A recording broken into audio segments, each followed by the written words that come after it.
Yo guys, it's RyugaXD. You already know YouTube has its limit size, so if you want to see the spicier, uncensored, and exclusive stuff I can't post here, check out my Patreon. That's where I drop all my 18+ lemon content, early uploads, and more. Links in the description. Come join the fun. Chunin 3rd exam proctor Genma Shiranui said, the match between Natsumi Uzumaki and En of Kumo will now begin. As he raised a hand and then lowered it to signify the beginning of the match.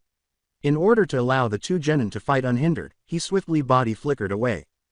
The fourth Hokage, who was accompanied by Tsunade and Jiraiya from the Sannin, the fourth Raikage, who was accompanied by Jinchuriki Yugito Ni and Killer Bee, and the stunning fifth Mizukage Materumi, who was accompanied by Chojuro, a recent addition to the 7 ninja swordsmen of the mist, and Aokiri Anbu, the Mizukage right-hand man. Lastly, 2 jonin wearing unidentified masks stood watch over the fourth cage. While the few Kumo audience members cheered for En, the majority of Kohono residents and ninjas in the crowd loudly applauded the red-haired Jinchuriki. To her credit, En just concentrated on Natsumi, while En simply grinned courteously at the cheers. Unlike many Kumo residents, En of Kumo had more fair skin, resembling the jonin Yugito Ni. He was a handsome young man with red eyes and black hair. So, you really have grown up? En of Kumo asked the irritated red-haired Jinchuriki of Kohono in a tone that bordered on fondness. A stunning 16-year-old woman with red hair, Natsumi inherited her mother's trademark Uzumaki red hair.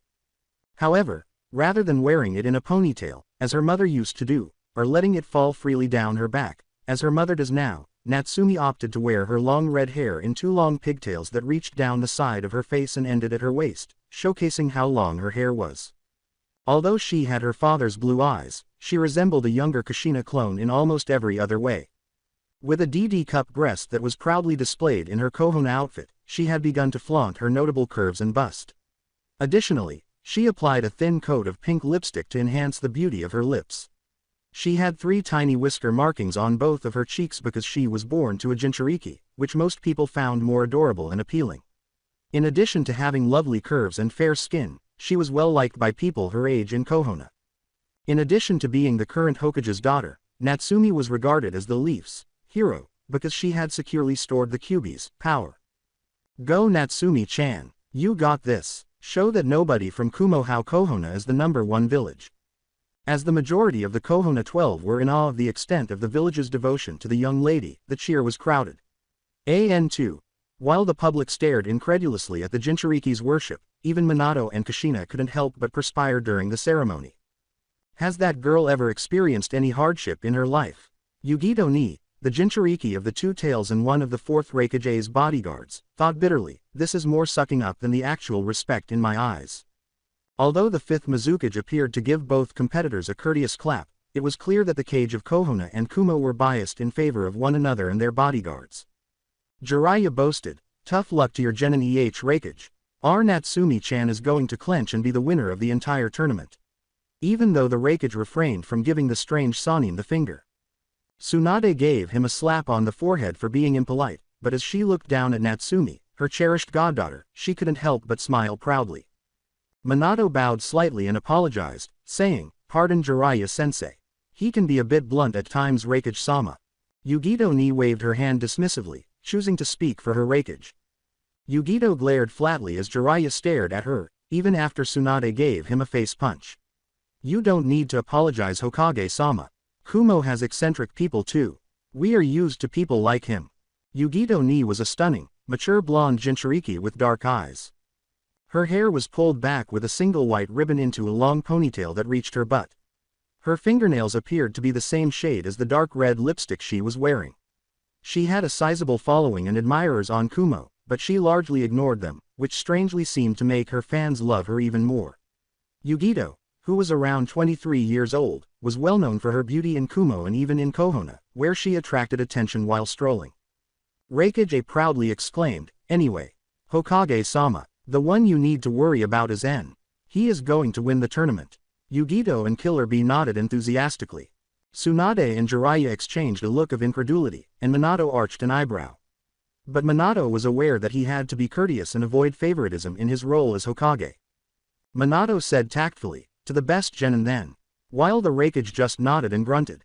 Unbeknownst to the residents of Kohono or Suna, the stunning Mizukage made Terumi simply grinned while looking down at En with pride and love.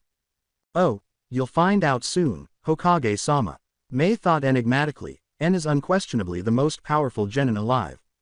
Mei was regarded as an exceptionally attractive woman, on par with Tsunade during her heyday. Her auburn hair, tied in a bun at the very top of her head, reached all the way down to her ankles, and her eyes were green. Her pink fingernail polish and red lipstick were noticeable. She wore a dark blue dress that showed off her enormous breasts, a modified version of her Mizukage ensemble. With long sleeves covering the rest of her arms, the dress only covered the lower portion of her breasts, exposing her shoulder. Like Natsumi, she also wore high-heeled sandals that showed off her pink-painted toenail polish. But because Natsumi could only concentrate on En, who was speaking to her in such a familiar way, she appeared to hardly notice the adoration and outright love showered upon her. In addition, she thought the foreign genin was making advances on her, something she had already experienced from plenty of people in her own village. Natsumi threw several kunai at En, who easily dodged them by moving his head multiple times to send the kunai flying past him. "Hey you, just because you say my name fondly doesn't mean I will go out with you. I get enough of people hitting on me like Kibabaka over there," Natsumi said. As Natsumi pressed her back and waist back and bent her head back at a 45-degree angle, En responded by throwing his own shuriken, which flew over her. She demonstrated her innate flexibility by repeatedly back-flipping while pressing her hands back. When Natsumi appeared behind him with her leg raised in a sweeping kick using a body flicker, En just grinned and ducked. I wonder if she realizes that those kinds of moves will allow any guy to admire her thighs in those form-fitting short shorts. Or is she playing a game? Is she attempting to be sexy without being overt in order to get men to drop their defenses and look at her rather than the sword she is holding? Her tight shorts really showed off how thick her thighs were, especially when she was giving him an almost upskirt look from the high kick, En thought amusingly. When he swung his sword at her, she took a step back to gain some distance. Natsumi took a deep breath, made a few quick hand signals, and growled. After learning the fundamentals of the jutsu from Sasuke, Natsumi yelled, "Fire style, fireball jutsu." After bugging him for days until he agreed. A few people in the crowd began to perspire, especially the civilians, and En just raised an eyebrow as the medium-sized fireball shot in his direction. En waved a hand in the direction of the fireball and made quick hand gestures. As water collected from the air and created a shielding wall of water, En calmly responded, "Water style, water wall jutsu." Only a tiny amount of the water wall evaporated as the fireball was absorbed by it. A number of the Jonin were so impressed by the Kumo genin that they couldn't help but whistle. That is pretty impressive for his age. He already can do water style without a known source, and that is pretty advanced for genin. I mean, Natsumi-chan was trained by Hokage-sama, and a lot of the best of Kohona, and En-san seems to be holding his own. Kurenai observed with a slight scowl. What is it that I feel like I'm missing? Kurenai shook her head and returned her attention to the match, thinking, I must be overthinking this. Kakashi pondered, barely taking his eyes off his Ika violence book. He isn't bad, but Natsumi still has a trick or two up her sleeve. I gotta say, it's tough luck for that Gaki down there. He might have become Shunin if he hadn't had to fight Natsumi. Kurenai was annoyed that the older Jonin was so obvious and indifferent about reading smut in public. Not that anyone in Kohona could really blame Kakashi, but it was pretty obvious that he was at least a little biased in favor of his student and his own sensei's daughter. As the Jinchuriki of Kyuubi's unadulterated power, Natsumi was known as the golden child of Kohona. En shifted to look at Natsumi and made more hand signals before Natsumi could respond. En shouted, "Water style, great vortex jutsu," as he transformed the water into a huge projectile and launched it quickly at Natsumi. Because Natsumi didn't have time to form her own signs, she simply put chakra to her feet and braced herself by covering her face with her arms, shocking the Jonin with the high-level water style used by a genin. With her chakra holding her to the ground for a few seconds before the waves became too great, Natsumi screamed in agony as the water bullet struck her. It was big and swift enough. She grunted and gasped as she was flung into the stand with the water. En raised his arm as he saw the wall beginning to fracture from the pressure of the water. As she panted from the strain, Natsumi was relieved to see the water follow his arm and fly into the air before landing far away. "Damn it, I will admit you are tough, but even so I am not dating you," Natsumi exclaimed, panting and shivering a little from the cold water that had seeped through her clothes. Even though he was amused, En took a quick glance at her chest, which was particularly noticeable given how wet her clothes were and how they stuck to her skin, highlighting all of her curves and enormous breasts. Sensing danger, Kakashi chose to partially intervene. Kakashi warned, "Natsumi, heat yourself up, your clothes are too wet." Natsumi's face flushed as she looked down and saw her nipples were hard. Her orange crop top had stretched over her enormous breasts due to the water, further revealing her stomach. To the dismay of her worried mother and humiliated father, Natsumi appeared to have grown quite rebellious. That was the reason her attire didn't resemble a typical ninja uniform. Natsumi's attractive face was made even more appealing by the fact that she used blue scrunchies to tie her hair up in ponytails and a standard kohona headband to keep it out of her forehead. Strangely, she also insisted on wearing a white flower on the other scrunchie and on the right side of her hair above the scrunchie. Each flower had a white center and 5 blue-white petals. Her parents were perplexed by the flowers, but Natsumi steadfastly refused to wear anything if she couldn't wear them while sleeping or at all times. AN3. She wore an orange crop top that appeared to be a size too small because of her large DD-cup breasts, which showed off the majority of her hips and well-defined stomach. Because her crop top was so short, her hourglass figure, which had a tiny waist and wide hips, was completely exposed. Then, with a silver belt to keep them on her broad hips, she wore remarkably small and tight black short shorts that clung to her firm and round butt. Unlike most kunoichi, she didn't bother to wear socks or stockings, leaving her long, thin legs bare until they reached her modified black ninja boots, which reached almost to her knees. To the delight of her fans, this exposed most of her legs. The boots were peculiar because they had a small heel at the back that gave her an extra inch of height and a gap in the front that showed off her painted blue toenails. Because of her natural reflexes and ability to stretch, Natsumi seemed to have specifically adapted this outfit to allow her maximum maneuverability, despite the fact that most people would find it impractical and sensual. Damn it, to get rid of this water, I must create a fire style or wind style. I can tell those creeps in the stands are enjoying a free show of me getting drenched, which makes me feel ashamed in my own village. Even though she was flushed from all the catcalls, Natsumi screamed out while covering her wet breasts with her arms. Minato looked at his daughter's situation and said bluntly, "I told her that outfit was impractical, but did she listen? Nope, I swear that kid will be the death of me." As Tsunade used the back of her hand to smash Jiraiya's face inwards, he was growling at him for not subtly examining the blonde. Tsunade yelled, "Pervert, she is your goddaughter and all you can think about is her chest when she is getting ogled." While Jiraiya rubbed his face and moaned in agony. Jiraiya purposely avoided his student's disapproving gaze as well, saying, "Sorry Tsunade-hime. Old habits die hard." The Kazekage remained quiet, but the Mizukage laughed with delight. The Kumo residents were staring at En as though they were anticipating his response. The stares and glares directed at Natsumi actually made En look a little irritated, as though he was personally offended. "Seems jealous to me," Yugito thought amusingly, a grin spreading across her attractive face. Natsumi gasped as her clothes dried instantly and she even felt a nice breeze on her face as En waved his hand and a blast of warm air surrounded her. The audience appeared a little let down that they would no longer be able to see the stunning young lady in damp clothing that held her growing body size. While En simply shot a courteous glance, Natsumi blinked in bewilderment. "Why did you do that? Not that I am complaining or anything, it's just odd to see someone from another village help out a rival like that."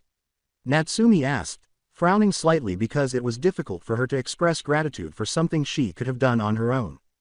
"Furthermore, the only reason my clothes were wet was because that idiot had used that high-speed water style in the first place." Natsumi provided a chibi representation of herself pouting and looking a little smug to defend her decision to not thank En.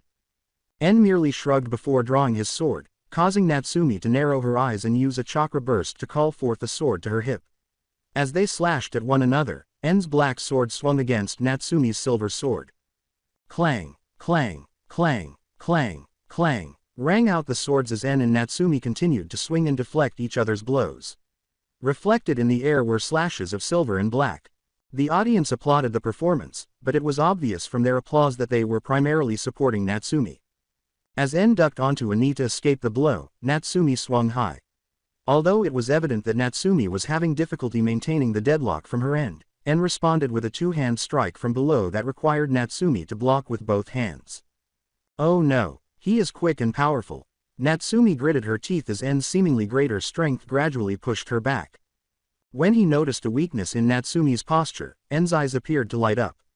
To Natsumi's surprise, En removed his left hand from the sword, causing his grip to loosen a little. En turned on his foot before she could exploit the shift in stance. As a result, he was able to get past Natsumi's defenses and strike her stomach with his left elbow. The solid blow caused Natsumi to stumble in agony, coughing as her grip on her sword relaxed due to the pain. En grabbed her right wrist with his right hand and placed his foot between her 2 feet as he advanced, spinning once more to get closer to her. He pointed the blunt end of his sword at Natsumi's cheek, effectively immobilizing her at this close range. Natsumi's eyes grew wide because she felt practically stuck in this predicament. Natsumi was unaccustomed to being this close to a man other than her father, and her cheeks flushed when she saw that En was essentially only a few inches from her lips. En smirked at her while he gripped her wrist and gazed into her azure eyes. En noticed her red cheeks and said, "Give up. There is no shame in giving up, you know." As he glanced between the competitors to determine whether the match was over, Genma prepared to jump in. Natsumi began to pant and her breathing became shallower. She was ashamed to be so close to En, in part because of the humiliation she was going through at the moment. What am I doing wrong? Even though En is my opponent, my body feels as though he is my crush and is going to embrace me rather than trying to force me to give up. Natsumi bit her lip in frustration and thought angrily as she resisted covering her heart with her hand because it felt like it was beating at 1,000 beats per minute. As Natsumi became irritated, the crowd began shouting for her to stay and for the Kumo scum to unhand their blonde princess. "You, Kentakea, that surrender and shove it up your butt," exclaimed Natsumi, experiencing a surge of chakra that erupted within her. As Natsumi began assuming the Kyuubi power through a simple tailed beast transformation, her eyes turned red and her pupils narrowed. Her fingernails began to grow and resemble claws, and her teeth began to become cannon. This is... En's eyes widened as she thought. Natsumi swiped at En with her free-clawed left hand. En released Natsumi's right hand and leapt back, swallowing. Even as he leapt back, he barely avoided getting his hair cut by the clawed strike, and his eyes looked up at Natsumi's clawed hand, feeling the air get cut. Close one. That, I suppose, shouldn't have come as a surprise. En swung his sword several times while observing Natsumi's panting. As the Kyuubi chakra retreated into her seal and the physical changes disappeared, Natsumi bit her lip, seemingly regaining control of herself as her eyes returned to their blue hue and her teeth and nails returned to their normal sizes. Damn it, I was beginning to lose my composure once more. I must maintain my composure or I will become like Ka-chan and lose control of my inner Kyuubi power. Natsumi pondered frustratedly before grinning. At least I was able to push him away and escape his grasp thanks to that power. As she swung her sword a few times in midair, Natsumi thought proudly, one thing I guess I am thankful for. As he felt the surge of Kyuubi chakra subside following her blow to her, En thought, I see that she is actively trying to hold back the Kyuubi chakra inside herself means she doesn't actually have control over it. When Natsumi went for the strike, an aura of faint redness enveloped her, invisible to others, but it had a distinct black outline that only En could see because of his close proximity. Natsumi was about to make hand signals when En charged at her, his arms raised like an eagle as he picked up speed. Natsumi's eyes grew wide as she put her hands together, but as En got closer and slapped her hands apart with an open palm, she grunted. En kept using taijutsu with his hands to keep Natsumi from correctly weaving signs, which put her on the defensive. AN4. The Jonin were observing with far more worn-out expressions while the crowd continued to applaud Natsumi's assertion that she would easily defeat the Kumo trash. Might Guy observed with a solemn yet impressed expression, En is attacking her in the small intervals she needs to weave signs making her unable to mold her chakra for jutsu. That takes a great deal of training to watch for these small gaps. As he looked at his eternal rival, who was now hardly reading his book and was instead preoccupied with the battle between En and Natsumi, Guy remarked, matter of fact I thought only someone with a Sharingan like Kakashi could hit at these moments. That kid is something else. Definitely not a run-of-the-mill genin. I can see why the Raikage chose him to participate in this year's Chunin exams. He is something else. Asuma responded with an impressed whistle. As he watched En kick Natsumi hard in the stomach, forcing her to defend it with both hands, Kakashi gritted his teeth behind his mask. Despite her defenses, Natsumi winced as the kick's force continued to cause pain. When she cried out, En took advantage of the moment to punch her in the cheek. When she winced, he then used his left hand to slam his fist into her stomach. He kicked her away once more to complete the assault. While N was being sent away, Natsumi was able to grab a few kunai with exploding notes and throw them at him as N began to run forward. In order to avoid the kunai and the ensuing explosions, N halted his dash as he backflipped. However, this did allow Natsumi to catch her breath, as she eventually flipped over and used her hand to slow down the force that was directed at her. Then, despite being pushed back by the kick, she slipped down until both her hands and feet were on the ground. After that, Natsumi applied chakra to her hands and feet, which helped her stop and stand again. That one kick did, in spite of her best efforts, send her a considerable distance from N, demonstrating his strength. With a hint of pride in her own skills, Natsumi said, "You are good. I will admit nobody from Kohona in our age group probably holds a candle to you as I am getting pushed back after all." Ten and Sakura attempted to calm down the dojutsu prodigies, while Neji Hyuga and Sasuke Uchiha scowled at her for her comment. As Natsumi and N engaged in combat, the other members of the Kohona 12 inches gaped. As he watched Natsumi touch her bruised cheek, Shikamaru said, "Okay, I know Natsumi is on a different level to us, but this guy is just as good if not better than her." Sakura and Ino crossed their arms in denial and shook their heads. "Look what you're saying. Natsumi is Kohona's golden child," Ino angrily exclaimed. "There is no way she can be beaten by someone from Kumo." Sakura also nodded. Sakura persisted as Shikamaru rolled his eyes, saying, "Yeah, Natsumi is one of the last Uzumaki. She isn't quite as good as Sasuke-kun, but she is still top tier. You are not all powerful just because you are among the last members of a clan." Shikamaru watched Sasuke grit his teeth at the screen in front of him and thought dryly, "I mean, even though they are one of the last 3 Uchiha left, Itachi-san is still leagues stronger than Sasuke." AN5. Even though Natsumi's bruises were healing because of her Uzumaki ancestry and Kyuubi chakra, Hinata was staring down at her with a hint of concern. Rock Lee was observing their taijutsu with narrowed eyes, and Choji was simply munching on his chips, seemingly at ease. While Kiba was supporting Natsumi, he was also admiring Natsumi, whose body and attire were unquestionably his type. As Akamaru barked in agreement, Kiba exclaimed, "Woo Natsumi, you got this. When you beat that Kumo jerk we can go on a date. And after we go on enough dates, you will realize that I am the only one who can treat you well and be your alpha. For me, as the daughter of Lord Fourth and Lady Uzumaki, you are the only woman." Kiba dreamily pondered as he pictured himself and an older Natsumi sharing a bed with just a blanket between them. However, the red-headed Jinchuriki appeared to be irritated by this, as evidenced by the way she turned to glare at Kiba. She up dog breath, "I wouldn't date you if you were the last male in Kohona. I would rather be alone than with you. How many times do I have to reject you before you get the message?" Natsumi yelled at Kiba. However, Kiba winked at Natsumi, much to her dismay, as if she thought she was playing hard to get. Shino and Hinata simply sighed at their ignorant and delusional teammate. Poor Natsumi-chan. Because she is the daughter of the Lord Hokage, she is constantly the center of attention, and people like Kiba-kun are more interested in getting into her bed than in getting to know her personally. As one of Natsumi's only true friends, Hinata thought sadly, getting to know the real her. Before meeting the girl, she was unaware of her parents and title. As he watched the redhead grow irritated with her former classmate, En stood patiently and amusedly. "Fanboys. I can't say I get a lot of them in Kumo, but Yugito-san up there has a lot. She probably is the most popular kunoichi in Kumo and has a very dedicated fan club who are not quite as bad that guy. But that's probably because Yugito-san is very good at telling people no." En laughed as he observed that Yugito was staring at his opponent. "The next time we are by ourselves, you are so dead." Yugito ignored the giggles of the 5th Mizukage Mei and the chuckles of A and B as her eyes screamed at him. Yugito sighed and nodded in agreement as Mei said sweetly, "No need to be embarrassed, Yugito-san.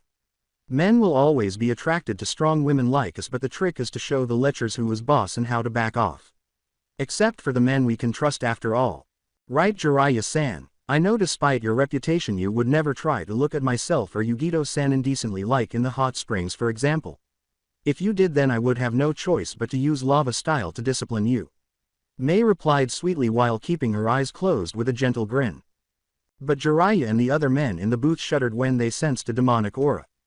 "Haha, of course not. I know when women say no," Jiraiya exclaimed, beginning to perspire as he averted his gaze from the glares of Tsunade, Mei, and Yugito.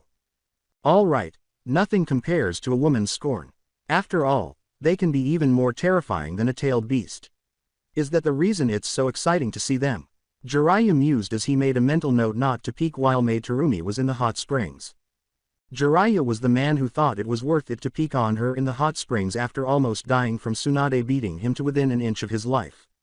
Therefore, it's possible that he would weigh the possibility of being burned by lava against the reward of seeing Maid Terumi and or Yugito ni nude. When En appeared so relaxed that he could turn away and even strike up a conversation with someone in the stands, the hot-headed Natsumi gritted her teeth. Natsumi's red hair seemed to float on its own as she angrily exclaimed, "Don't look down at me, Tem. I am going to kick your ass." Minato turned to see Kushina supporting their daughter. She is actually the daughter of Kushina. It was a habit that Kushina herself did not appear to be aware of, so Minato thought with a sweat drop, just as angry as her mother. Natsumi swiftly made the hand sign by forming a cross with both hands and bringing her index and middle fingers together. Natsumi exclaimed, "Multi-shadow clone jutsu," as smoke and a burst of chakra surrounded her. When the clouds parted, roughly 30 Natsumi clones were visible, each brandishing a kunai as they smiled at En. That is quite a few clones. I have heard that the shadow clone jutsu created by the second Hokage Tobarama Senju-san uses a lot of chakra, so the fact you can create so many clones shows how much chakra you have, Natsumi. En thought to himself as he observed people preparing to run by bringing their kunai to their chests. As they cheered, one of the clones exclaimed, "Hey, you won't be so calm when we kick your ass." When the Uzumaki princess showed off, the audience cheered loudly, but Shikamaru narrowed his eyes because he was concentrating on En. He appears to be quite knowledgeable about the shadow clone jutsu for someone in Kumo. To be honest, I'm not sure if many people in Konoha still recall that Lord Second invented the jutsu rather than that it was merely a high-level clone. Who exactly are you, En? Shikamaru pondered in awe. En shrugged and placed one hand on his hip and the other in front of him after glancing around and flicking his wrist as though he was thinking about bringing back his sword. "Well, come on, Natsumi, let's see what you can do." En smirked and made the "come on" motion with his right hand. With their kunai flashing in the light, 5 of Natsumi's clones charged towards the amused En, roaring. After dodging one of the clones' slashes, En turned and delivered a kick that destroyed the clone and left a cloud of smoke in its wake. Just as the other 2 clones were about to stab him, he quickly grabbed the wrists of 2 of Natsumi's clones and threw them aside. En twirled on his foot, causing the clones to pass him, but he then delivered 2 swift elbow strikes that dispersed them from the impact and sent them into the ground. As they hurled their kunai at En back, the other 2 clones had recovered in midair. The clones dispersed for their actions, grunting as they were struck in the chest by shuriken. En grabbed 2 explosion notes at once by placing his hand on his kunai pouch. He flicked the redirected kunai into the ground after grabbing it out of midair without looking. He jumped up in time to see 5 of Natsumi's clones emerge from the earth and try to drag him down. Natsumi snarled as the 5 clones were burned to death by the kunai's explosion. With a cheerful whistle, En remarked, "That makes 10 now. 26 left to go plus you, Natsumi." As the rest of her clones rushed forward to overpower him in sheer numbers, Natsumi appeared to lose patience. As he strolled casually in the direction of the dazzling horde of clones, En appeared completely relaxed. 11, 12, 13, 14, 15, En thought, mentally tallying the number of clones he had captured. En leapt forward and instantly dispersed a Natsumi clone with a flying kick. Then he turned on his heel and kicked out a broad kick that sent 3 more clones flying. When one clone attempted to strike from behind, she was met with a backhand fist. En was bombarded with shuriken from all sides by 5 additional clones. After using a lightning body flicker to disappear and reappear on the opposite side of the stadium, En gave a mocking bow before winking and disappearing in a flash of lightning. Then, as a wind came up, En waved his hand, causing the shuriken to fly faster and destroying the clones that couldn't escape in time. 16. That technical friendly fire destroyed 6 unlucky clones, so 17 a 18 a 19 a 20 a 21 a, En was counted. Neji and Shikamaru had narrowed their eyes at how easily En was defeating Natsumi's clones, while the crowd was jeering the more logical and analytical genin, such as Sasuke. This is not so much a genin fight as it is a jonin fight. He doesn't move inefficiently or expend more energy than is absolutely necessary. He even has the ability to make the clones attack one another. Shikamaru observed Natsumi growing increasingly irritated while En was completely at ease, saying, he is taking advantage of the fact that they are all his enemies and they have to worry about friendly fire while all his attacks help him out. N stood in one place and faced 4 clones, dodging their kicks and blows. He raised his knee, ducked one of the clones' slashes, and put a hand on her back. The clone was caught between his knee and palm, coughing as she did so before vanishing. N put his hands on the ground, one clone head in each palm, and ran past the other clone as it attempted to make hand signals. When the last clone turned to shoot a jutsu at N, they disappeared.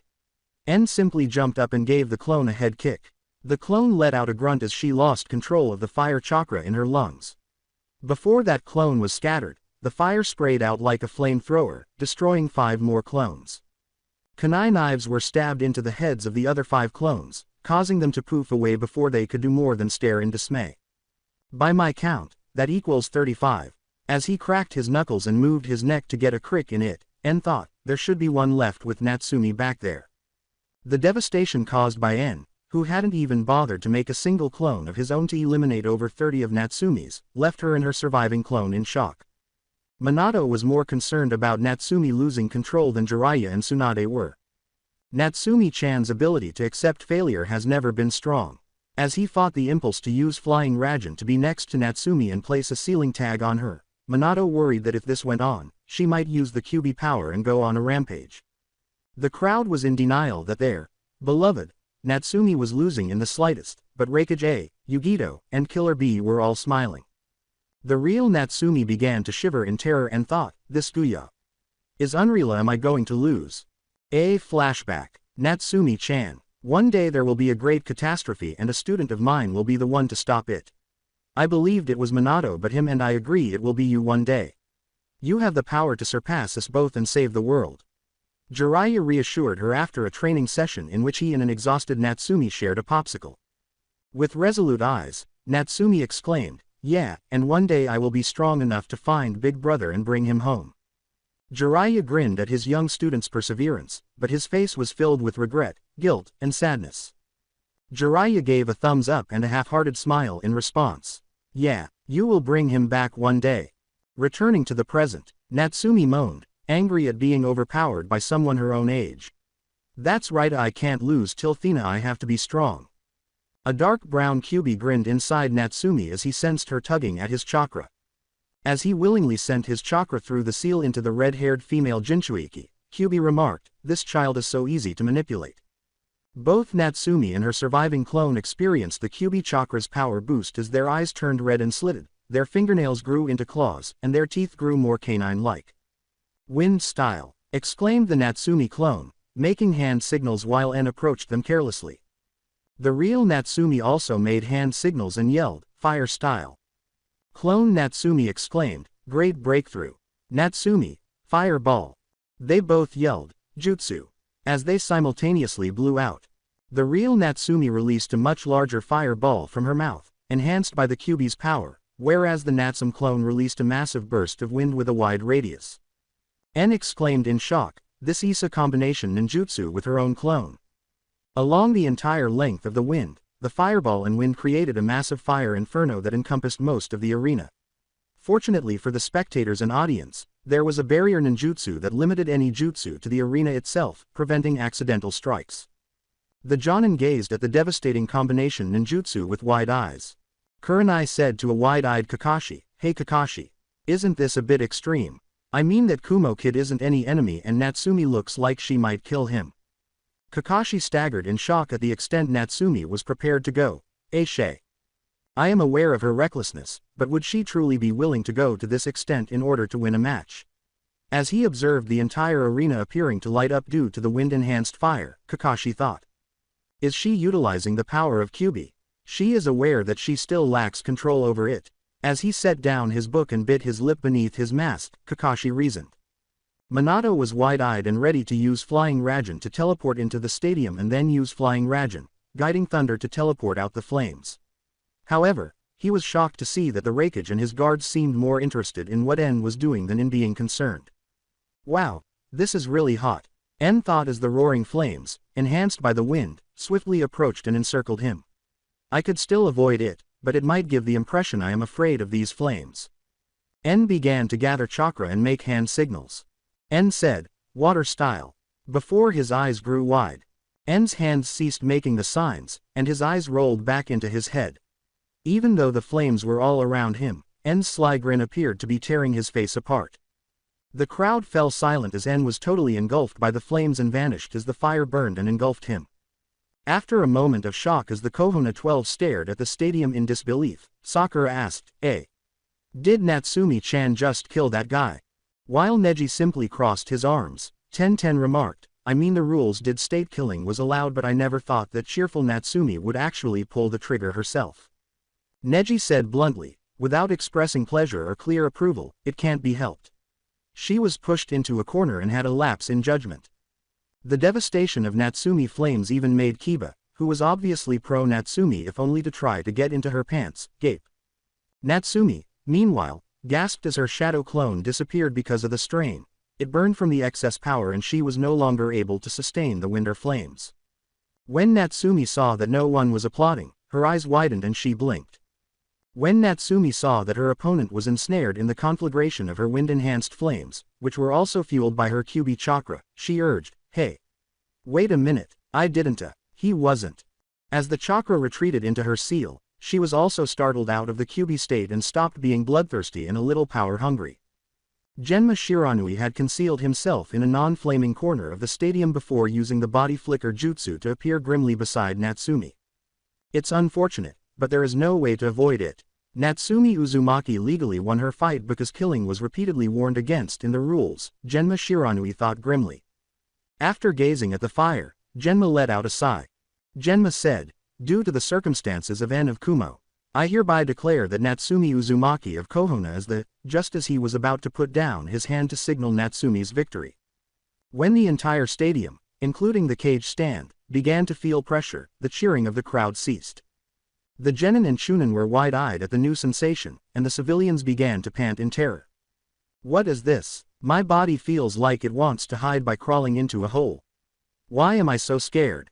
Sasuke gulped and thought, but he could see that his classmates were not doing much better. Even Neji and Rock Lee were perspiring and clutching their fists, and Sakura and Tenten had fallen to their knees in terror.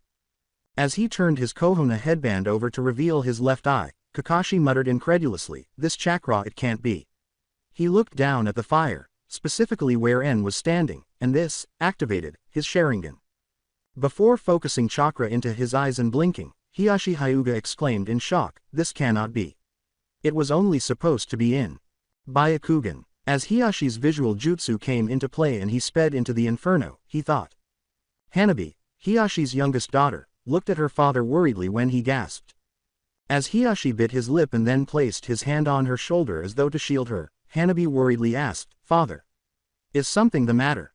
Hanabi blinked but nodded as Hiyashi firmly told her, no matter what happens next. Stay by my side. If this escalates, I will get your sister too. Before her eyes became concerned, Hanabi said, yes, father. I will stay by your side. Sister, what's going on? Hanabi worriedly thought. To Minato's astonishment, neither the Kumo nor even the Mizu appeared even slightly shocked by the chakra that was leaking out, while the other Kohona Jonin and elites took defensive positions. Minato concentrated on sensory mode, while closing his eyes. This reminds me so much of Kushina's Kyuubi chakra and Natsumi-chan. How can that be? Minato pondered for a moment before squinting and giving the Raikage a stern look. Raikage-san, please explain why N-san has the power of the Kyuubi. Do not insult me. My family is well aware of Kyuubi power, so do not pretend I cannot sense its chakra when it's leaking out like that. Minato responded with a stern expression. As Yugito and Killer Bee turned to face Raikage for orders, Jiraiya and Tsunade moved behind Minato as though anticipating a battle. Pointed to the inferno, which was changing shape because the chakra was leaking out, and said flatly, HMPH. Just wait, Hokage. Everything should be clear in just a few minutes. I don't have the patience to explain things to you if my underling will do it for everyone else. Mei held out her hand as Jiraiya scowled and opened her mouth to speak. Mei asked courteously, but it was clear from her smile that she was not in the mood for arguments. Please wait. Everything should be clear, so let us keep a calm head. Her guards appeared unsurprised as well, without staring at N with the tiniest smile concealed. That child. Everywhere he goes, he has to surprise everyone, doesn't he? Despite his rough demeanor, Ao thought with a hint of affection. Tsunade and Jiraiya grudgingly returned to their positions behind Minato, who sighed and scowled before putting a hand down. The most affected person was Natsumi, who had to fight the urge to fall to her knees and cover her stomach in agony while feeling as though her body was simultaneously on fire and ice. What is this? My inner Kyuubi seems to be furious. No, are you excited? Why is it making me feel this way? I just have a huge amount of power and hate inside of me. Natsumi thought as she flinched, as though the pain had temporarily intensified. Well, my significant other has returned at last, huh? How fascinating. The darker-colored Kyuubi inside Natsumi grinned darkly and then scowled as if Natsumi had offended him. Time for those miserable humans to learn their lessons for throwing away him. I wonder if the other version of myself is enjoying himself more inside of him. This brat is genuinely ignorant of the existence of tailed beasts. TCH. It's absurd to think she could really manipulate me. She is the kind of person I would never collaborate with. She views us as real monsters who should be imprisoned and used up, just like her mother did. As he sat down in his cage, the darker-colored Kyuubi thought bitterly, she may not want to use us like that damn Uchiha, but in my eyes she is no better. To his disgust, an image of Natsumi, Kushina, and Madara Uchiha appeared in his eyes. An amused male voice from the flames yelled, I don't think you should call this a loss yet. Last time I checked I am still standing. In a deeper tone that sounded almost like another voice. Additionally, the voice itself sounded very different from En's earlier, younger voice. Genma muttered, what is this chakra? It almost feels like Kia, as he gave the red-haired Jinchuiki Natsumi a startled glance. As she unknowingly used her mother's verbal tic, Natsumi angrily demanded, hey, what is going there? Why does your voice sound different? If you have the time to talk then come out here and say it to my face, Databane. Before a red chakra tail materialized and batted the flames away, there appeared to be a whirlwind as the flames appeared to spread out from where En was. As his tail whipped a shockwave that dispersed what was left of the flames, En mused in a deep growl-like voice, huh. My voice changed back, I guess there is no point keeping up the charade any longer. As tiny pebbles flew at them from the shockwave, Genma and Natsumi covered their faces, but they and the rest of Kohono gaped at what emerged from the flames. En was crouching with a noticeable cloak that resembled a bubbling red chakra. Around him, it took the shape of a free-flowing, liquid skin, complete with a chakra tail that moved like an actual animal tail all the time. His hands became claw-like as a result of his fingernails growing longer and sharper, and the cloak formed around his hands like paws, giving him a fox-like appearance. As the tail swayed languidly alongside his chakra ears, the cloak even featured two fox-like ears atop his head. The most startling thing, though, was that En's red eyes and black hair had changed to spiky blonde, and the chakra flowing through him was the reason for his red-slitted eyes. Like a certain Kyuubi Jinchuriki, En also had 3 whisker marks on his cheeks.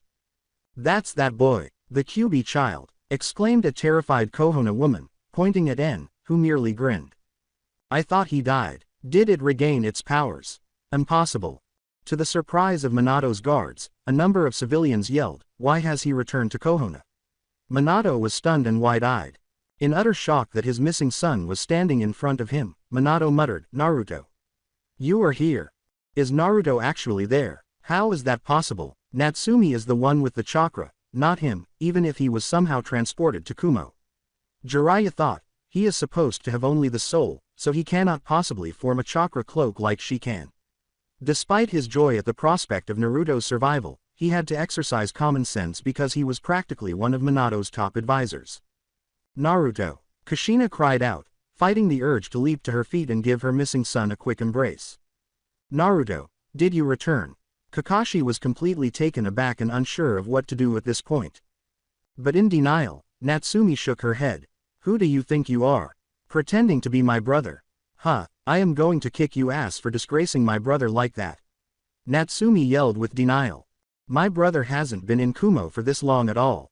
I'll locate him because he's gone. I would never fight him, so that can't be him. If I thought of my brother, I would know in my heart. I am aware of it.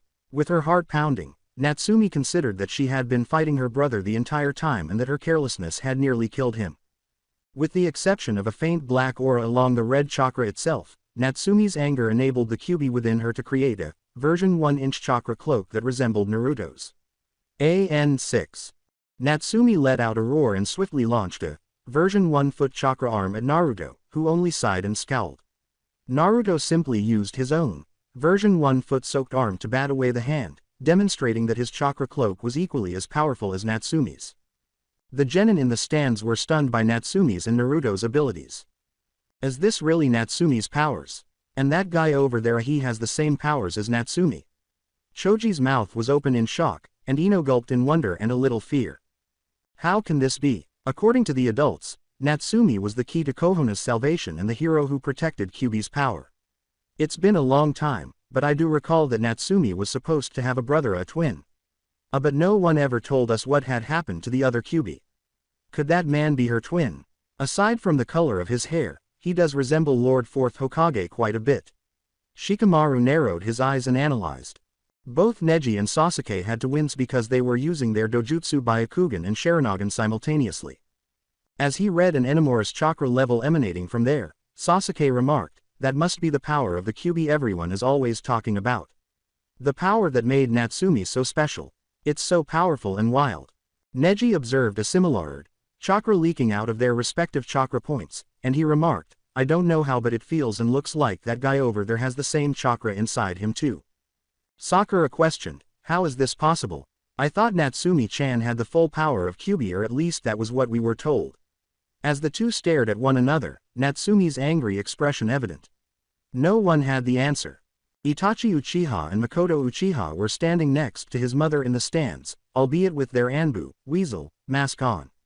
While Itachi had his Sharingan activated beneath his mask, Makoto had her hands over her mouth and appeared on the verge of tears. With a cheerful tone and a smile beneath his mask, Itachi said, "Naruto-kun, I knew you must have survived that day, and I am glad you found some happiness away from here." During his time in Kohona, he and his mother were among the few individuals who actually made the effort to get to know Naruto. Makoto whispered, but she couldn't help but hear a few sighs of relief and joy. "Naruto-kun, you were a Jinchuriki like Natsume-chan as well. Did they know about this? They told us you were only the recipient of its soul, not chakra." Even though Minato was still in shock, joy, and disbelief over his son's return, his analytical side was suspiciously observing the Nine Tails chakra that surrounded both of his kids. How can this be? In particular, Lord Third told us that before he passed away, he separated the Nine Tails into their soul, which he gave to Naruto, and their chakra, which he gave to Natsume. So, how is Naruto utilizing the power of Nine Tails? Minato worriedly thought, "We have been checking Natsume's seal on a regular basis, and none of the chakra has been leaking out and being siphoned away as someone might think." Natsume roared, readying her fist for another attack. "Stop wearing his face. I don't care what you call yourself, but don't you dare mock my brother." With the Kyuubi chakra still deepening his voice as it did with Natsume, Naruto remarked, "Sigh. You really have gotten strong, Sumi." Natsume was nearly at point-blank range of Naruto when she stopped in the middle of her punch while running. For a moment, Natsume recalled her brother calling her that in private, and then she growled, believing this imposter was making fun of her. "Sumi," she muttered. As he recalled calling her that, Kiba was perspiring in terror in the stands. "Don't you dare call me again. Nobody is allowed to call me that.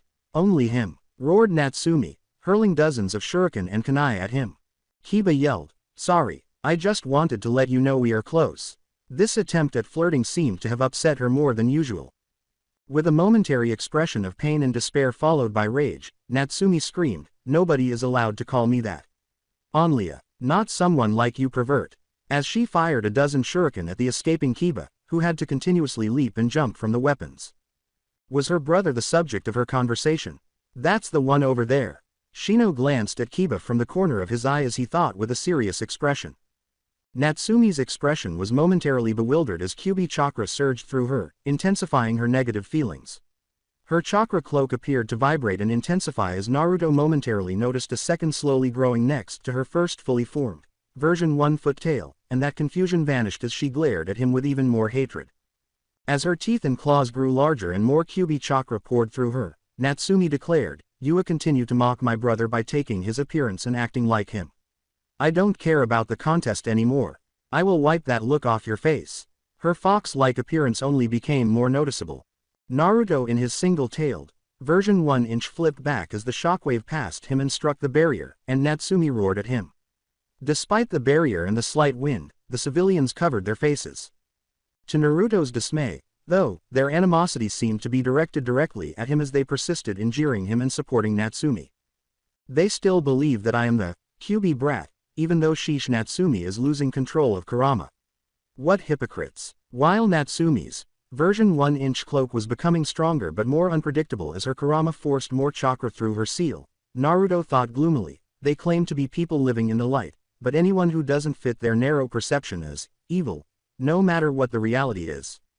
Natsumi snarled as a sphere of chakra materialized in her hand's palm. Before his eyes narrowed, Naruto said, Rasengan. Of course, you would know it and everything. The Rasengan in Natsumi's hand began to take on a dark purple color as it gradually expanded to the size of her hand, rather than the typical blue or yellow form. And 7. What the? This feels less like a Rasengan and more like a mini-tailed beast bomb. When Naruto felt the tailed beast chakra being formed and compressed, he thought, but she isn't in tailed beast mode or even version 2. He also noticed the color of the chakra ball. Her heightened emotions must be causing the other me to control her chakra from her seal. If I had to guess, he is even more grumpy than I am, so he will seize any opportunity to force chakra through her seal, Naruto's inner Kurama told him helpfully. Do you need assistance? With a lethargic yawn, Kurama inquired, but Naruto shook his head. No. With serious eyes, Naruto answered, I want to deal with Natsumi directly.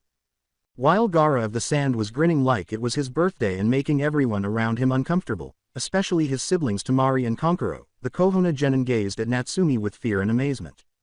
Given that Natsumi seemed to be going too far, the Jonin exchanged glances, uncertain about whether or not to step in. Guy yelled, Oi, Kakashi, stop spacing out, at this rate Natsumi will lose control of herself and harm Naruto-san. At Kakashi, who appeared to be lost in his own world. Kakashi muttered, Naruto, are you really back? Before he began to despise himself. He could feel the familiar Obito staring at him in his head. You and everyone else played favorites, which is why he left. You treated his son as though he were nothing while praising his daughter as though she were a goddess, but Sensei treated us all equally, and we loved him for it. Obito glared at him with a disgusted and irritated expression. He noticed a young Rin sighing as well, looking sorrowfully at Naruto. If you and everyone else hadn't supported me, I might have ended up like him. You have no idea what it's like to be a Jinchuriki, like Kakashi. Were you also blinded by love? Rin would have requested that he view one of their sensei students as a ninja from a different village. Jiraiya and Tsunade were attempting to wake Minato, who seemed so shell-shocked that he was unable to speak, in the cage stand. Jiraiya yelled, Minato, you have to stop this now. If this continues then Naruto will really get hurt down there. While Tsunade shook her head at the fourth Hokage. As he could not have predicted this day, Minato muttered, Natsumiya. Naruto, what happened? How did we get to this point? Even his daughter was losing control of her power and appeared ready to harm her brother after he found his son again and realized he was mistaken about his burden. Tsunade and Jiraiya glared up at the Eight Tails Jinchuriki as Killer Bee scoffed. Killer Bee expressed disappointment, saying, you guys. Naruto told me how nobody here took him seriously and treated him as an afterthought, and it looks like nothing has changed. His lack of rap demonstrated how serious he was. As the Raikage sneered, Jiraiya urged, what the hell are you talking about? Naruto is going to get seriously hurt if Natsumi-chan uses that Rasengan against him. As he turned back to observing Naruto and Natsumi, Raikage said icily, ignoring the irate Sannin ninjas, don't underestimate my pride and joy. You understand nothing, Mr. Sannin. Just wait and see what you missed out on. After completing her special tailed beast bomb-looking Rasengan, Natsumi began running toward Naruto, aiming the ball at his face. Her second tail was about halfway formed, and her anger was evident on her face. Natsumi yelled, die, as if all reason had vanished from her mind. Even though they were too far away, a number of prominent members, including Jiraiya, Kakashi, and Kushina, appeared ready to step in. The genin were simply stunned by these developments, and Minato's eyes narrowed as he took a marked kunai from his pouch and got ready to throw it. The Mizukage and Raikage appeared to be waiting for this to happen, based on their serene expressions. You still have those lumens I got for you, huh? Naruto said coolly, despite the distortion in his voice from the version 1 cloak. Less than a foot from Naruto, Natsumi came to a halt, her shocked eyes wide. Natsumi whispered, what did you just say? as the chakra orb in her hand whirled, but she withdrew it to avoid pressing it against Naruto's nose, or rather, his version 1 cloak. Huh? Inquired everyone else in the stadium, in differing degrees of bewilderment. Kakashi started the conversation by posing the question that everyone had been wondering: what in the heck is a lumine? With the kunai in hand, Minato turned to face the Raikage and his group, anticipating a response. Minato asked sharply, "Raikage-san, what is Naruto talking about?" To his surprise, Yugito-ni and the Raikage both appeared perplexed. Beneath his shades, Killer Bee had a smile on his face that the others couldn't see. "Oh, I see. Thus, he ended up discussing that. I never imagined that little Naru would use that memory to his benefit. Naturally, he dislikes discussing it, but it is my responsibility as his older Jinchuriki to be aware of these facts." Killer Bee gave it some serious thought before a grin appeared in his mental image. Inside their shared mindscape, Gyuki the Eight Tails shot him a chilly glance. "More like you accidentally accessed that memory during your tailed beast mediation training with him. It's decent of you that you didn't even tell the Raikage about it after you made that promise to Naruto though." Gyuki responded with a shrug. "Promises are promises. I can't even be forced to break a Jinchuriki-yo promise by my brother." Gyuki merely sighed in response to Killer Bee's mental thumbs up. As Natsumi began to regain her clarity, the tailed beast Rasengan's chakra gradually began to fade along with her anger and hatred. She even began to retract her second, version 1 foot tail into her cloak. Lumens. Only the brother was aware of the flower. Natsumi thought, something I didn't even tell Ka-chan or Tu-chan about. AN8. Yeah, lumens. The flowers I picked out for you all these years ago. We just children back then, but I picked those ones out for you from a secret little spot underneath the house.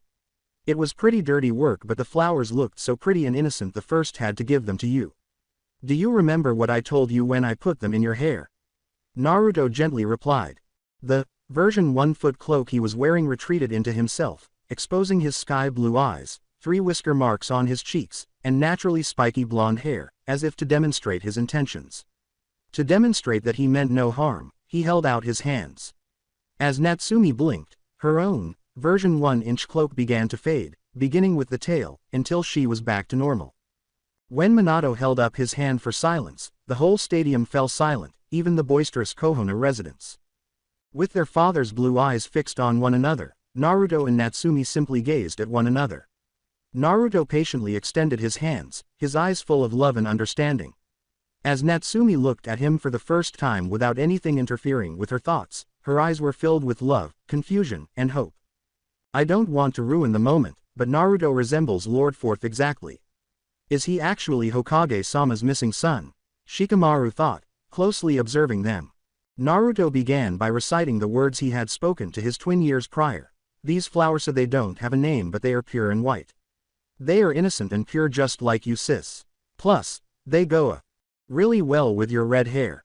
Hence, I picked them for you, so no matter where you go I will always be there with you. Natsumi concluded, gasping with pure joy as tears began to well up in the corner of her eyes.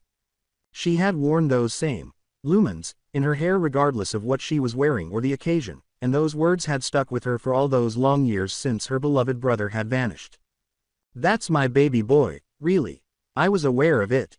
I'm so sorry it took me so long to recognize you. Finally, my kids are back together." Kushina covered her mouth with her hand as tears threatened to spill from her eyes, thinking with unadulterated joy. Naruto. After all these years, he truly gave Natsumi hope. I see why she insisted on wearing those flowers and almost killed Jiraiya-sensei the one time he attempted to take them off. Despite not knowing where Naruto was or how he got the Kyuubi chakra in the first place, Minato thought with pride in his heart. For a few moments, Naruto simply raised his arms and gazed expectantly at Natsumi. Natsumi screamed, "Naruto ni-chan," as she ran faster than she had ever run. Her hair made her look like little more than a red dash. She cried out as she rushed into Naruto's arms and buried her face in her twin's warm, muscular chest. With a sigh of relief, Naruto instinctively put his own arms around Natsumi's slender waist and placed his hands on the curve of his back.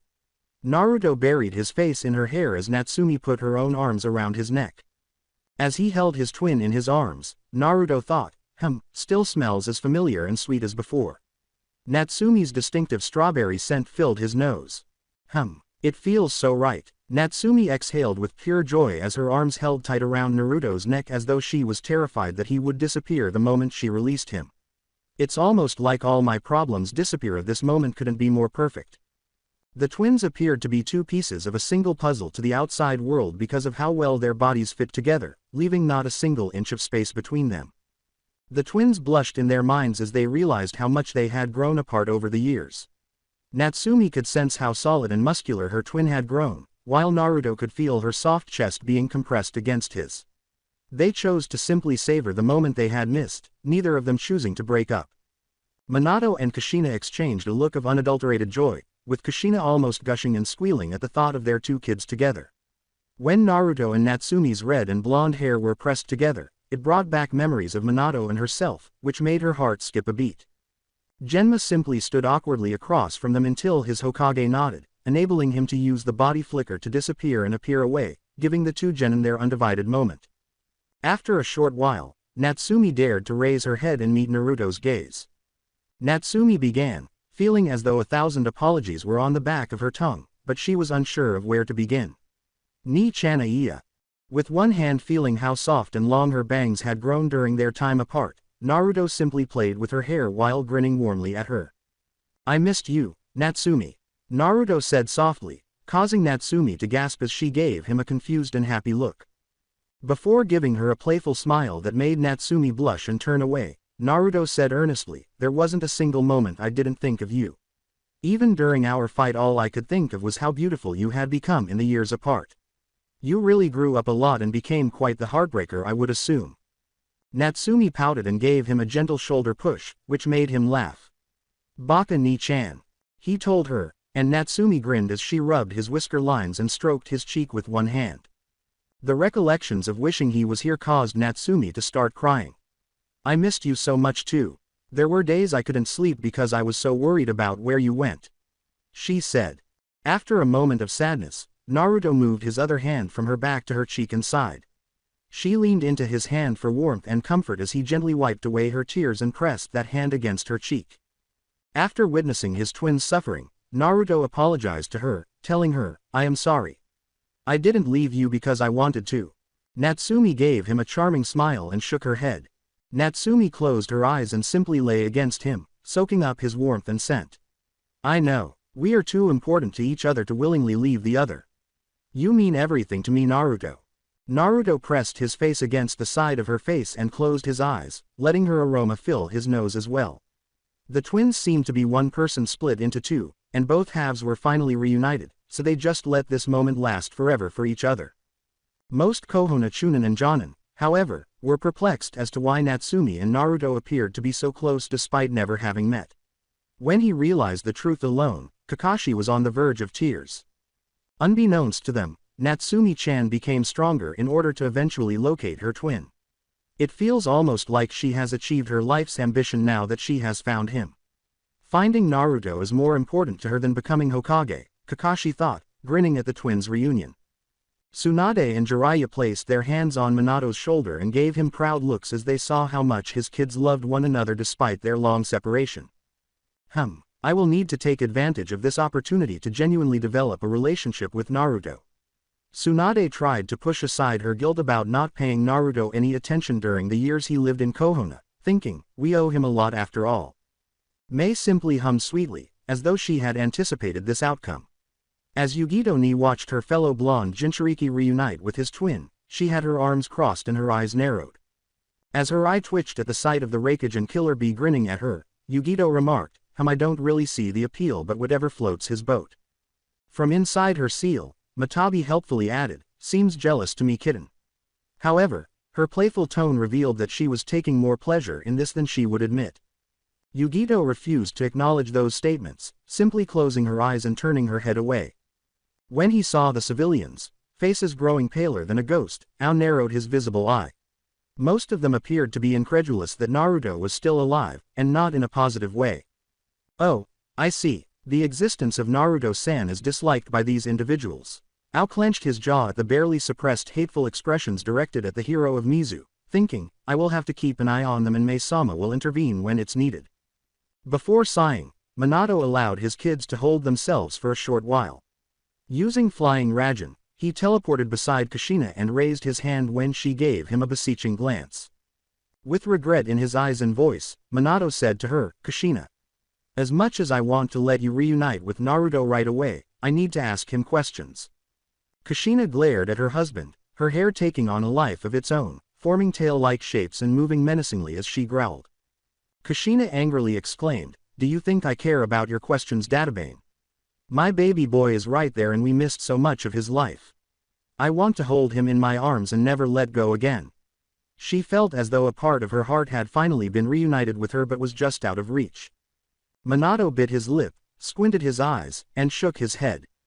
Although his tone was pained, Kushina's rage gradually subsided as Minato responded, "Kushina, I am the Hokage. I need to know what Naruto has been through and why he is now a part of Kumo. I also need to find out why he has Kyuubi chakra as well despite the efforts of Lord Third." With regret in her eyes, Kushina cautioned him, saying, "Don't push him away. We already made it seem like we favored Natsumi over him far too often." Minato averted his gaze in an attempt to conceal his own guilt. Things rarely go according to plans, huh? No matter what our intentions are or how much we want to be able to control and protect everything we love, sometimes things just happen. Minato sighed as he imagined Naruto, Rin, and Obito, their smiling faces turning into sneers. Before teleporting to Kushina, Minato threw a kunai at the stadium's edge. Using the kunai as a beacon, he instantly teleported into the stadium. When Minato arrived, Naruto moved away from Natsumi, but Natsumi refused to let go and continued to cling to his wrist. She was unaware of Naruto's sneer and unattractive expression, which eventually faded to a neutral one. "Chu-chan, Naruto Ni-chan is back," Natsumi exclaimed with utter delight, her blue eyes gleaming. Her tone was so joyful that it seemed as though Jiraiya had been able to sneak a peek at Tsunade without facing any repercussions. Minato smiled broadly at his kids, but his smile faded when he noticed Naruto's lack of joy as he resisted Natsumi's hand. "Naruto, why do you look at me with such sadness? You must know that we love you too, even though I know we made mistakes." Even though Naruto did a good job of keeping it to a minimum, Minato thought as he saw the anger and mistrust in Naruto's eyes. Minato greeted him with a warm, "I know Natsumi-chan. Welcome back, Naruto-kun. Welcome home," as he extended his arms in anticipation of an embrace.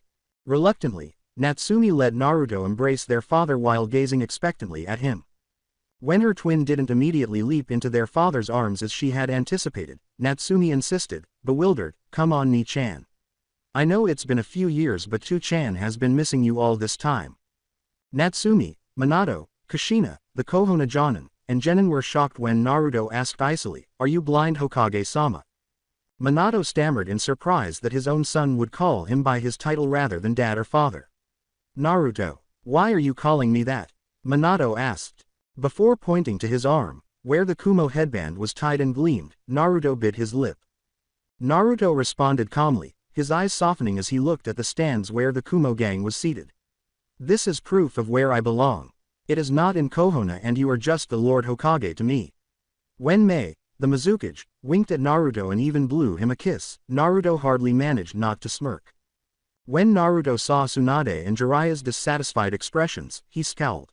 In the meantime, Kushina was so taken aback by how different her child appeared from her recollections that she almost fell to her knees, seemingly unable to comprehend the situation. Kakashi blinked away his self-loathing and became irritated as he appeared to be about to reprimand Naruto but restrained himself. "Those individuals, when I truly lived him, they didn't give a damn about me, and now they have the audacity to be upset with me. I'm disappointed in them, if anything." Naruto gritted his teeth and clenched his fist in a mental rage. Genma was staring at Naruto while Minato and Natsumi were taken aback by his outburst. He saw his fist clenching in rage and his teeth clenched. "This child," Genma thought to himself, "the Kyuubi child. Ah, I see. If I see him as the Kyuubi, then I can understand why he wouldn't exactly be fond of this village and I don't even know the first thing about him." In the meantime, Natsumi refrained from slapping herself to check if she was engrossed in a genjutsu. Natsumi yelled, "Brother, how can you speak that way to Chu-chan? He is our father," as she grabbed his shoulder and turned him so he had to meet her gaze. Naruto's icy gaze met Natsumi's perplexed gaze, but when he looked at her rather than Minato, his eyes softened. "Natsumi." When Naruto looked at the still shocked Minato, his eyes went flat, despite his sincere assurance that, I do love you and nothing can change that. But, there's that guy, for everything but me, he is your father. He is entirely different from what we have experienced. In other words, he left me in the dark and gave you light. This is what happened to me, Naruto said gloomily, his once bright blue eyes seeming to darken as he firmly but gently pushed Natsumi's hand off his shoulder. Naruto, how did you fare? Why did you travel to Kumo?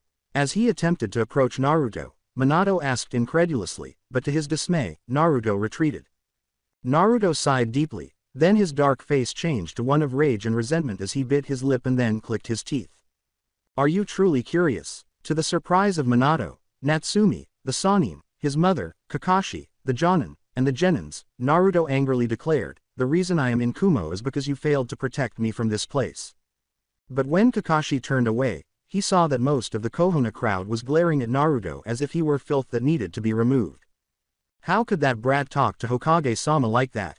For what reason does Hokage-sama refuse to put that beast down? He should be locked up so he can't taint Natsumi-chan with his evil. They seemed to think they were subtle enough to show their true feelings for the blonde Jinchuriki, but were some of the quiet and not so subtle whispers coming from behind Kakashi. These people, Minato-sensei thought it was just an extremist minority of people who actually believed Naruto was tainted by the soul of Kyuubi.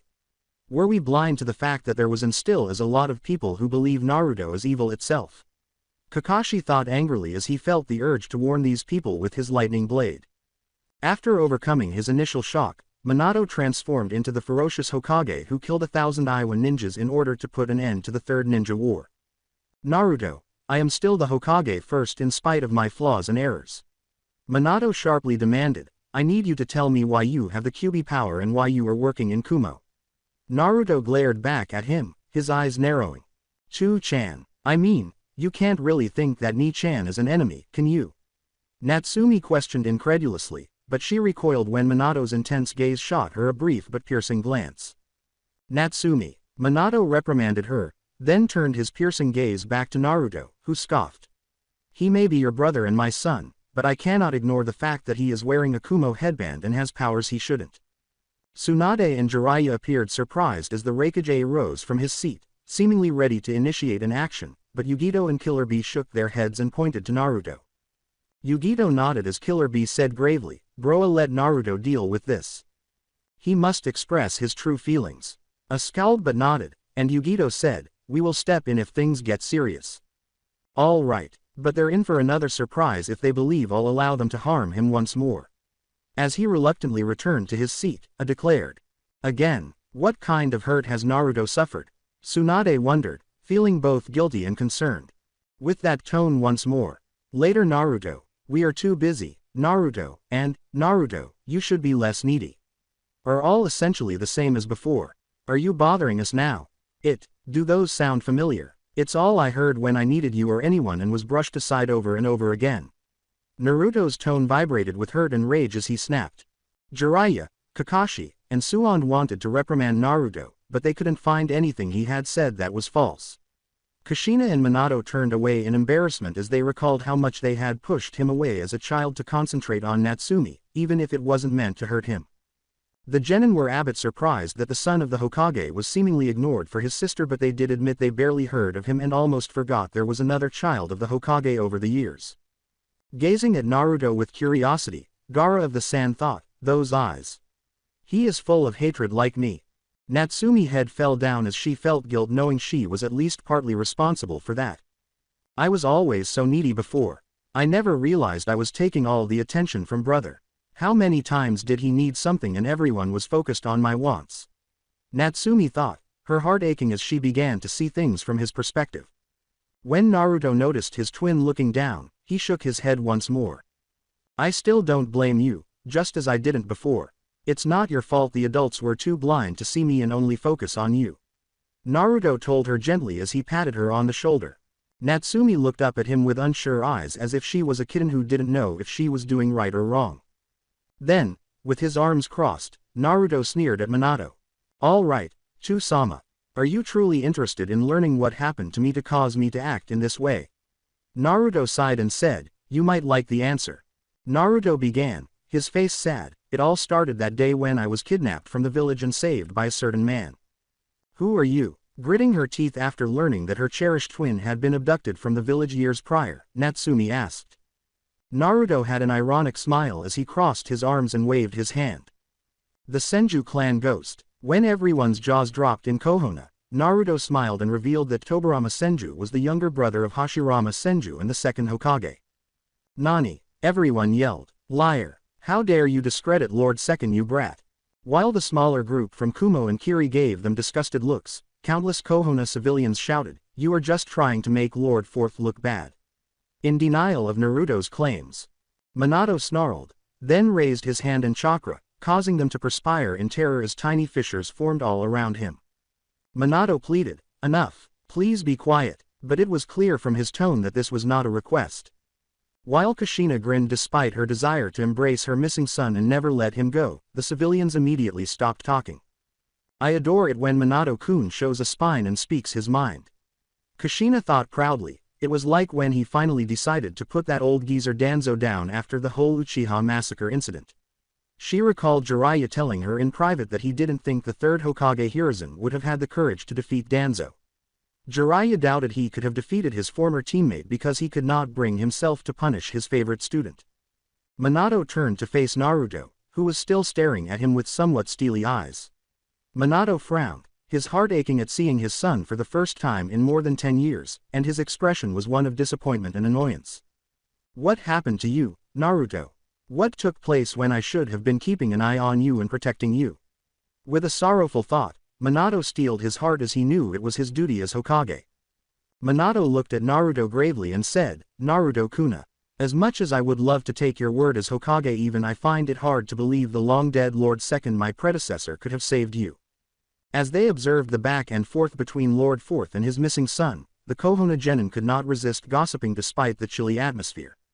When Ino noticed how attractive Naruto was and how much he looked like his father, she turned to Sakura and blushed a little. Before Minato and Kushina were formally married, it was well known that he was one of the most sought-after bachelors in the village. He was still regarded as this generation's girl crush even after he became a father. It's really sad how much Naruto-san seems to hate his father, but it's so surreal how much he resembles Lord Fourth. If it wasn't the slight facial shape and his whisker markings, I would think it was Lord Fourth clone rather than son. Ino whispered to Sakura, who cocked her head. If that's your thing. I mean, I guess I could see the appeal, but he still isn't on the same level as Sasuke-kun. Sakura said with a smile. Sasuke sighed slightly and said bluntly, I can hear you. You know that, right? I am right behind you and you are not exactly quiet. It was well known that Sasuke would have become much more reclusive and antisocial following the slaughter of his clan if it weren't for his mother and brother. He only intended to kill Danzo, who it was revealed had launched an unapproved nighttime attack on the Uchiha clan, sparing only Makoto, Itachi, and Sasuke because of the Anbus and the fourth Hokage's own response. Fortunately, Lord Fourth identified the guilty party and put him to death. With a hint of gratitude, Sasuke thought, the clan has been avenged. Naruto sighed after giving Minato a cool look, oblivious to what others were saying about him. With the Raikage nodding and Mei smirking in private at the word, ally, Naruto pondered, I suppose nothing I say will have much value, huh? I am in Kumo now after all, and Kumo is not an ally of Konoha. Mei thought smugly, not an ally of Kumo but doesn't mean Kumo doesn't have allies. Minato wanted to yell that he didn't care where Naruto was at the moment, but he refrained. Even though it was painful, he had to put his leadership responsibilities ahead of his personal feelings because he was still the Hokage first. Naruto turned to face the throng, looking past the contemptuous expressions of the Konoha bystanders before spotting a familiar face. Naruto turned to face the Raikage, who blinked and made a contemplative motion with his hand on his chin. Sama, I need senpai's help. Can I request his jutsu? Naruto yelled. Ah, so that is what you are planning. Very well, Naruto. Go down there and help Naruto with what he needs. I gave the order while a man with blonde hair and a Kumo headband saluted and nodded. Hi Raikage-sama, exclaimed who had performed a front flip to stand beside Naruto. Genma appeared about to step in, but she was stopped when Minato held up a hand. With desperate eyes, Minato begged, what are you doing, Naruto-kun? You can just come home and we can talk through everything. But Naruto clenched his fist and narrowed his eyes, gritting his teeth. Naruto's eyes turned red and slitted as Kyuubi chakra instinctively flowed into him. Talk things through. Oh, now you want to know what I want to say. How about all those times before when I wanted any sort of acknowledgement or love or anything from you? All I ever got from you was the impression that I was some sort of unwanted spare or that I was in Natsumi's way. Naruto angered. As the Kyuubi chakra entered his voice, it changed into a deeper tone. Despite her parents' and teachers' insistence that she had control over the power, Natsumi recoiled when she saw her cherished twin begin to use it. Do I appear like this when I use the Kyuubi power? However, if Ni-chan possessed the same ability, why did everyone tell me I was unique when we were both capable of doing it? Natsumi's heart ached as she thought. Even though she and Naruto were twins and Naruto was only a few minutes older than her, she could now begin to understand as a young woman that they were treated very differently. In order to avoid appearing weak in front of the Kiri and Kumo guests, the Kohono civilians began to perspire but refrained from fleeing. Additionally, they were somewhat deluded, believing that they were untouchable and unbeatable while Lord Fourth Hokage was present. A smug man said, "That brat really is a monster talking to Lord Fourth that way." A woman sarcastically whispered, "Yeah. Plus he is using the Kyuubi power he must have stolen somehow, unlike Natsumi Haim who earned it."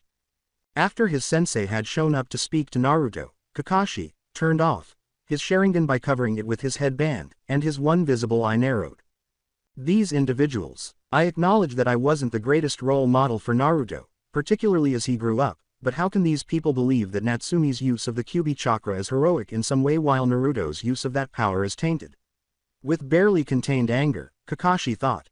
But even if Kyuubi power was sealed inside Natsumi, it still raises the question of how precisely Naruto is using it, as he had to take mental breaths to avoid killing the civilians he had vowed to protect, Kakashi thought. Ni-chan, please calm down, Natsumi pleaded, hesitating before grabbing his arm. As he glared at the distraught Minato, who was hardly able to meet his son's gaze, Naruto hardly seemed to notice his twin. Naruto Aiya, Minato muttered, unable to think of anything to say in response to the charge. One Kumo person, though, didn't appear to hesitate at all. When Raikage and Killer Bee appeared ready to leap down, Yugito glanced at them. She tilted her head in Naruto's direction and shook her head. After giving her a brief glance, they nodded, causing her to nod in gratitude. Interestingly, Matabi the two-tailed cat was sealed inside her, so when she used a fire body flicker to make an appearance in the stadium, her version had blue fire. When Genma appeared prepared to step in, Minato held up a hand. Minato was unsure whether his son needed to be sealed away, so he asked cautiously and politely but impatiently, "Yugito-san, was it? What do you need? I don't mean to sound rude, but my son is being a bit rash right now.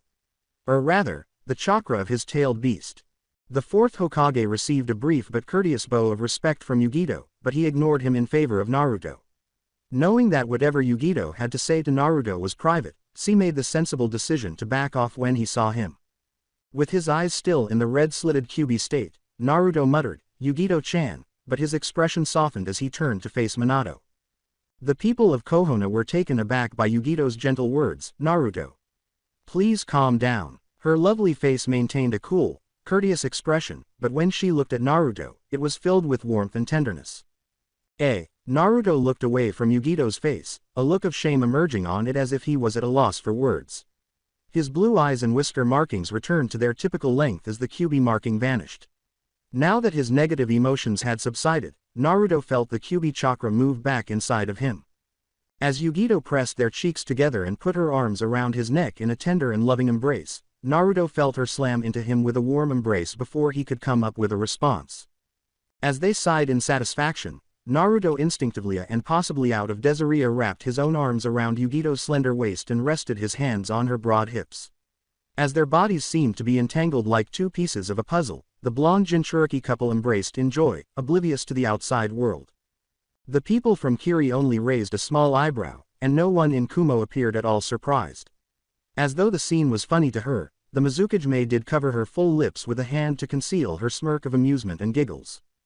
The son of the current Hokage appeared to harbor a great deal of animosity toward the Jonin and Jinchuriki from Kumo, but the Jonin of Kohono simply stared at one another in bewilderment.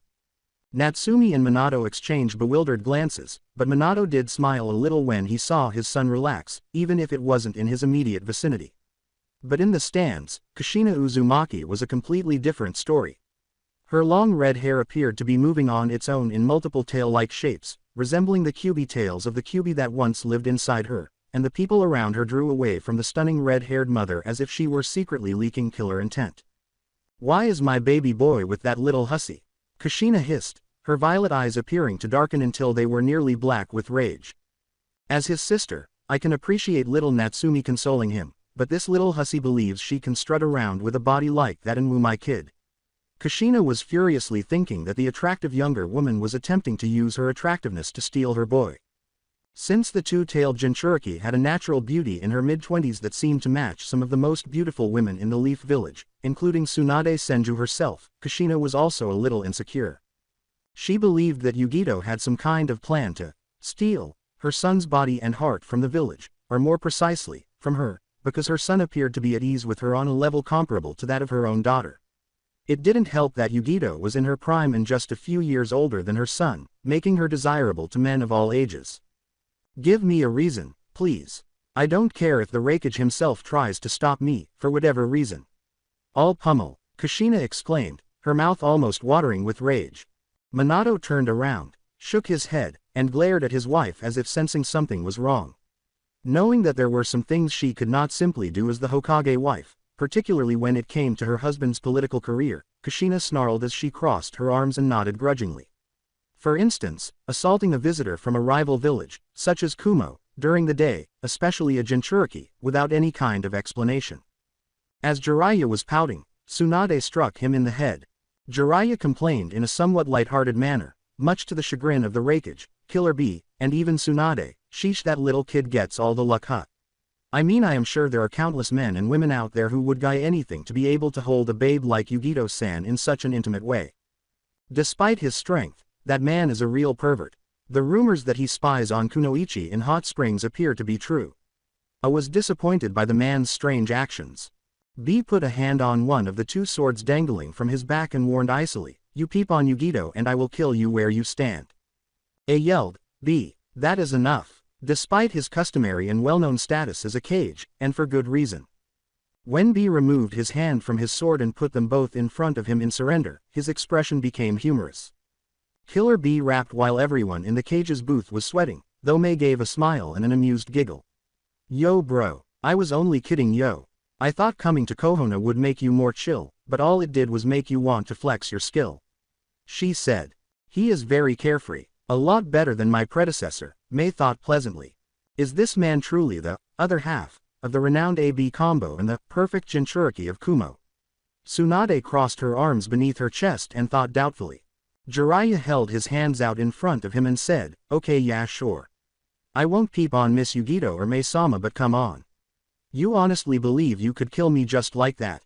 His smirk demonstrated how much he believed his abilities were superior to Killer Bee's.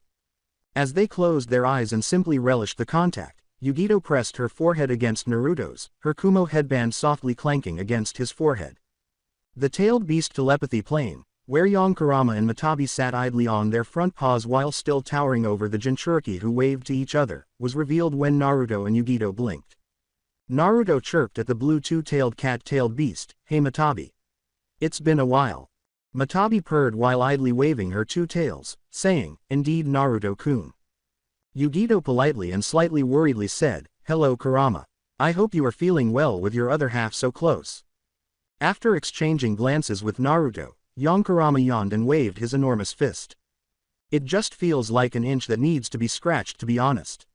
We cannot communicate with my other half as easily as you or Eight Tails due to him refusing to work with this brat's twin. He does seem angry though. I can tell he possibly hates that brat more than I hated Naruto before," Yonkarama said with a curious expression. As Kurama rolled his eyes and his enormous tails moved for a while before falling to the ground, Naruto said automatically, "Not brat. Natsumi." Kurama closed his eyes as if to nap. When Kurama gave her the finger while keeping his eyes closed, Matabi laughed and looked amused.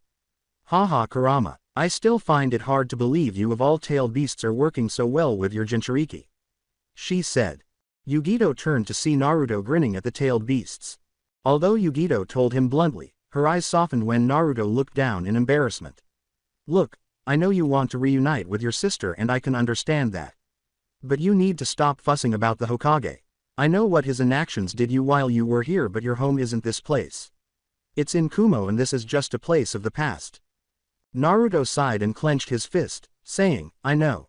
You were right, this place brings back all those feelings I had when I lived here and it frustrates me to no end when he starts acting like he cares now. With a sigh, Yugito gave Naruto a charming smile. With a noticeable sway of her well-developed hips, Yugito approached Naruto before he could reply, pressed against him, and put her arms around his neck. Naruto shuddered as her sweet scent and warm breath filled his senses. Yugito planted a tender kiss on his cheek, allowing her lips to linger for a few seconds before pulling away with a noticeable pop. When Yugito noticed Naruto's face flushed from her distinctive red lipstick that lingered on his cheek where she had smooched him, she winked and giggled. With a twinkle in her eyes and a purr in her voice, Yugito said, just remember. My bed is always an option when you feel lonely. Her half-closed eyes would make any man go crazy with lust. Even as Kurama and Matabi chuckled at his facial expressions, Naruto turned away, refusing to clarify the nature of their relationship. Ignoring the agitated glances that Yugito and Naruto gave him, Kurama yawned and said, just bang already. It's what humans do when they need to relieve stress, right? You will both feel better and be annoying happy than annoying depressed. As Yugito's cheeks darkened, Matabi reprimanded him, Kurama. Naruto-kun and Yugito-chan are human. When they make love it will be special and not just rutting like animals like you suggest. Yugito yelled, not exactly helping Matabi. As Matabi laughed and waved her tails before blinking as though she was considering something else. As the four of them shudder at the idea of Killer Bee rapping away in their private mindscape, Matabi remarked, we better get back before Bee and Gyuki invade our little private chat. I could do without Bee raps if I am being honest. In the mindscape, Yugito and Naruto waved goodbye to one another as they closed their eyes and opened them to see that not much time had passed in the real world. Yugito then carefully pulled away from Naruto's tight embrace. From behind his shades, Killer Bee was giving them the stink eye, seemingly sensing that they were meeting without him. From Killer Bee's own seal, Gyuki proposed, if your raps were any good maybe they would invite us to the meetings more often. Killer Bee pouted in his head, refusing to answer that question. Gyuki the Eight Tails observed as Killer Bee's pout softened and he grinned softly, or perhaps they need each other more they are willing to admit. They care about you too Bee, but you of all people should know even Jinchuriki have different needs for different people. After giving Yugito a sophisticated glance, Naruto gestured to C, who nodded. C approached him until he was standing arm's length away. C nodded as Naruto said, get ready to use that jutsu to transmit my memories. C then turned to face Minato, who regarded him with suspicion. This is not the mind transmission jutsu of the Yamanaka clan but rather a jutsu we reverse engineered and modified to fit Kumo's needs. It's not like the mind transmission jutsu is even a bloodline jutsu like the Sharingan or Byakugan. It's just a hidden jutsu that is only taught to members of Yamanaka clan but it can be modified if the user is skilled enough. C patiently clarified because he knew that Kohono were going to be upset. With a sigh, Minato placed a palm on his forehead to ease his headache before lifting his hand. Minato pointed to Kakashi, who rubbed his head in shame, and said, C-san is correct. Despite how it seems using a jutsu from another village is not stealing village secrets. If it was then members of the Uchiha clan with their Sharingan would have issues with copying jutsus. Kakashi acknowledged, Sensei is right as I am pretty famous for being, copycat Kakashi, for using Obito Sharingan to copy tons of other village jutsu, as he observed Sasuke cross his arms and frown. The Yamanaka clan members scowled as they realized they had no legitimate reason to complain about Kumo. As she turned to Shikamaru, the Genin Ino Yamanaka appeared taken aback. Hokage-sama is right, it's like the shadow possession jutsu. Despite only people from my clan getting it taught doesn't mean it is actually tied to our blood. Anyone could theoretically use the jutsu as they know the signs or make a variation, but I am guessing you need to be a skilled sensory type ninja. That C guy probably is a sensory type and that is how he made a version of your clan's jutsu. Shikamaru speculated while Ino sighed. The real question, though, is what kind of memories we will see from that Naruto guy. If the village actually drove him away, then how? The son of the Hokage. The one our age group can barely remember what exactly is about him that made him not beloved like Natsumi over there if they are both children of the current Hokage and Lady Uzumaki. Shikamaru pondered anxiously, not particularly interested in the response. Naruto observed with a gloomy grin when he saw Minato wince, this will allow you all to see my memories and see the truth of what I went through. We can start over 12 years ago on my 4th birthday. The very last day I spent in this place. C started making hand gestures when Naruto put a hand on his shoulder, but they stopped when they heard a female voice yell.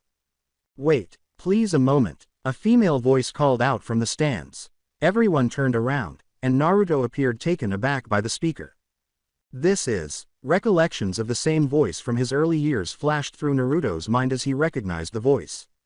Naruto flinched and his eyes widened as a stunning woman with fair skin, black hair, and dark eyes appeared in a body flicker, causing a puff of smoke to appear.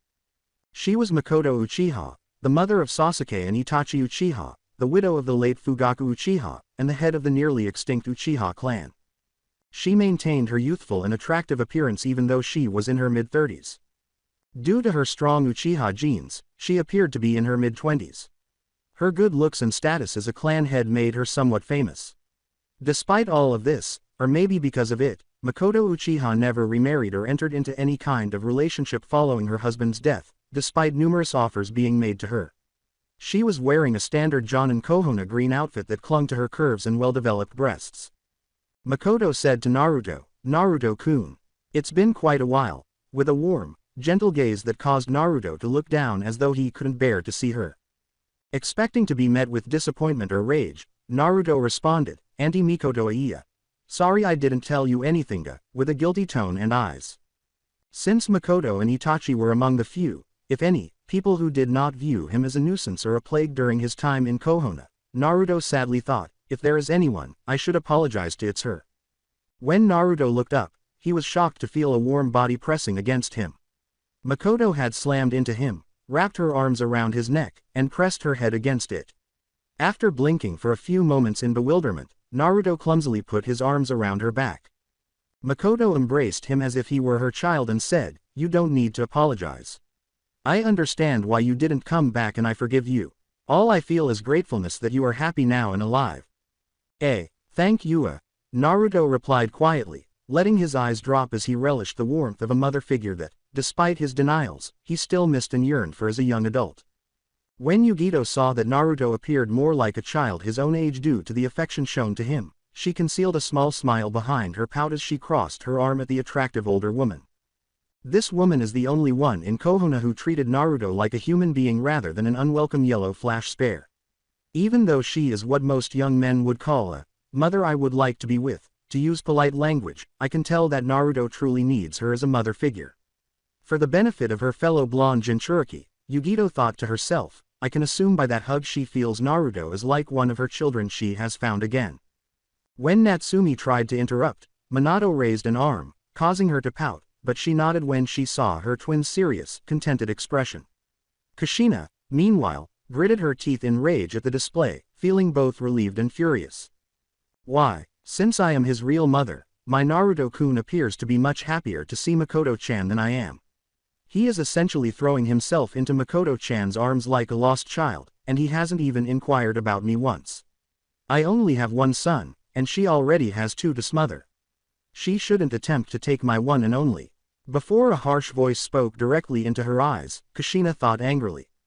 However, didn't you push Naruto away? Is he only pursuing Makoto because you didn't give him the maternal affection he required in the first place? In her eye, a devil-like Kushina whispered. This devil incarnation of Kushina shared her red hair, but instead of having her lovely violet eyes, this Kushina had yellow eyes and a cunning grin. Before a barrage of memories of her reprimanding her only son or becoming irate when Naruto questioned why things were different between him and Natsumi, Kushina reflected, it wasn't supposed to be this way. I never mean to Ionlia. He eventually stopped asking, and she smothered Natsumi while keeping him at a distance. What you wanted to happen is irrelevant. Regardless of your intentions, your son is the one who paid the price. You alone are at fault if he doesn't consider you to be his mother. Not Jiraiya, Makoto, Minato, or anybody else. You were responsible for it, she said icily before disappearing. You were supposed to be his mother and you failed. When Kushina could not deny her devil-like self-accusations and could hardly contain her tears at the idea of shoving her son away, she thought in despair, Iya. One genin narrowed his eyes in suspicion and jealousy, but the actions of the female head of the Uchiha clan left the great majority of Kohona more perplexed than anything else. Who is this guy? Why is his mother giving him such a hug? When Sasuke felt his vision warp, He blinked after thinking with his eyes narrowed. He blinked and saw Itachi appear in front of him, expressionless, as if time had stopped for him. Sasuke realized that Itachi must have used his 3-tomo Sharingan to look him in the eyes without him noticing, putting him in an illusion to speak in private. "Is this Genjutsu, Itachi ni Sana?" he asked. With his Sharingan glaring down at his younger brother, who frowned up at him with his arms crossed, Itachi said, "Sasuke-kun. Calm down." With his hands in front of him to demonstrate his point, Sasuke yelled, "Ni-san. How can you be so calm like that? Ka-san is hugging some guy like she is one of us. I don't care if he is the Hokage's son or not. He doesn't need to steal mother away from us as we only have mother. He has both his parents right there and choosing to ignore them to steal our only parent left." "Sasuke-kuna," Itachi said softly, but with a commanding presence that caused Sasuke to pause his tirade and turn to face his older brother in terror. Itachi's Sharingan, looking at Sasuke with dismay, had changed from 3-tomo eyes to something like a 3-sided pinwheel. "This is Mangekyo Sharingan, Ni-san. Here, he's being serious." Sasuke shuddered as he recalled being informed that only a small number of their clan had awakened to the Sharingan, a higher-level evolution. Itachi's Mangekyo Sharingan appeared to spin in each of his eyes as he lectured, "Sasuke-kun. Naruto-kun probably has real reasons to need our mother for comfort. Just because Hokage-sama and Kushina-sama are down there does not mean they are ones Naruto-kun needs to fill in that role of parent for him." Unlike before, Sasuke's tone was more inquisitive than angry as he questioned, "But Ni-san, why does Naruto need our mother? What happened to him and his parents?" After a minute of crossing his arms and frowning, Itachi turned back to face Sasuke. When Sasuke appeared ready to argue, Itachi gently raised a hand and said, "Naruto-kun did not have the go-happy childhood you would expect from a child of the current Hokage and one of the last Uzumaki members to be alive.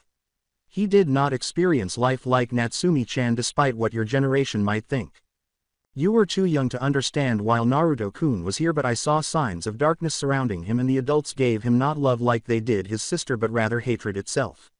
I will not claim to know everything that happened, but from my observations he and you might get along better than you think."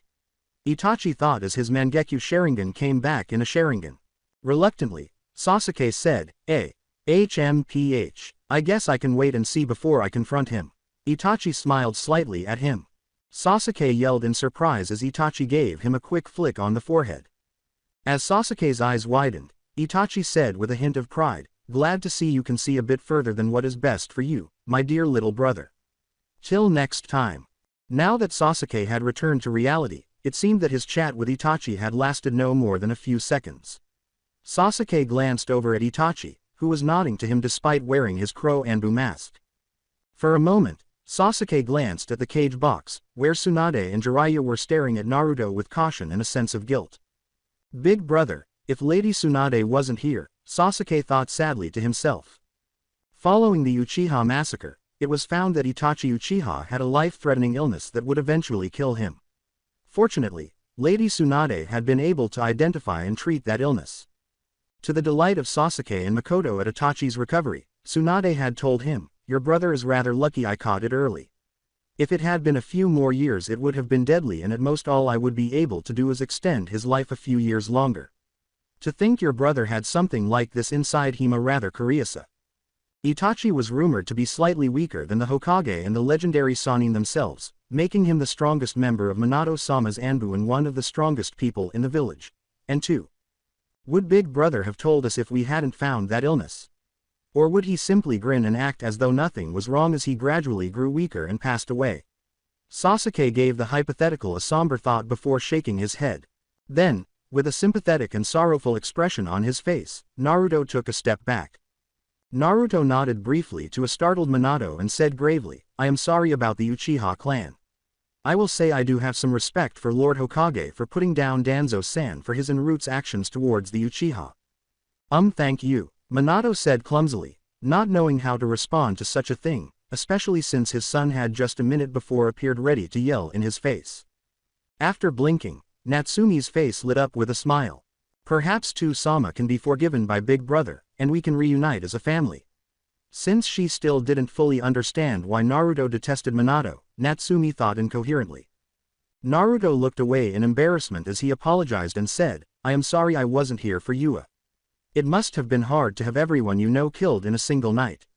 Then, he felt a warm hand on his forehead and was urged to look Makoto in the face. Naruto let out a brief sigh of satisfaction as Makoto's face displayed nothing but empathy and understanding as she gave him a tender, maternal smile on the forehead. Makoto embraced him tightly once more and said, "I don't blame you. There is nothing you could have done to change the outcome, and the Uchiha clan burdens were not yours to bear, Naruto-kun. Thank you though for the understanding. It does mean a lot to me." Makoto and Naruto separated but remained within arm's reach when Minato coughed. "As much as I don't want to interrupt, but why are you here, Makoto-san? Naruto-kun was going to show his memories to us, but then you interrupted. Is there something you need to say?" Minato replied with a friendly grin. To the astonishment of Natsumi and Naruto, Makoto sneered at Minato before her lovely face became as neutral as stone. Makoto said stoically, her expression displaying a clear lack of warmth, "Forgive me, Hokage-sama. I want to show my memories of that day. Naruto-kun might know what happened from his perspective, but I think he deserves to know what happened from us adults that day." Naruto became suspicious when Minato winced at the tone but did not appear surprised. When Kushina noticed that Makoto had become more formal with her husband, her glare at her for acting like a mother to Naruto changed to one of regret and sadness. She could practically feel the same disappointment directed at her even though she wasn't looking in her direction. "How strange. Although it has been a while since I last visited, I am aware that Makoto Oba-chan was best friends with her." Unknowingly expressing his conflicted feelings toward his mother, Kushina Uzumaki, Naruto thought, "Ka Uzumaki-sama," and had great respect for Hokage-sama, but her tone just now showed great disgust, almost as if she doesn't consider them her friends anymore. A male civilian shouted in indignation, "Uchiha-sama. Why are you entertaining that boy? He is a liar and wants to slander our and Lord Hokage's good name." He meant to say, "demon, not boy," and Yugito and B narrowed their eyes because they had already experienced similar taunts in Kumo. This appeared to have a knock-on effect, as dozens of Konoha residents began to call Naruto derogatory names, but notably only in the sense that he was ungrateful and a traitor rather than a demon. Mizukage Mei sighed in disappointment, and Raikage appeared unimpressed. "It seems Lord Hokage has some rowdy people in his village, right, Lord Raikage?" Mei asked, exhaling as she scowled at how simple it was for Konoha residents to gather in large numbers. Since they could clearly hear the hidden message, Tsunade and Jiraiya scowled at the tone. Instead of using the word rowdy, the two other Kages used the word traitorous, suggesting that Minato was incapable of managing his own village residents in a public setting. A smirked, as if he already knew the answer, and said, "Maybe we should give them the benefit of the doubt, Mizukage-sama. Maybe it's just my ninja Naruto that has them this rowdy and not just a common thing. Now I wonder why someone like Naruto would get such a reaction inside this village." Neither Jiraiya nor Tsunade responded to the bait, opting instead to remain silent. Kushina, meanwhile, was clenching her teeth at the foolishness of these villagers who seemed to take advantage of every chance to disparage her infant son despite their love for her, her husband, and their daughter. "He is still my child, and these people are behaving as though he is the real threat, so I don't care if he is currently in a different village." Even though Kyuubi chakra was divided between Natsumi and Naruto, Kushina's violet eyes almost seemed to turn red as she thought angrily. Naruto thought about giving them the finger, but he decided that it would be bad for Kage and his actual home, not for the Leaf Village. Let these people grow foolish. They are completely mistaken if they believe they can break my spirit now, Naruto thought, preparing his muscles to make hand signs in case the crowd turned violet and began hurling objects. Minato looked around, prepared to use his chakra once more to subdue them, but he was outclassed. Makoto used chakra to deepen her voice and warn, "Enough. Quiet or I shall make you see things that would make nightmares seem like happy dreams." She smiled warmly as she turned to face Natsumi and Naruto. "Please, Naruto-kun, Natsumi-chan, and even you, Yugito-san, please look down. I don't want you to see me like this. I have a certain imagine of me I want you to preserve in your minds, and this is not what I want in there." Makoto replied affectionately. Even Naruto began to perspire from the tone, and Natsumi appeared frightened. Kushina gave her best friend a fierce look as she lectured and taught her kids as if they were her own. Natsumi looked down and squeaked, "Hi." Yugito arched an eyebrow. "Well, she's a strong, attractive woman. I understand why Naruto-kun admired her," Yugito thought, implying that Naruto had previously mentioned Makoto. The Uchiha turned away and hummed as Yugito chose to make fun of her. Naruto, meanwhile, was compelled to comply out of instinct. Naruto bowed and turned his head away, thinking, even after all these years, she still has that kick-ass mom vibe. Makoto turned back to the audience, her face as cold as ice, after she was certain that the children would not be caught in her glare. Her lovely face was frowning, but her eyes were closed. As she released a burst of chakra that caused the ground beneath her to begin to crack, Makoto warned, "You might have gotten away with it with words like that under the Hokage-sama, but never say anything like that in my presence." When he saw the gorgeous Uchiha, a fortunate or perhaps foolish male civilian licked his lips. He didn't appear to have any survival instincts. Instead, his lust and desire overcame them. The man gazed lustfully at Makoto's well-defined curves and said, "Uchiha-sama. You should stop wasting your time with some Kumo scum like him. If you need something to focus on, my place is always open." Most of the ninjas there were disgusted by this, with Sasuke and even Itachi appearing prepared to protect their mother's honor. Although the wounds healed quickly, Naruto clenched his teeth and held his hands until they bled, hidden from the others. Makoto traced the voice to a civilian in a particular section of the crowd, looked up, and opened her eyes. Her eyes spun momentarily, now in their Sharingan form. As though experiencing nightmares while awake, the male civilian let out a gasp of horror and terror. Before going unconscious, the man gasped for air. A dozen other civilians dozed off around that one, though they appeared to be caught in a genjutsu because of how calmly they were sleeping. Mom's Sharingan remains resilient. With a single glance, she caught them all, and even made a special genjutsu for that man that was meant to frighten him before knocking him out. Itachi saw this with a smile beneath his mask. As an Anbu disappeared using body flicker to awaken the civilians, Minato blinked and then snapped his fingers. The male Anbu was still looking terrified and averted from Makoto. Makoto's Sharingan had switched off by then and her eyes were back to normal. Makoto let him, Natsumi, and Yugito stand now that her Sharingan was inactive, which confused him due to Naruto's sensory-like abilities. Has Auntie Makoto kept up her training?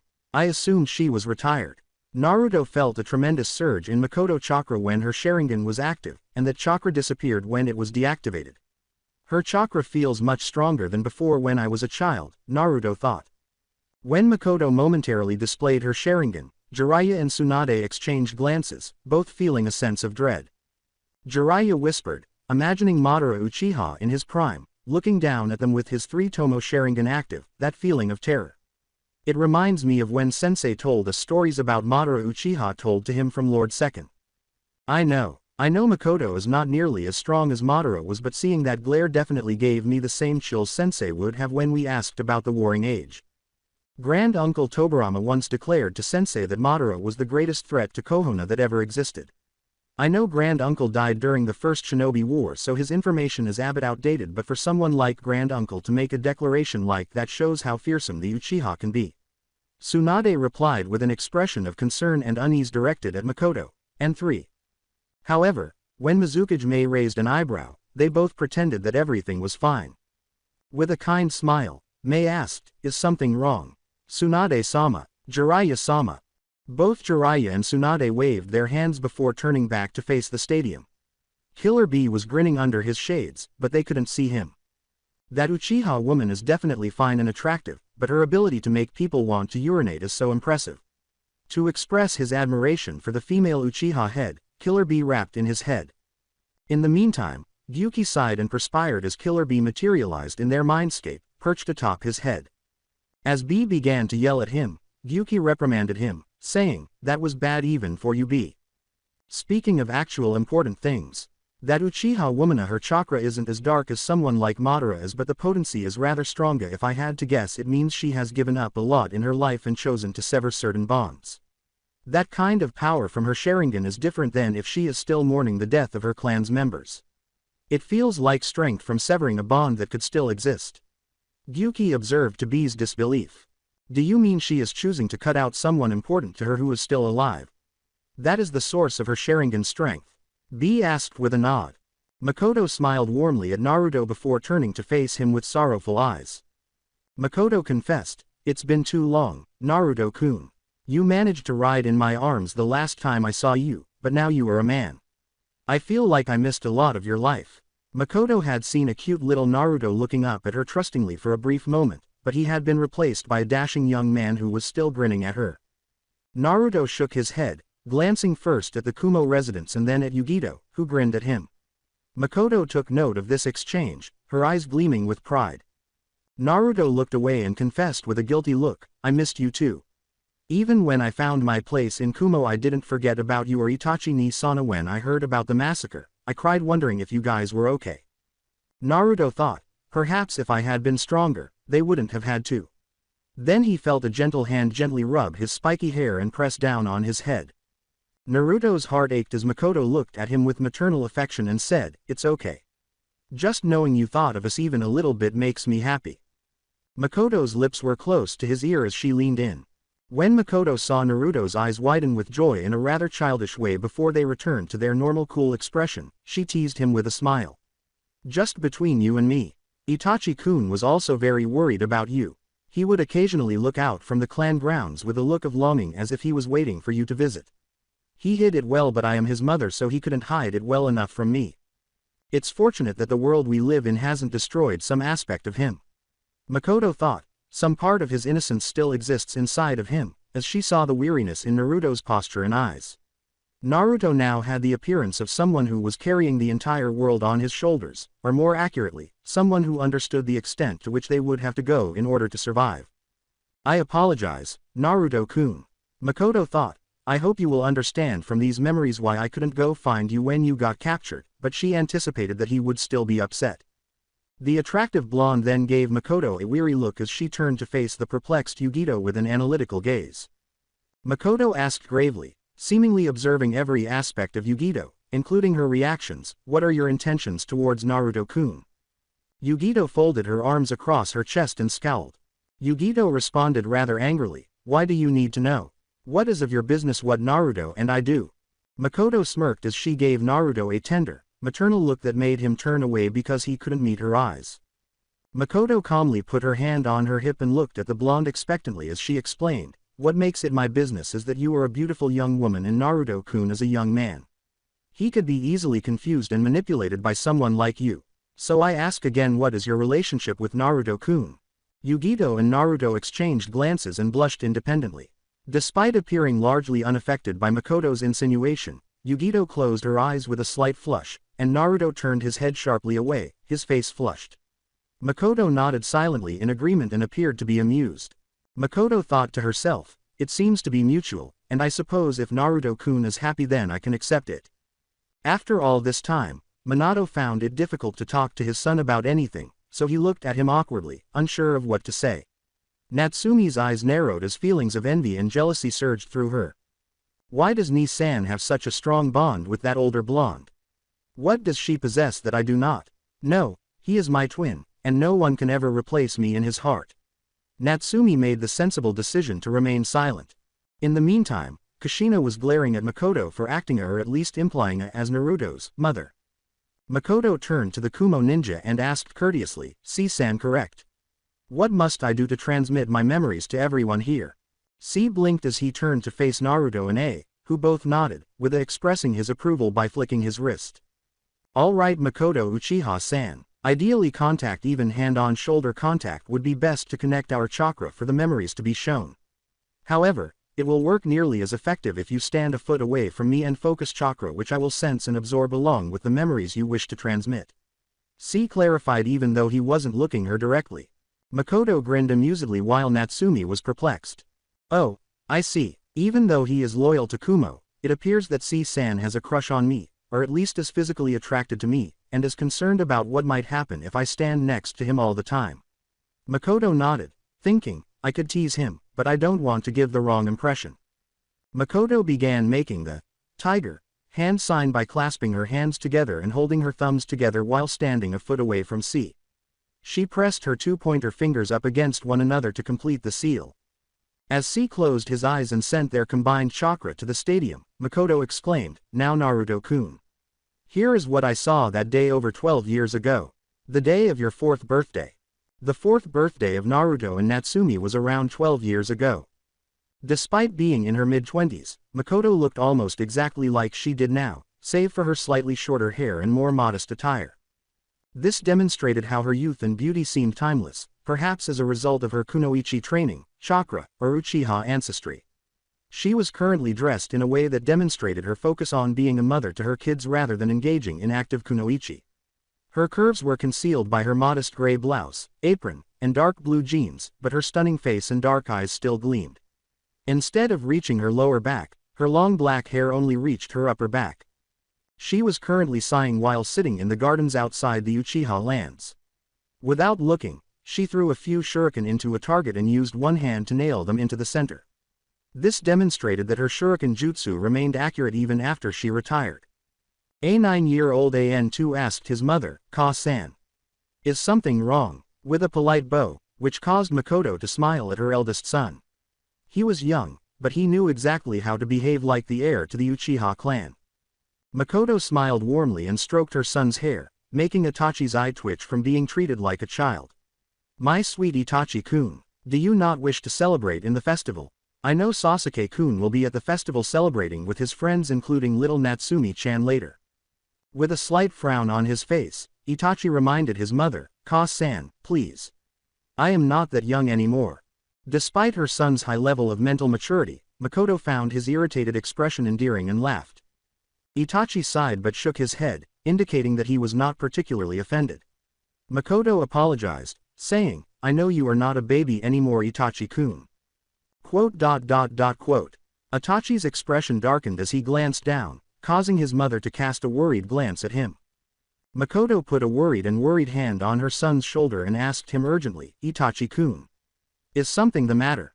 Makoto's eyes widened as Itachi asked in a whisper, "Ka-sana, why does the village celebrate this day? 4 years ago, it was a disaster for the village and many people died, but people treat this day as if it was some great celebration for the village." Makoto complimented him, saying, "Sometimes I forget how mature and wise you are. You are truly a prodigy, Itachi-kun." Itachi merely raised an eyebrow, not seeming to take her remark seriously. Makoto then let out a sigh and looked up at the sky, seemingly considering her response. Makoto responded, although her face suggested she didn't truly believe the response herself. "The people of the Leaf need think this day was defeating the Nine Tails and making the hero the 4th Hokage even more a hero." Itachi clenched his tiny fist and scowled. Itachi conjectured, even though we lost countless civilian, ninjas, and even Lord Third as a result, the people here cannot deal with the reality it was a tragedy that cost people their lives. Makoto's eyes glowed with pride before she sighed. Makoto thought, in a similar way, that the Uchiha clan believe that due to Madara being one of the founders we deserve special treatment inside the village. They both cannot deal with the reality of what has happened and only believes in what they want to believe. Itachi nodded slowly as they exchanged a dejected expression. Makoto sighed as Itachi continued, including father and the elders and most of the Uchiha. Makoto did not refute the charge. Makoto looked intently into Itachi's eyes before turning to face him. "It will up to you, Itachi-kun, to change the perceptions of the Uchiha and get them to realize the reality that we are merely one part of the village and not something so special that would cause the village to die if we don't get special treatment." Makoto cautioned Itachi, but her eyes began to soften. She nodded. Makoto nodded resolutely as Itachi said, "Hi Ka-san. I will do my best for the village. We also need to teach that same lesson to Sasuke-kun. We both know he might follow Tsu-sama's example. He does seek father's approval even if he doesn't show it." For a few minutes, they sat side by side in quiet contemplation of the sky. For fun, they even easily skipped rocks over the small private lake. Makoto's eyes gleamed with laughter as Itachi pulled a pair of kunai knives from his pocket. Makoto teased, "Itachi-kun, is this a special gift for the little Uzumaki twins? It is a special day after all for them too. It is their 4th birthday as well." Itachi nodded. "Yes Ka-san, I had these specially forged for them later when they become genin. They are forged from chakra metal so the knives can be imbued with whatever chakra natures they possess in the future. I am sure Minato-sama and Kushina-sama will hold on to the kunai till then. Just something to strive for in the future," Itachi said with a smile and looked at Makoto. Makoto laughed, making Itachi smile and conjuring up an image of the young Uzumaki twins smiling up at them. "They are rather cute, adorable kids. I can see them running up the wall when they hear you got them such a special present for them. Cute blonde and cute red-haired Uzumaki children." They grinned, but Itachi's smile faded and he let out a long sigh. Itachi bit his lip nervously and asked carefully, "Ka-sana, you would be honest with me if I asked you something that might be dangerous, right?" Makoto's eyes widened at her oldest child. After a minute of reflection, Makoto crossed her arms and said, I suppose that depends on what you needed to ask. I will say if there is something I won't tell you, then there must be a good reason for that. Makoto sat by the stones encircling the Uchiha clan ponds and said, Speak your mind. Anything you want to know I will try to answer to the best of my ability. Then Itachi took a seat beside his mother, who smiled warmly and looked down expectantly at him. She gave him her undivided attention by making a head gesture. Makoto looked like a fish out of water, so Itachi asked bluntly, his eyes full of seriousness, what exactly makes Natsumi-chan so special? Makoto gasped, coughing, as if she had swallowed air in shock. Excuse me, what was that again, Itachi-kun? I don't understand what you are asking me. When Itachi crossed his arms and sat with his knees slanted so that he could rest his arms against them, his expression became even more solemn. Itachi told her, seemingly examining every move Makoto made, Sasuke-kun and the children his age are too young to notice anything that isn't right in front of them, but Ka-san, I am old enough to see the signs in the village.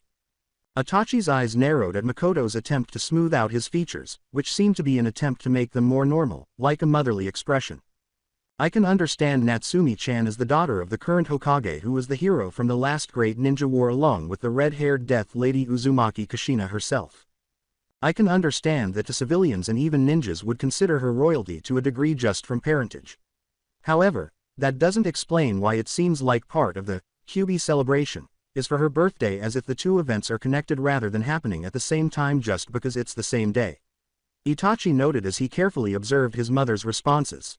Makoto appeared taken aback by Itachi's capacity for deductive reasoning, and she was momentarily stunned. The Kyuubi was defeated on this day 4 years ago, which so happened to be on the twins' birthday.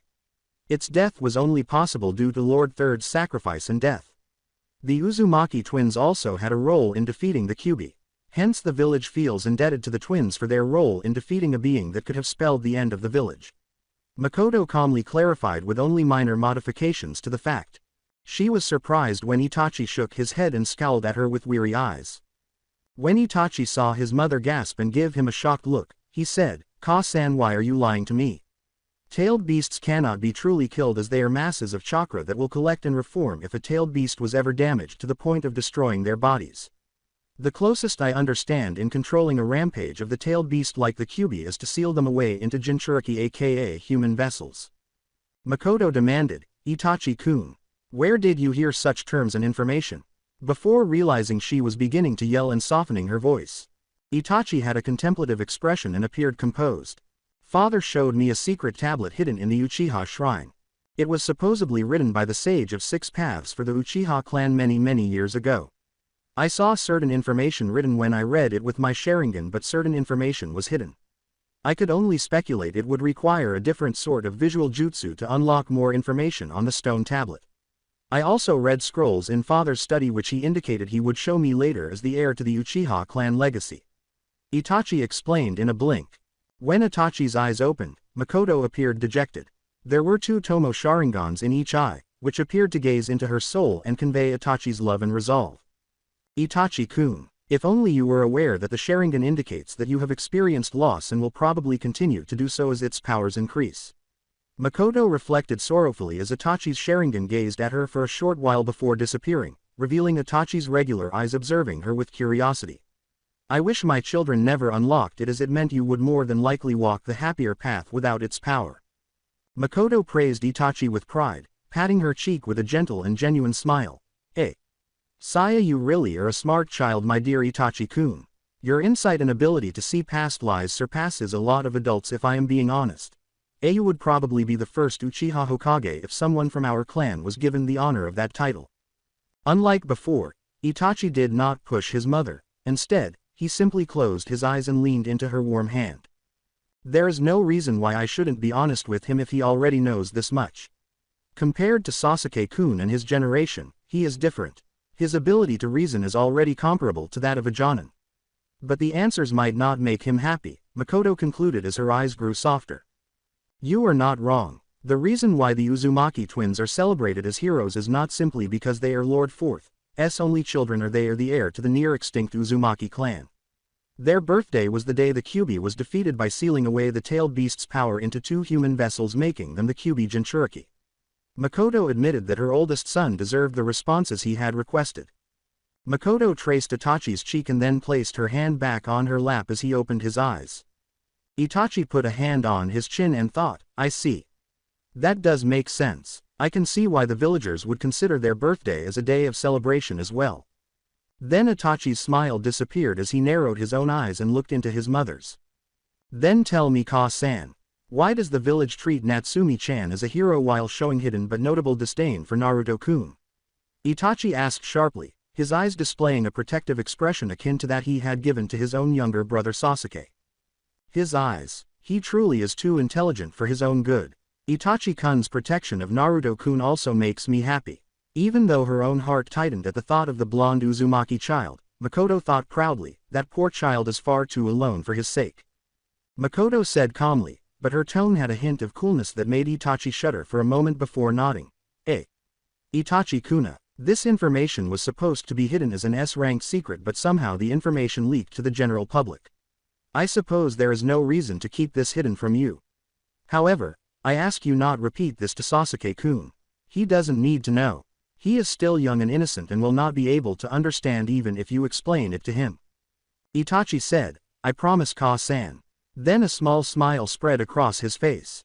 Makoto laughed and waved to Itachi as he continued, I have to say, Ka-san. Despite father being more well known for his visual prowess and abilities, you frighten me as well. People should not underestimate you just for being more focused on Sasuke-kun and me. Makoto remarked, Oh Itachi-kun. You flatter me. If you keep up that charm, then you will have a sweet girl in the future to be your partner. However, her sly smile revealed that she was already aware of her son's terrifying reputation. Makoto bit her lip, sighed deeply, and looked up at the sky as her smile vanished. Makoto looked Itachi in the eyes and said, the reason why Naruto-kun and Natsumi-chan are treated differently despite both being children of the 4th Hokage and Jinchuriki is the way they are Jinchuriki of the Kyuubi. Her expression was so solemn and grim. Itachi thought, so, they are Jinchuriki, huh? Vessels of the Kyuubi chakra and power.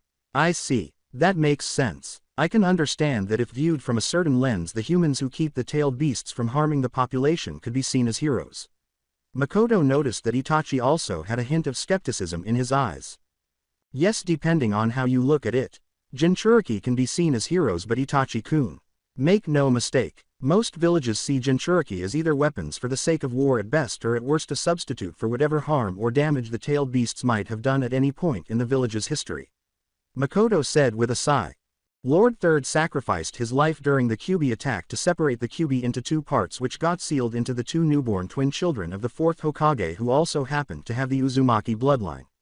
Natsumi and Naruto Uzumaki. That act cemented Lord Third's legacy as the Hokage who lived the longest and the man who sacrificed his life for the village most in the village history. Makoto laughed. To honor the late Hiruzen Sarutobi, Itachi and Makoto both took a moment to close their eyes and say a prayer. Subsequently, Itachi opened his eyes and gazed at Makoto once more, his eyes analyzing and displaying 100 thoughts simultaneously. How did the power of the Kyuubi get separated into two humans? There isn't any information from the Uchiha archives about a tailed beast being in two Jinchuriki at the same time. Did Lord Third somehow separate the chakra into two equal parts that exactly the same? Or perhaps he separated the chakra into yin and yang chakra right down the middle, like splitting yin-yang style into the components that form chakra itself? Itachi asked with a stern face. Does he even understand yin-yang style? This youngster is incredibly intelligent for his age. Makoto shook her head, thinking, he might actually become Hokage in the future. She was astounded by Itachi's insight and knowledge. Makoto sadly clenched her fist in anger, causing Itachi to look at her with concern. Perhaps things would be different if the Kyuubi power was split in those ways. However, that is not what happened with Natsumi-chan and Naruto-kun having parts of the Kyuubi sealed inside of them.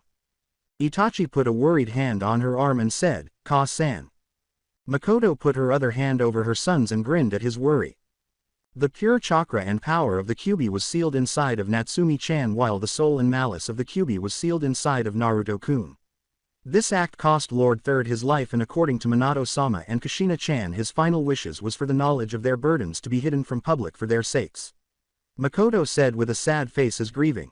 Itachi's eyes widened in shock, and he seemed to open and close his mouth multiple times, as though he was trying to process the information. Makoto let him settle on his own for a minute while continuing to give her oldest son a gentle smile. Makoto reassured Itachi-kun, "It's okay. I know this information is very shocking and I am sure it's not what you were expecting. Originally the information was only supposed to be known to the clan heads and the Hokage closet colleagues like Jiraiya-sama, Tsunade-sama, Kushina-chan, and Kakashi-san. I was only told because I was Fugaku's wife and even I swore to keep that information away with him when he passed away. If that was the official story, then why would the village treat Natsumi-chan like a hero then? If people believed that Lord Third was able to defeat a tailed beast on his own, then if anything the family of the third Hokage would be worshipped to this degree, not the Lord Fourth children." Itachi pondered this while putting his hand on his chin. Makoto made the decision to patiently wait while her son worked things out on his own. She put her hands on her lap and looked expectantly at him, grinning a little. Itachi looked up at his mother and realized, someone leaked the truth to the public about Natsumi-chan and Naruto-kun, didn't they? The villagers have reasoned that keeping the Kyuubi at bay makes them the heroes who keep the leaf safe. Makoto nodded and let out a sigh. Yes. Somehow on their first birthday information about their burdens was leaked to the village and soon the villagers started to demand answers.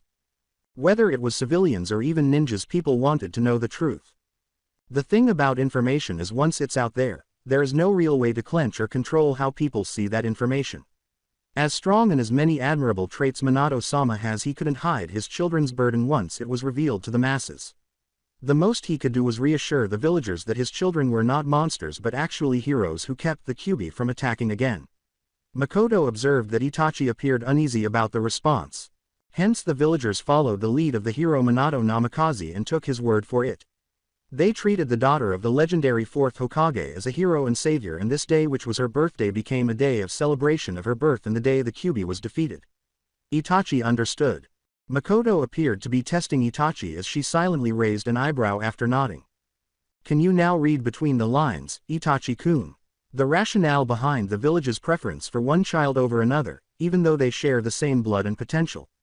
As Makoto waited for her son to respond, she reflected. One single decision changed whatever fate they could have had if they never became Jinchuriki. Itachi seemed to piece things together while focusing on the fourth Hokage's stature. Itachi looked up at Makoto, as if pleading with her to disprove him, and muttered, "Naruto-kuna.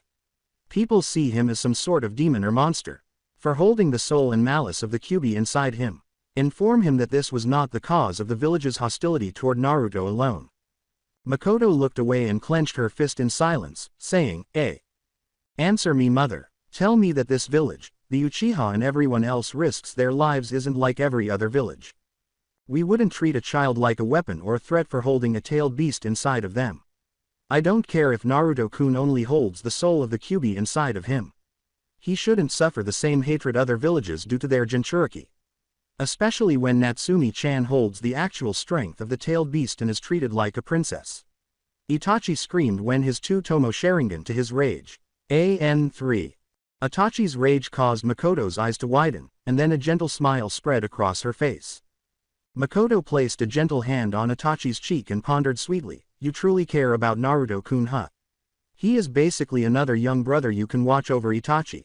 You really are a kind child even if people your age think you are too cool to hang out with."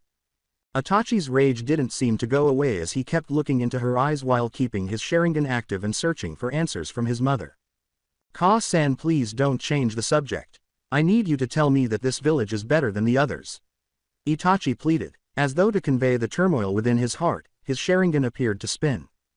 "Itachi-kuna saya, I won't lie to you.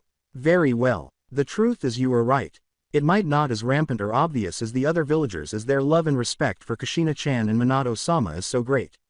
However, whenever they are looking forward and smiling with Natsumi-chan, the rest of the village is sneering and glaring at Naruto-kun like he is the source of all the problems that have ever happened." Makoto said with a serious tone and narrowed his eyes. "I don't understand. I wouldn't want the fate of Jinchuriki on anyone, but why is only Naruto-kun the one who is treated like dirt? Just because they don't throw garbage at him while his parents are around doesn't mean these people wouldn't be happy if Naruto-kun broke his leg." Itachi yelled with rage. Itachi began to cry with grief and rage, but Makoto pulled him into an embrace and held him. "My sweet Itachi, I have wondered that too. Just because everyone sees Natsumi as some savior and Naruto some sort of demon doesn't make that the truth. These are just arbitrary titles people have decided onto children who didn't get to pick what burdens or gifts they inherited. I can understand your anger, Itachi. It hurts me when I see the glares sent Naruto's way, Makoto told gently as she seemingly chose to disregard the honorifics for a moment to show how sincere she was being. Itachi looked her in the eyes as if he were looking into her soul. His eyes displayed curiosity rather than condemnation or judgment. Itachi-kuna, I am not Naruto-kun's mother. Whether I personally feel Naruto-kun is getting the short end of the stick in his family and village only means so much. It's really up to the Hokage and his mother who can make any sort of real change for him. Makoto acknowledged her regret while looking down. She was shocked to feel Itachi encircle her with his own smaller arms, causing her to look at her son with wide eyes. As he closed his eyes and leaned into her embrace, Itachi reassured her, I know Ka-san. If Natsumi-chan has the entire village and her parents, godparents, and her parents' friends on her side, then I suppose Naruto-kun has us on his side. No matter what anyone else thinks. Makoto was so proud of her oldest son that she felt tears well up in the corners of her eyes. Makoto whispered in the ear of her oldest child, that's right. He might not share our blood, but he is your brother and my son just as much as Sasuke-kun is to us. Itachi's face was buried in Makoto's stomach, so she could only see the top of his hair, but she could practically feel her son's mouth opening into a smile. With an expectant tone toward his mother, Itachi said, Hi. We shall have to get something for Naruto-kun for his birthday as well. Makoto simply grinned while clinging to her son, and Uchiha, the mother and son, simply remained in each other's arms worry-free. Itachi eventually withdrew, but Makoto was grinning at her child, and he had a faint smile on his face. Itachi looked up at Makoto and said, Ka-san. Chu-san took Sasuke-kun out somewhere today, right? I believe the plan is for us to group together tonight for the twins' birthday party. Makoto's smile turned into a smirk. I'm happy you recalled. I suggested that Fugaku take Sasuke out today because I felt that they should spend some time together as father and son. Even though your father is strict, he is receptive to logic. Usually when I make a strong suggestion, like I did today, Makoto said to Itachi with a smile. Ka-san, you are far more terrifying than people realize. Makoto merely giggled at Itachi's expression as he said, I think you would be the only person who could convince Chu-san like that. Itachi was sweating. Ah, Itachi-kun, you are adorable. Makoto let out a squeal before her expression abruptly changed. Makoto looked down at her feet with a dejected expression on her face. Unless, Itachi-kun, you don't enjoy hanging out with me. Like Sasuke-kun, would you prefer to spend time with your father? Makoto whispered, her voice breaking and cracking with invisible tears, I understand. Boys do tend to idolize their fathers, and I don't have a special fame like your father, so I am not as cool as him. Itachi's eyes grew wide as he hurried forward to grab Makoto's hands and raise one so that Makoto's face was fixed on his. Not Ka-san, of course. I enjoy hanging out with you. I value the time we are currently spending so much that I wouldn't trade it for anything. Itachi gave her an urgent assurance because he seemed shy around his mother's tears. After a moment of sadly staring into Itachi's eyes, Makoto smiled and gave him a forehead pat. Well, Ka-san, you were acting, weren't you? Itachi's face was as dry as a lake, and he frowned dryly as he watched his mother's attitude completely change. Makoto gave him another childlike pat on the head while giggling. I do enjoy our mother-son time, but only a little.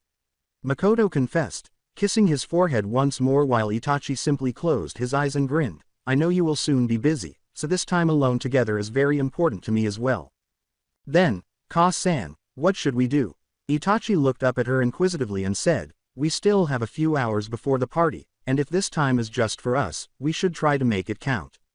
With a possessive attitude toward her son, Makoto thought to herself, well, what should we do? Time alone like this is rare and anywhere we go will surely spoil this time together with other people. Before making a decision, let's have lunch here. I'll prepare your favorite dishes, Makoto suggested charmingly. Itachi nodded and blinked as they returned to the building. Makoto went into the kitchen to prepare Itachi's favorite dishes, and they joyfully ate lunch together because the home-cooked meal was even better than usual. They returned to the backyard shortly after, and to his surprise, Itachi followed Makoto into the training area. Let's fight, Itachi-kun. I want to test your strength. Itachi tilted his head in response to Makoto's question. Don't worry if we don't go too far. I just want to see how far you have gotten. Makoto grinned, thinking that even though her son was grown up, he still had his adorable moments. Ka-san, are these casual clothes really suitable for sparring? Itachi said, if we see us later with our clothes dirty, father and Sasuke-kun might get the wrong idea. Makoto looked down as though she had just realized that there might be a problem. While Makoto changed into her old green Jonin outfit, which included a flak jacket that unzipped near her breasts but had a blue shirt underneath, allowing her to move freely without being exposed with her round, firm breasts bouncing around, and black pants that reached her ankles and blue ninja shoes to finish the ensemble, Itachi changed into some battle armor that was tailored for his shorter frame, with his headband proudly on his forehead. Her Konoha headband was on her arm, and she tied her hair into a single ponytail to keep her bangs out of her hair. As Itachi-kun ready, Makoto smirked and took a stance, saying, give me your best shot.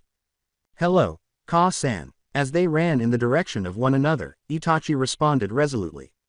They both showed that they were becoming serious by activating their two-tomo Sharingan. Makoto appeared to have dirt and perspiration on her clothing after wiping some blood off her cheek, but she was standing over a panting Itachi on his knees, and his two-tomo Sharingan looked up at his mother's two-tomo Sharingan as he coughed. His own Sharingan's eyes flickered and then returned to his own as he was exhausted, while Makoto's Sharingan was still active but had a proud expression on her face. Dozens of kunai and shuriken surrounded them, demonstrating that the fight was not just physical, but also that there were numerous weapons. Makoto took note as she grabbed a scroll, and with a quick hand sign, there were multiple puffs of smoke as the weapons sealed themselves into the scroll for later use. Pant. Ka-san, you are still so powerful. Itachi wiped his own blood from his cheek and sweat from his forehead, saying, I am still not at your level. Itachi-kun, for your age, you have extraordinary talent. Because of your skills and talent, you might be the next Yellow Flash. I have no doubt that you would easily pass the Chunin exam even if you took it alone because you are much stronger than people in your age group. Don't allow yourself to feel inadequate or weak. You'll only get stronger. Even though Wicked Eye Fugaku is more well-known than I am still not a slouch. Makoto said, I can lead the clan in his absence because of my Uchiha clan heritage and strength, before voluntarily deactivating her own Sharingan and lowering herself to Itachi's level. My child, you have my admiration. Makoto kissed his forehead tenderly and told him proudly, you are strong and you will only continue to get stronger and wiser as you grow up. Itachi seemed to be enjoying his mother's love right now as he closed his eyes and grinned warmly. Ka-san, thank you. Itachi hesitated for a moment before responding, I love you. He was too ashamed to say it aloud. Makoto gave Itachi a forehead kiss before stepping back, but she kept her hands on his shoulders to meet his eyes. Itachi-kun, dear, you and Sasuke-kun will always have my undying love. You are my pride and joy, my children. Makoto looked down at her oldest child and said, you will always make me proud no matter what path you choose in life. Makoto's words were sincere and full of maternal love. Itachi nodded as he hurried over to embrace his mother, who gladly gave him a hug in return. They continued to savor the moment when mother and child could simply be happy and content together. The bond between parent and child and the true love of motherhood, Makoto thought, I don't know if you will ever understand how much I love you and how happy you and Sasuke-kun make me. Itachi-kun, despite being a mother, I haven't fully retired, as you may already be aware. I am no slouch, but they are not as sharp as they were during the Third Shinobi War. If we put in our best effort, I could fight as hard as your father if it came to that. Makoto scolded as she casually threw 5 kunai into the air, causing them to ricochet off each other in midair and land next to Itachi. The kunai were positioned so that they could have formed a 5-pointed star if you connected them in the dirt. My eyes are not as advanced being only 2 tomo unlike his 3 tomo, but there is still a reason the clan would follow my suggestions if pushed come to shove. Itachi stared into his mother's 2 tomo Sharingan for a moment before they deactivated, looking sheepish and rubbing his head in shame at underestimating her. Hee, Itachi-kun, don't worry. Even Kushina-chan probably thinks I've retired like she has. Makoto hummed, the difference between us is that I realize I will need to keep myself in shape if I want to tutor and teach my children. Itachi shot her a curious glance. Itachi-kun, you will succeed and grow stronger without my assistance, so don't worry. I was referring to Sasuke-kun. Itachi looked a little agitated and turned away as Makoto teased, I know he will want to be like his beloved big brother and become a shinobi same day. Sasuke-kun, sigh, I know that becoming a shinobi is my destiny, but I wish Sasuke-kun had more options. Itachi lamented, I am expected to be a shinobi because I am the clan heir, but Sasuke-kun should be free to choose whatever he wants to be. Makoto sighed but did not disagree. Makoto, who was aware of the pressure Fugaku was under and the high expectations he had of Itachi, quietly acknowledged, I wish Itachi-kun could have chosen his own path as well, but Fugaku would never allow his heir to show the strength of the clan. After graduating from the academy, Sasuke-kun will require a practice partner, particularly if he awakens his own Sharingan. As her Sharingan flickered on, seemingly to demonstrate her resolve, then flickered off again, Makoto vowed, I have to improve my skills so when that day comes Sasuke-kun can come to me and not be embarrassed I am his mother and sparring partner. Itachi nodded, then displayed some concern by biting his lip. Ka-san, I have no idea where I'll be on that day. By then, I might be a jonin, so I will frequently leave the village to carry out missions for the village's benefit. Makoto comforted Itachi by grabbing his shoulder as he said, as much as I would love to teach Sasuke-kun, I can realistically admit I might not have time to spare much for him. But if I am unable to instruct Sasuke-kun, father will undoubtedly be able to. Makoto smiled sadly at Itachi as he asked. Makoto reassured the bewildered Itachi, your father, no matter how it looks, loves you both very much. He is simply stern as expected as the current head of the Uchiha clan. However, Fugaku will still need to invest his time in ensuring that you are deserving of inheriting the name of the Uchiha clan and the Sharingan power when Sasuke-kun is old enough to need specialized training from you or your father. He won't give Sasuke-kun much time, and Sasuke-kun will still require a sparring partner. Makoto reminded Itachi, that is why I am keeping my skills up to date so that I can guide Sasuke-kun in a way he can be proud of. Itachi took a deep breath and winced, but he did not argue with his mother. Ka-san, thank you. Sasuke-kun must live in my shadow, which is unfair, but I think he will eventually outshine me. Sasuke-kun is fortunate to have you as his mother. Makoto gave Itachi a charming smile as he thanked her, saying, we are all fortunate to have you. As Makoto looked up at the sky, she thought sadly, my sweet child. Saya, I hope Kushina and Minato can learn from this example and see Naruto-kun for who he is and not what he contains. If only the village could see him the way I see him. Itachi gave her a knowing glance before a faint smile spread across his face. Ka-san, what present are you going to get Naruto-kun? Itachi asked, seemingly bringing out the kunai sets he intended to give them. I know Natsumi-chan will have dozens of gifts for her already, but Naruto-kun will appreciate anything from you. Makoto smirked as he thought, this child is really too smart for his own good. He's trying to lure me into giving them a better gift than the one he plans to give them. Makoto pulled out a scroll and made a hand sign, saying, well, Natsumi-chan is rather cute and girly, so I had this tailored for her. Itachi's eyes widened in surprise and admiration as he saw a rather lovely golden kimono with white flowers near the center in a puff of smoke. Makoto smirked at her friend and rival's predictable response, saying, I think Kushina-chan will both squeal at the gift and glare at me for thinking of it first. The imagine changed to show Kushina glaring daggers and cracking her knuckles when Natsumi called Makoto, the best. Makoto's violet eyes shone with tears when Natsumi hugged Makoto's legs. Itachi appeared confused by the friendship between his mother and her best friend, while Makoto appeared amused. Makoto's smile softened as she motioned for Itachi to approach. Naruto-kun is this one. Makoto remarked, it's something for his future, as another puff of smoke appeared beside the kimono, causing Itachi's eyes to widen in shock at what he was witnessing. This is, Itachi gasped as he peered down at his mother and what the smoke revealed. Makoto waved her hand lightly, as if it were insignificant, and smiled sweetly. Hee, I'm eager to see Naruto-kun's reaction if that's yours, Itachi-kun. I have the freedom to decide what to do with this and whether or not to share it with Naruto-kun. Makoto calmly said, I don't really care if it's considered out of the norm. Itachi looked down for a moment before a kind smile spread across his face. I understand. This demonstrates your genuine concern for Naruto-kun. A gift like this will undoubtedly cause a stir, but you don't care how it looks to someone who loves her kids, do you? Okay, Ka-san, Itachi observed, I approve. Makoto simply grinned as her gift appeared to disappear once more, or rather, was sealed up again, and there was another puff of smoke. Look at the time, huh? The twins' birthday celebration should be approaching, in my opinion.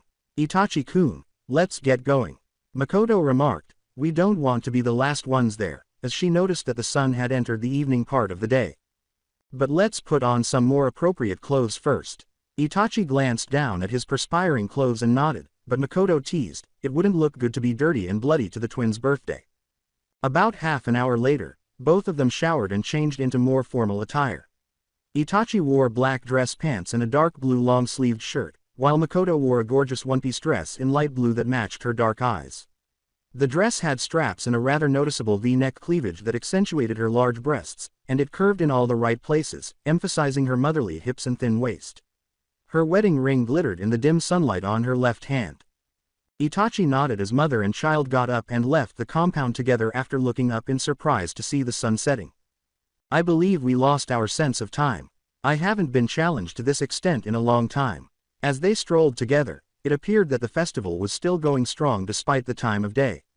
Thank you, mother, for sparring with me, Itachi said affectionately. Makoto gave her son a charming smile before sighing and casting a slightly disapproving glance at the festival. Anytime, my kid, Itachi nodded as Makoto assured him, I will only make time for my children if you just let me know in advance.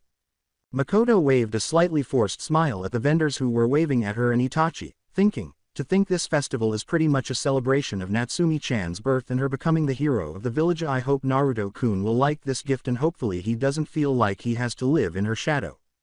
Itachi frowned when he saw several men give his mother looks of desire, but Makoto's glare made them look away in fear. Itachi grinned softly when he saw that his mother could take care of herself. Itachi looked at his mother out of the corner of his eyes with a slight sad expression, but he kept his little smile up when the vendors smiled at them. The lights were on, and both Uchiha could hear loud cheering and laughter coming from the Uzumaki Namikaze household, which was a fairly large house that could have accommodated the current Hokage and his family. Itachi glanced blankly at the windows and arched an eyebrow. Ka-san, we appear to be a little later than we initially anticipated. As Makoto rubbed her head in shame, Itachi observed, it appears they are already celebrating the twins' birthday. Makoto said, Hahea may be a little late. She then coughed when she noticed her son staring at her acerbically. Hey, we might be on time, but they got started before us. Makoto continued, while Itachi merely gave a complacent nod of his head. Oh, Itachi responded, indicating that he didn't fully believe her, whatever you say, Ka-san. Itachi and Makoto approached the doorknob and knocked, patiently waiting for a response. Coming. Hold on a second, I am bringing our visitors. She seemed to be in the middle of something as a happy, familiar feminine voice chanted. After a few seconds, the door opened and a smiling Kushina Uzumaki answered it, her cheeks flushed as though she had just laughed. Although it had been 12 years, Kushina Uzumaki's appearance was almost exactly the same as Makoto's. She wore casual blue jeans, an orange sleeveless top, a wedding ring with a diamond on her left hand indicating her marital status, and rather casual mini boots that went up her ankles, leaving a small patch of skin visible from the edge of her boots to her jeans. Her bright red hair flowed freely down to her hips, with the exception of the back part, which was tied into a long ponytail that reached her lower back. Her Konoha headband rested on her forehead, and she wore 2 clips to prevent her hair from covering her eyes in bangs, highlighting her gorgeous face. Makoto thought with resigned distaste, it's annoying but I can understand why Kushina and I are some of the most attractive kunoichi in the village aside from Tsunade-sama in her prime years. There are even perverts out there calling out, MILFs, and despite Kushina not knowing what that term means, I'm fully aware of that slang. Makoto's inner self emerged as her 2 Tomo Sharingan glared at random guys, causing them to fall into comas with their eyes rolled back and saliva streaming from their mouths. I can't exactly go around killing everyone who makes a comment on our good looks, can I? Makoto thought gloomily. Makoto thought to herself, maybe that's why men actually leave me alone. They know I could knock them out with just a glance. Poor Kushina-chan is naïve to a fault and I swear if Minato-sama's reputation as the legendary Yellow Flash wasn't something every man fear, Kushina-chan would have been asked out on countless dates and confessions married or not. Makoto maintained a composed, sweet exterior while grinning to herself. Makoto-chan, Itachi-kun. When Kushina saw her son and best friend waiting at the door, she put her hands together and squealed, her violet eyes gleaming with joy. Kushina-san, good evening. We apologize for being late. We lost track of time. Itachi respectfully apologized and bowed to the female Uzumaki. Makoto blinked briefly in shock as Kushina embraced her tightly and put her arms around her back before Makoto could greet her or explain. We don't care why or how late you are. The fact that you are present right now is what counts to us. Good night. Itachi-kun, Makoto-chan, Kushina said quietly as she rested her eyes and put her chin on Makoto's. As Makoto put her arms around her best friend's back, her eyes softened at the love and genuineness of her friend. Itachi simply grinned as his mother and her closest friend embraced, demonstrating their close bond and love for one another. Makoto responded as sweetly and kindly as Kushina did to her, saying, "Thank you, Kushina-chan. We are here. You looked very elegant, Miko-chan. Are you attempting to make an impression today?" With a playful twinkle in her eyes, Kushina whispered into her ear. Makoto's eyes flickered over her friend's attire.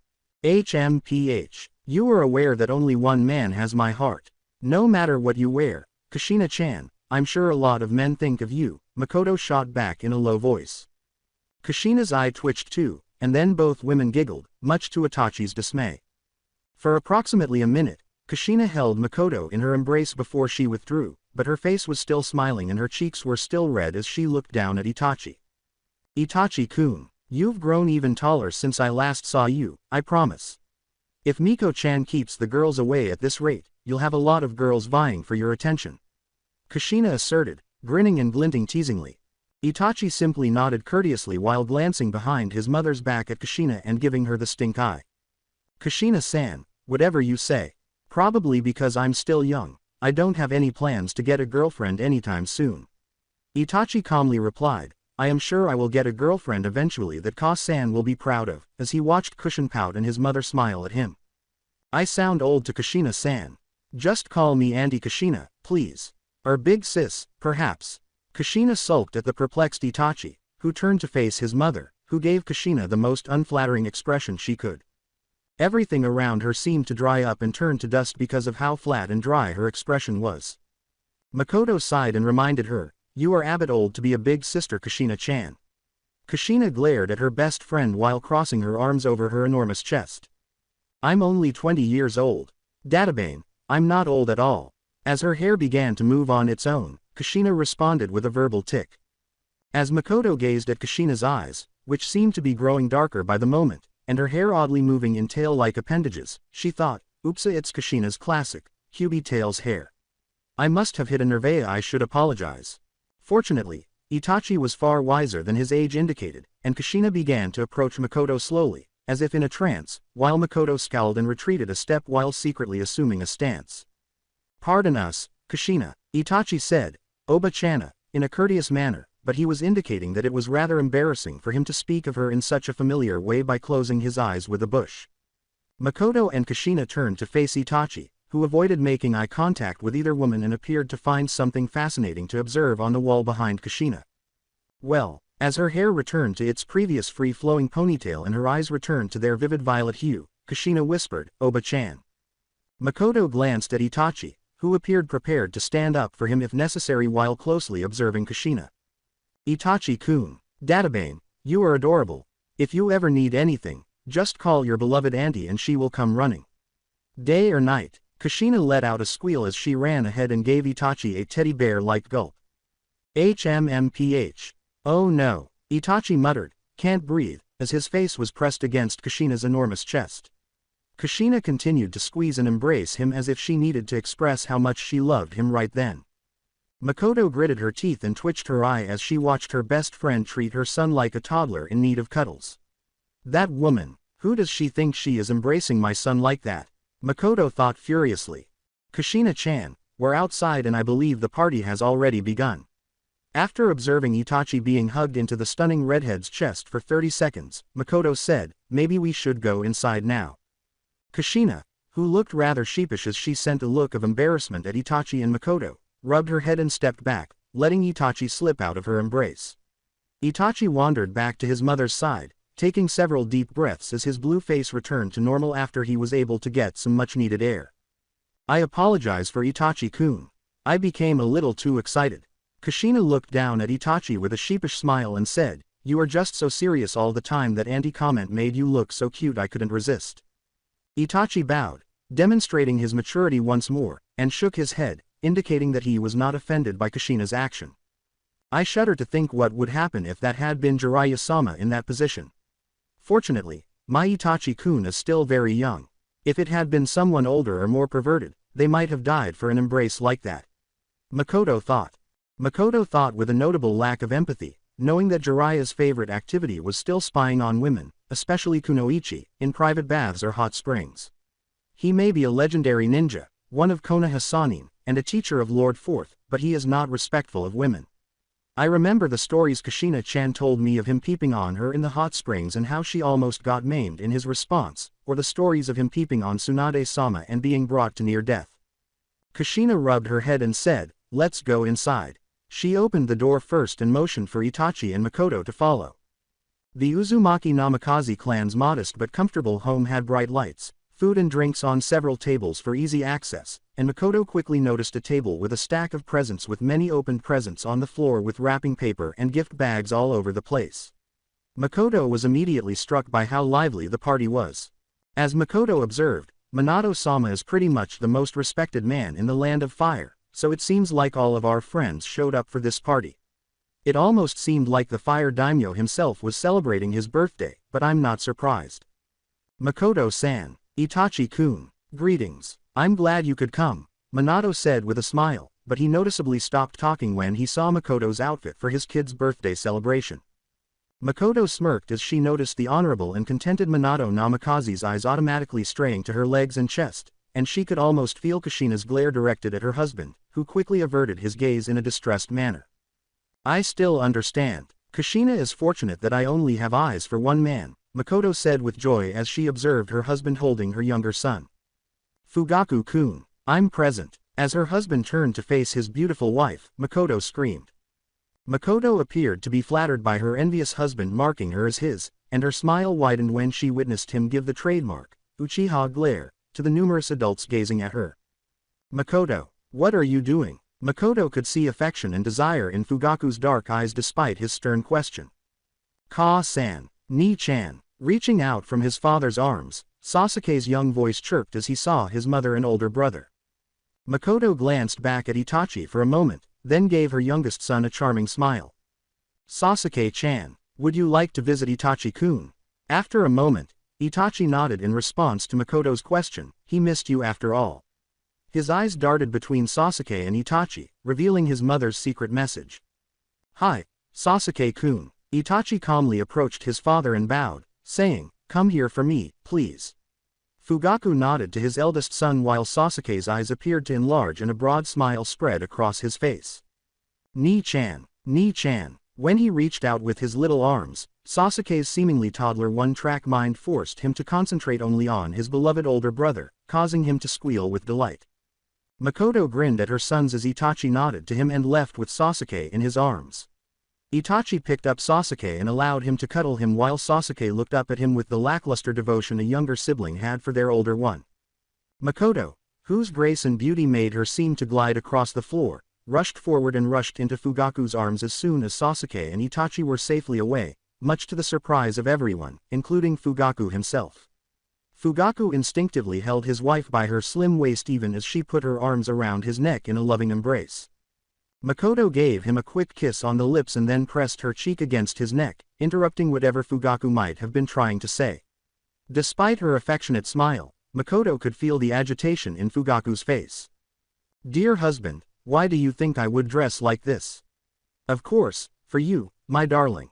Makoto hardly noticed the wide-open faces surrounding them, the adults shielding the inquisitive children's eyes, but she declared, my heart and soul belong to you and I am declaring that to everyone here and across the entire world itself.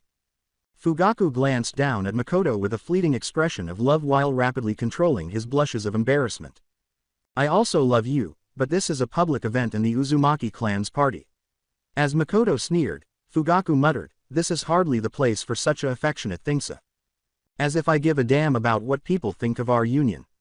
Makoto responded dismissively in a whisper, the only person whose opinion matters on my appearance is you, dear husband. Fugaku smiled subtly at her statement. He could almost feel Kushina's intense stare and slight amount of killer intent as if she was checking to see if he was staring at her best friend. Minato looked around even as Tsunade gave Jiraiya a bump of the head for gaping at Makoto in that rather sensual dress and her attractive body in display. As all of the guests, including Fugaku and Makoto, turned to face the current Hokage, Minato clapped his hands and closed his eyes, giving his wife a casual smile despite Kushina's suspicious gaze. All right, I want to express my appreciation on behalf of my family for joining us on this wonderful day. To applause from everyone in the room, Minato declared. Yes, thank you. Natsumi's 4th birthday doesn't come around very often. Databane, this makes today even more memorable. Kushina exclaimed with joy in her adorable Uzumaki manner, even expressing her excitement with a verbal tick. While Kakashi grinned from under his mask with his visible eye closed to give a eye smile, Jiraiya and Tsunade laughed at Kushina's verbal tick. The other adults were proudly keeping an eye on the children, who were simply chatting happily to one another. As soon as Kushina said that, Itachi and Makoto exchanged a startled look. The birthday of Natsumi-chan. Not the birthdays of Naruto-kun and Natsumi-chan. Makoto whispered to Fugaku, who appeared uneasy despite his emotionless face effectively concealing it. When I entered, I also noticed it.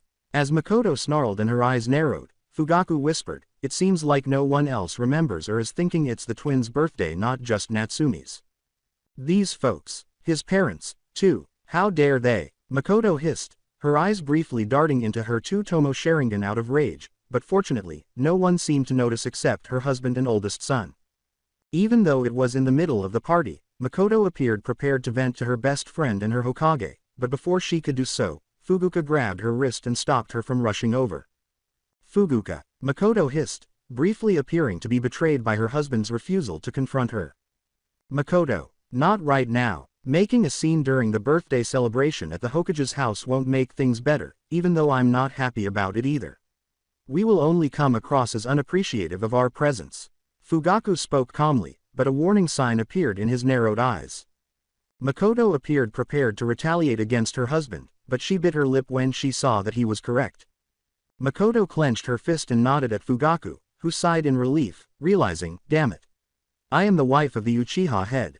I cannot just go making a scene, especially at such an important event for the village. Itachi approached his parents with a solemn expression on his face while amusing his younger brother by letting him peek over his shoulder at all the vibrant decorations and food.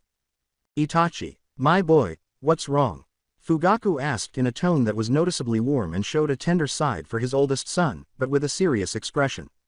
Even though it's Naruto-kun's birthday, I have searched everywhere, even with my Sharingan, and I haven't found him yet.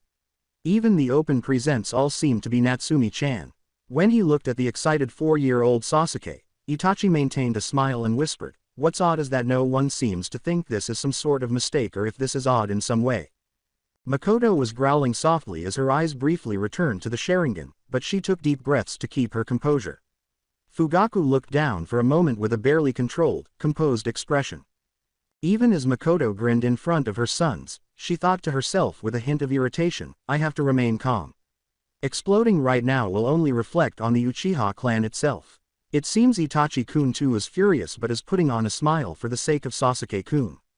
It's the right thing to do. Sasuke-kun is too young to realize something is amiss. Is that correct? I guess I will have to mention it when I deliver our gift for Naruto-kun. Correct, my love. Makoto smiled sweetly in response, but Itachi and Fugaku twitched noticeably, indicating that this was not a genuinely happy or sweet smile. Makoto, of course. Fugaku responded with a forced smile, that sounds like a wonderful idea.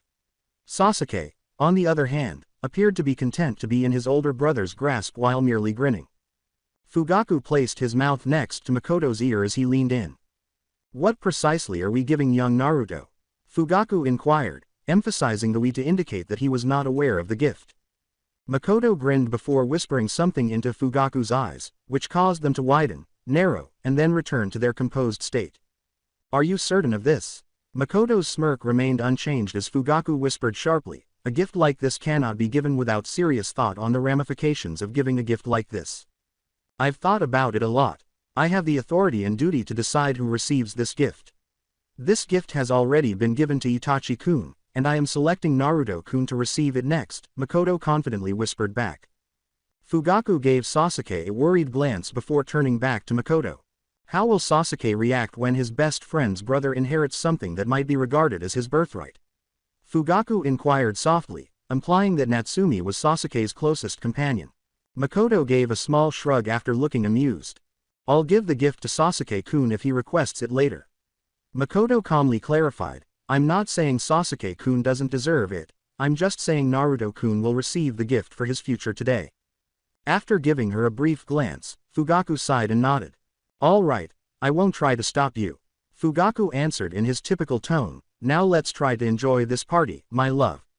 Fortunately, it appeared to the public that Fugaku and Makoto were just sharing a tender embrace, which was strange but not particularly noteworthy. After their daughter ran over and waved to Sasuke, who wriggled until Itachi let him go, the married couple approached the Hokage and his wife, and Sasuke joyfully waved back to his best friend. Hi there, Uncle Fugu and Auntie Miko. As she referred to her parents' closest friends as her adopted aunt and uncle, Natsumi squealed sweetly, displaying her endearing side. When Fugaku's eye twitched at the abbreviated name, Itachi and Makoto grinned, but his smile was quiet and noticeably restrained. Makoto thought, oh dear Fugaku, you really need to relax. She's just being friendly, but her smile betrayed her laughter at her husband's unease. Hi, Natsumi, you're maturing into an adult. Fugaku calmly said, I hope you are listening to your parents, as he bent down to gaze at the giddy young child. Yes, the best are Mama and Papa.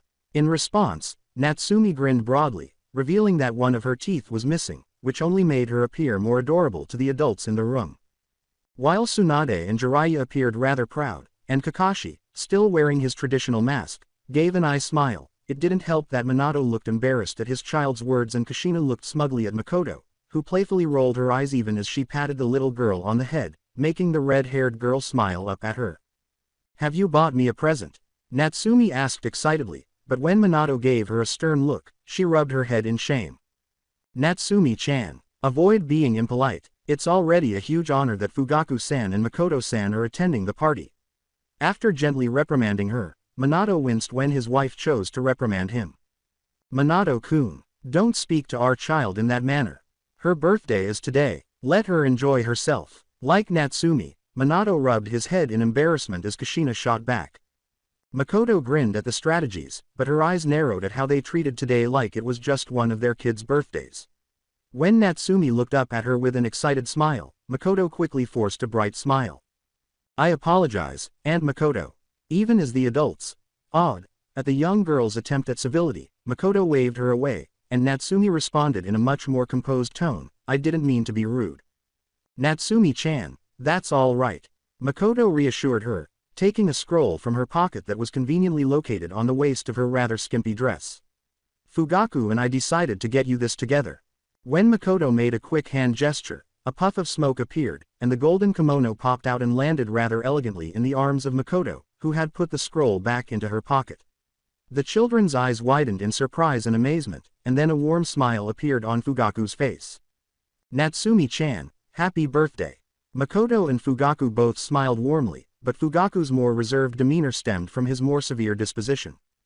Makoto held the silky golden kimono in her arms, but squatted down so she was eye level with the young girl, and Natsumi's eyes were as big as dinner plates as she touched it almost joyously with her tiny hands. Are you fond of it? If it's a little too big or small, I can always have it resized and delivered to you the following week. I tried to estimate how it would fit you.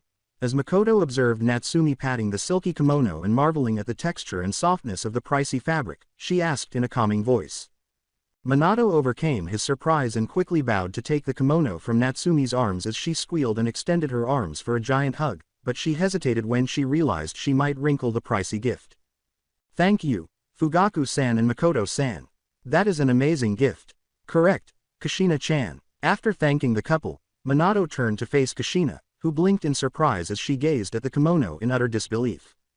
Obviously, my dear, it's a fantastic present. Fugaku-san Miko-chan, thank you. Kushina gave a heartfelt thank you, but Makoto noticed the irritated pout he had unintentionally directed at the kimono.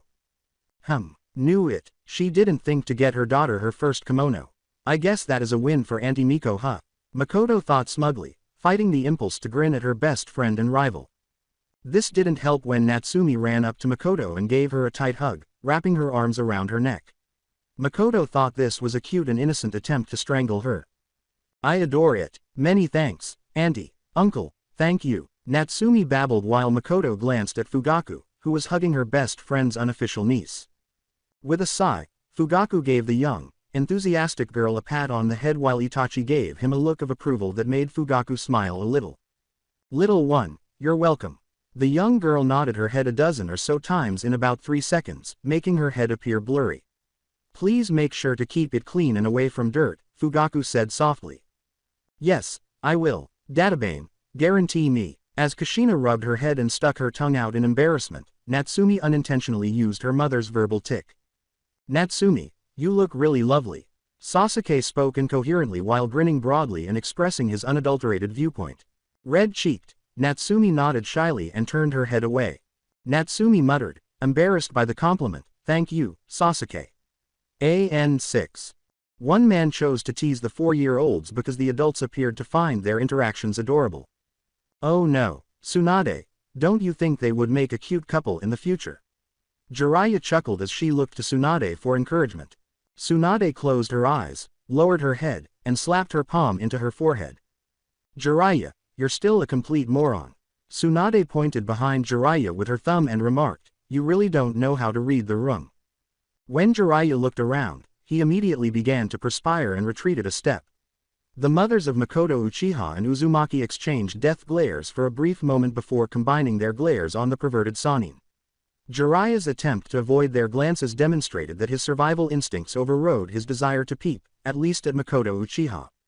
Miko-chan, Jiraiya-sensei seems to be saying that he gets to choose who our kids end up falling in love with. With her eyes closed and a broad smile, Kushina made a sweet suggestion, but her anger was evident in the way her hair moved in tail-like appendages. Is he now? Jiraiya-sama should know better, as Natsumi-chan and Sasuke-kun are not his children, and even if he had a say, he should know adults should let children decide their futures, especially at this age. Makoto glared at Jiraiya while using her 2-tomo Sharingan active, which caused the tomo to spin. Makoto's response was equally sweet but barely concealed. Despite his refusal to look directly into the eyes of the attractive women, Jiraiya placed his hands in front of him in surrender. Whistling innocently, Jiraiya asserted, "Who, me? I would never make such a suggestion. I respect every parent's right to choose their future and let children love whoever they want." Even as Fugaku and Minato sighed and lowered their heads in disapproval of their wives' behavior, Tsunade sighed. As Jiraiya nodded enthusiastically at his student's assertion, Minato clarified, "Pardon him, Kushina-chan, Makoto-san. Sensei can be a bit blunt at times, but he means no harm." His joke was just a joke. Kushina placed her hands on her hips and Makoto Sharingan deactivated as she crossed her arms over her large chest. Both women then sighed after giving Jiraiya a suspicious look. Makoto chose to ignore Jiraiya for the time being, but Kushina warned, "You are lucky Minato-kun is your student and considers you so highly, Jiraiya-sensei." As her smile came back, pointing to the big stack of opened presents, Itachi apparently decided to show sympathy and shift the conversation. With a small bow of respect, Itachi said, "Hokage-sama." Kushina-sama, in a perfectly polite voice. The Uchiha heir was regarded with pride by the adults, and even Fugaku gave his son a slight but noticeable look of pride. As Itachi examined the numerous opened gifts and wrapping paper strewn across the floor and gift table, Minato asked kindly, "Yes, Itachi-kun. What is it?"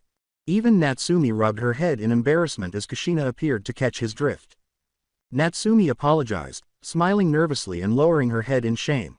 "I wanted to wait till everyone was here, but I got so excited after opening the first present I couldn't help myself." "Sorry, Databane," she said. Natsumi pouted adorably when Kushina said, "Yup, our little sunshine can't help herself, so once she starts you can't get her to stop." Itachi nodded, but he glanced over his shoulder at his parents. Itachi muttered to his parents, who exchanged a glance, "It seems like these gifts are her presents, not their presents." Itachi gave Makoto another thoughtful glance, and Makoto gave a tiny nod. Makoto swiftly made a few hand signals before declaring, "Well, since the presents are almost all unwrapped anyways, I think this is the perfect time for this one."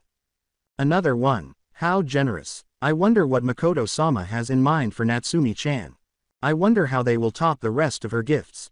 While the children were enthralled with the cool hand motions, as Sasuke had described them to them prior to seeing hand signs, Makoto ignored the not-so-quiet whispers from various adults. Minato smiled modestly and attempted to wave his hands. Minato attempted to politely tell them, "You really shouldn't. Just being here is more than enough, and that kimono is already very impressive gift." However, Kushina smiled and pushed Minato away. With a sigh but a nod, Minato said, "Nonsense. If they want to give our child a gift, then they should be able to." It would be rude to reject their gift anyways, Minato-kun. From Kushina. Makoto claimed that she completed her hand signals because a huge puff of smoke appeared, but it was swiftly dispelled by a feeble application of wind chakra. I am sure this one will be something special. The adults appeared wide-eyed as they appeared to understand the significance of the enormous scroll in Makoto's hands, which was easily the same height as her. As Tsunade and Jiraiya smiled and gazed down at Natsumi with pride, Makoto explained, "This is the Crow Summoning Contract Scroll. In this scroll is the name of every Crow summoner and the ability for a new summoner to be inscripted in it. I am the current protector of this scroll, so I have the right to designate the next summoner of the Crow Summoners." Some of the Chunin and Jonin recognized the significance of the Crow Summoning Scroll and its meaning, while the children were more entertained by the smoke itself, considering it to be cool. Fortunately, Kakashi Hatake did not have his classic orange Ika book out, probably because of the large number of children attending and the fact that it was his sensei children's party. He observed with interest, "Isn't the Crow Summoning usually reserved to the Uchiha clan? I haven't heard of anyone in recent history who has summoned crows who was not a Uchiha." Makoto kept the scroll firmly in her arms and tapped her foot, looking irritated at the implication. Fortunately for the fourth Hokage Itachi student, Kakashi was spared an irritated response from the female Uchiha thanks to Itachi's polite voice. "Not at all, Kakashi-san.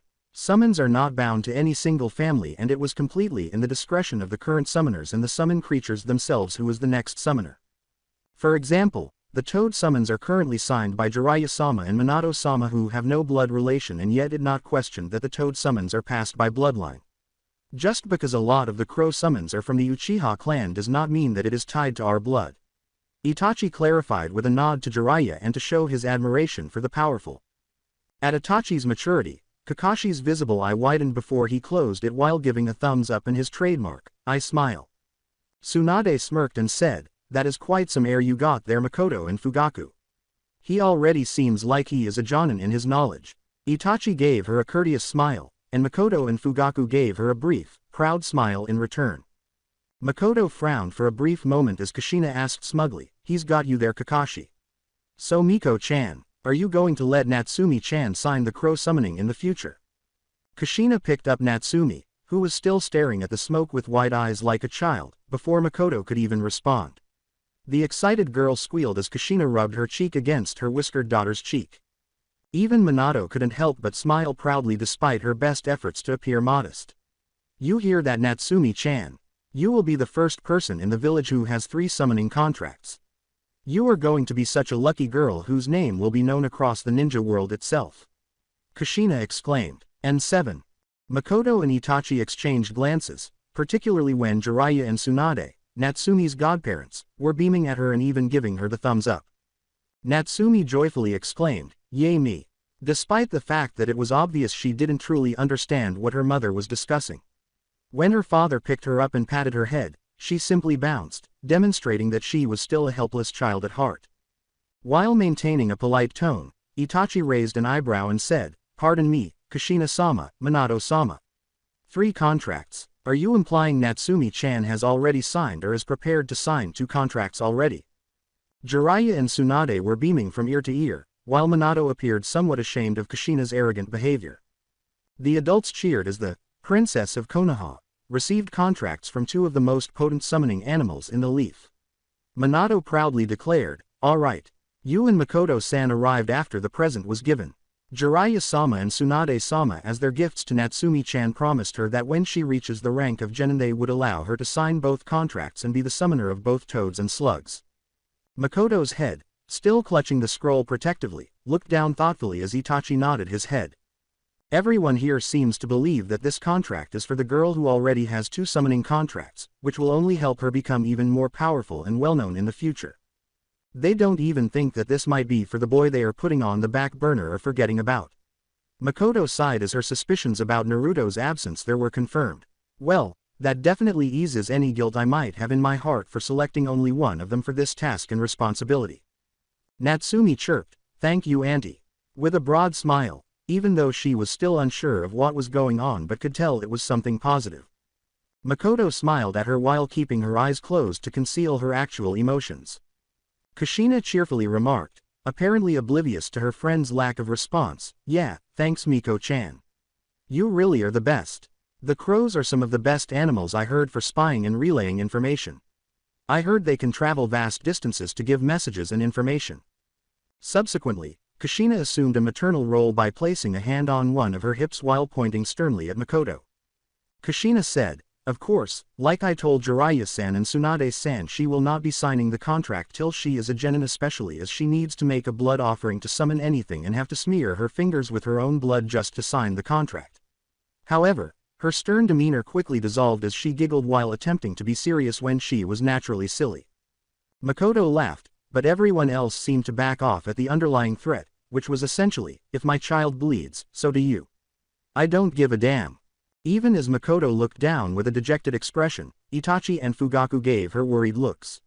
"You really don't see it, huh? The way you are now." Makoto whispered, but it was not heard. "Makoto, what's wrong? I mean, little Natsumi getting 3 separate contracts in the future is a great thing. Who knows, maybe little Natsumi will be Hokage one day and have her name up there with grandfather or granduncle." Tsunade asked, unable to contain her smug tone at the thought of her goddaughter being as well known as her Senju relatives. After a brief period of applause from the adults and kids, Kushina began to notice that Makoto was upset because she kept her face down and tightly gripped the scroll to her chest while keeping her eyes closed. Kushina tried to touch her best friend's shoulder and said, "Miko-chan. Look, if it was about that joke, I apologize. I am not expecting Natsumi-chan to actually sig the contract for years, but we sincerely appreciate you letting her sign the crow summoning contract. I know how important it is your clan and that you are giving our child a lot of trust to sign the contract." She was perplexed when Makoto crept away. Now that Makoto's silence was beginning to worry her, Kushina asked, "Miko-chan. Is something the matter?" The applause had ceased by this point, and Minato appeared as concerned as his wife, who was staring down with her hair over her eyes at their close friend. Makoto raised her head to look into her best friend's shocked eyes and said softly, "Sorry, you misunderstand. I guess I wasn't clear before. This contract is not going to be signed by Natsumi Uzumaki." Kushina looked at the woman she thought was as close to a blood sister as any she could have had, and she yelled in surprise, "Nani? What are you talking about, Miko-chan?" Tsunade, who was descended from both the Senju and Uzumaki clans through her grandfather and grandmother, respectively, snapped, "Hey! Don't joke about this. It's not funny. If you weren't going to bring that contract to have Natsumi-chan sign, why bring it out at this party, huh? Just to laud it over as Uchiha property." Makoto and Fugaku scowled at the Sannin, who, to her credit, appeared guilty when Kushina, Minato, and even Jiraiya gave her incredulous looks. "Hey, I didn't mean that, I was just confused," Tsunade muttered, as if she couldn't or wouldn't offer a greater apology. Makoto said firmly, "Saya. Whatever strife between our clans died with Madara. That is what I believe." She then closed and opened her eyes determinedly. Even though the room seemed to suddenly go silent, Makoto's determined expression did not waver as she revealed, "This contract is for Naruto Uzumaki as his present today." Naruto Uzumaki, the fox Childa, who? Makoto's eyes narrowed as she heard several adult whispers, particularly since Kushina and her friends didn't seem to hear the one about her son. These individuals, is there no way they can hear what they have to say about Naruto? Makoto thought in disgust, but when she saw Natsumi's naive eyes light up with happiness, her gaze softened. Makoto's heart skipped a beat when Sasuke asked in naive awe, "Natsumi's brother?" Thus, not even Sasuke truly knows Naruto, much less the younger generation. All they see is Natsumi. Makoto lamented, "It's like tunnel vision, only seeing the more vivid star and not the one hidden in the shadows." Makoto returned her attention back to the adults, or more specifically the people who should be caring for Naruto Uzumaki. Jiraiya, Tsunade, and Kakashi, his parents' close friends. Makoto's eyes narrowed and showed signs of shock at Naruto's name, like deer caught in spotlights. As though noticing for the first time that his son was missing from the celebration, Minato whispered, "Naruto-kun. Wait, I swear." "Heya," Kushina muttered, her eyes averted as though she were gradually emerging from a daze. Jiraiya muttered, searching for a younger-looking Minato, "The kid. It's his birthday." Tsunade's expression appeared to be filled with sadness and remembrance as she whispered, "Brata. Naruto. He isn't." Kakashi's eyes were wide with disbelief. After a moment of bewilderment, Natsumi jumped into the air and began eagerly searching for her older twin. "Naruto ni-chan," she exclaimed. Natsumi chanted, "Ni-chan. Ni-chan." as she appeared to forget everything else in order to find her twin. To Makoto's amusement, she even began to peek into her open gifts as though expecting her twin to emerge, and she couldn't help but smile a little. Makoto joked, causing the child to giggle and nod enthusiastically. Haha, yes, Natsumi-chan, I didn't think this female kimono would look good on Naruto-kun, so I got him something different. Or rather Fugaku and I. Natsumi's chirp of, "Thank you, auntie," caused Makoto to smile at the innocent and joyful young girl. Makoto asked softly, "Now where is your brother? I would like to give his present in person." However, she glanced at the adults staring at Natsumi, and Makoto felt as though they were caught with their hands in their pants. Interesting. That extreme of a response suggests that they are only now becoming aware that Naruto-kun is not present, isn't it? Makoto looked at them from the corner as she pondered. Natsumi responded with unfocused eyes as though attempting to recall something, placing her right index and middle finger on her forehead in an attempt to concentrate. Naruto ni, I remember. Waking up early, but Ni-chan was still asleep, then. Even though their daughter was a little naive and kept tapping her head as though trying to recall specifics, Makoto's keen eyes were able to pick up on the guilty looks on Kushina and Minato's faces. Makoto lowered herself until her face and chest were at eye level with the young redhead. Makoto smiled warmly at the young girl and said, "Do you want to come with me to your brother's room to wake him up? It wouldn't look good if the birthday boy missed his party due to sleeping in, would it?" As she extended her hand to take Makoto's larger hand, who grinned down at her and lifted her onto her shoulder, causing the younger girl to squeal, Natsumi nodded eagerly. "Let's go, auntie, it's the third door on the left. We share a bedroom, but don't worry, we have separate beds."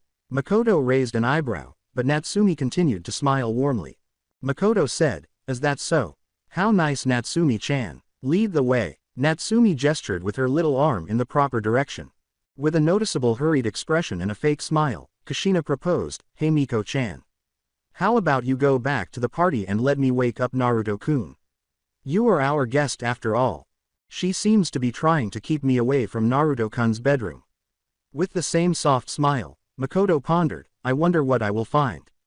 Makoto gave Natsumi a polite pat on the head to demonstrate her point, which caused the girl to squeal. "It's no worry. What kind of guest would I be if I asked the host for something minor like this? Plus, it will be fun to spend some time with Natsumi and Naruto." The two of them began to walk together as Natsumi chirped, "Yamami. I want to spend time with Ni-chan and auntie as well." Makoto's smile widened. Makoto shrugged and remained silent as Kushina shot a beseeching glance at Minato and Jorya, who nodded and trailed the pair. Makoto was about to knock when the group soon reached the door, but Natsumi beat her to it. "Ni-chan, wake up, it's our birthday and everyone is here. If you sleep anymore, you will miss the cake and party," exclaimed Natsumi, displaying the bold demeanor she inherited from her mother, while Minato sighed and Makoto appeared amused. Minato gently reprimanded Natsumi, who giggled but ribbed her head in shame. "Natsumiya. Remember to use our inside voice when in front of people. I am sure your brother can hear you just fine." "Sorry, Papa," Natsumi said, covering her mouth with her hands as though to keep quiet. Despite knocking on the door multiple times, Makoto continued to giggle. Makoto said in a loud but kind voice, "Naruto-kun. Are you awake? We are coming in." Before the adults exchanged concerned glances, the small group waited a minute before knocking once more and twice more. Minato opened the door and said, "Naruto-kun. We are coming in now." The group entered, with Natsumi still covering her mouth with her hands, but Makoto could tell the girl was growing agitated and eager to play. Makoto took a quick look at the shared bedroom and knew right away who was sleeping in which bed.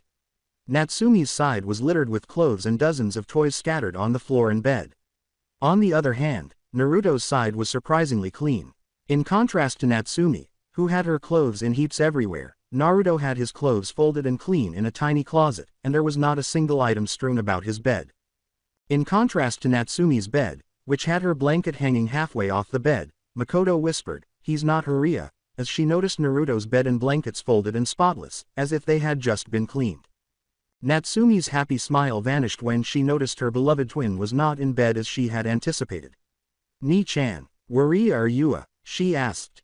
"Ni-chan," Natsumi exclaimed, beginning to breathe heavily as she scanned every square inch of their shared space, squatting and running, even in their closets. Even though Jiraiya and Minato were shocked, They forced smiles for Natsumi's sake when they saw her begin to have a panic attack.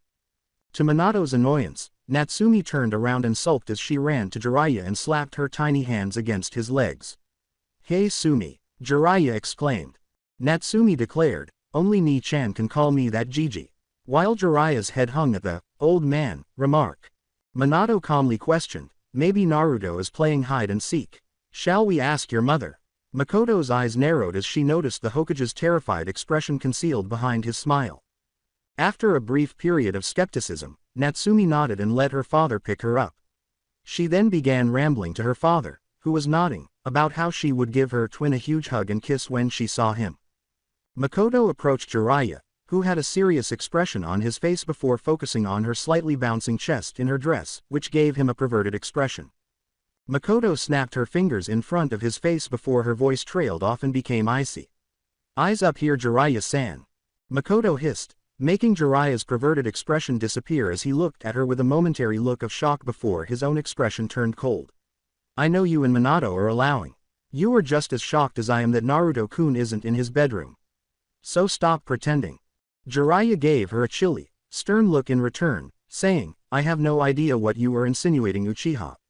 Keep your opinions about my relationship with my godson to yourself if you know what is good for you."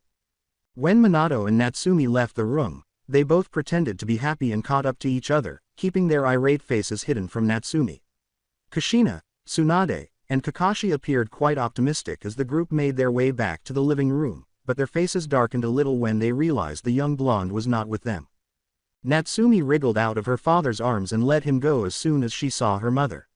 Her mother grinned down at Natsumi as she ran up to her. Natsumi demanded, crossing her arms, "Mama, you can tell Ni-chan to come out now. I don't want to play hide and seek now," she said. Surprisingly, Kushina said, "Hide and seek? What are you a?" But she saw Minato mouthing something to her behind Natsumi. "Just comply." Makoto assumed Minato was saying, "Naruto is playing hide and seek." As Natsumi pouted, Kushina proposed with a fake smile, "Aha, right, how about you play with Sasuke-kun for a minute and I will bring Naruto-kun out for his birthday surprise." Makoto and Itachi exchanged a disbelieving glance at the Uzumaki family's display. Despite their attempts to appear composed, Kakashi, Jiraiya, and Tsunade's terrified expressions did not help.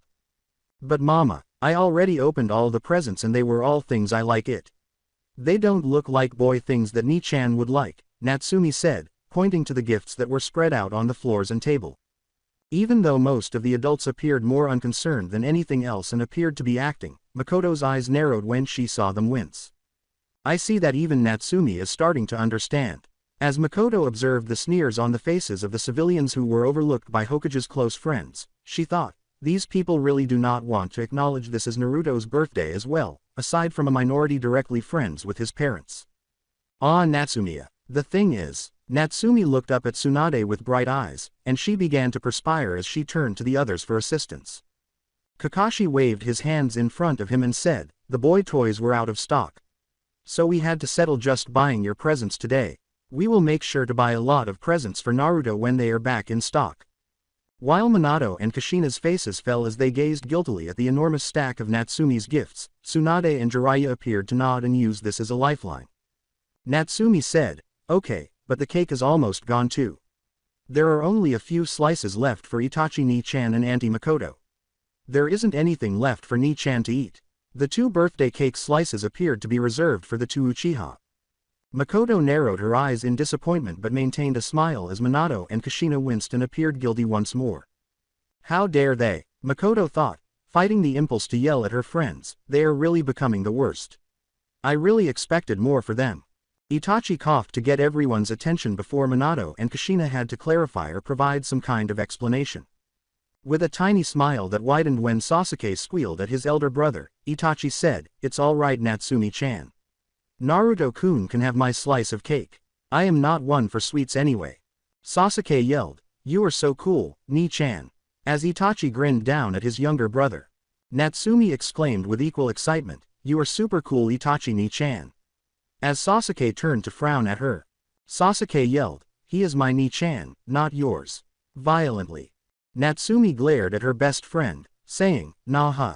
Itachi Ni-chan could me I could can call him that too." Natsumi, Sasuke. The two young kids got into a childish argument about who had the right to refer to Itachi as their older brother.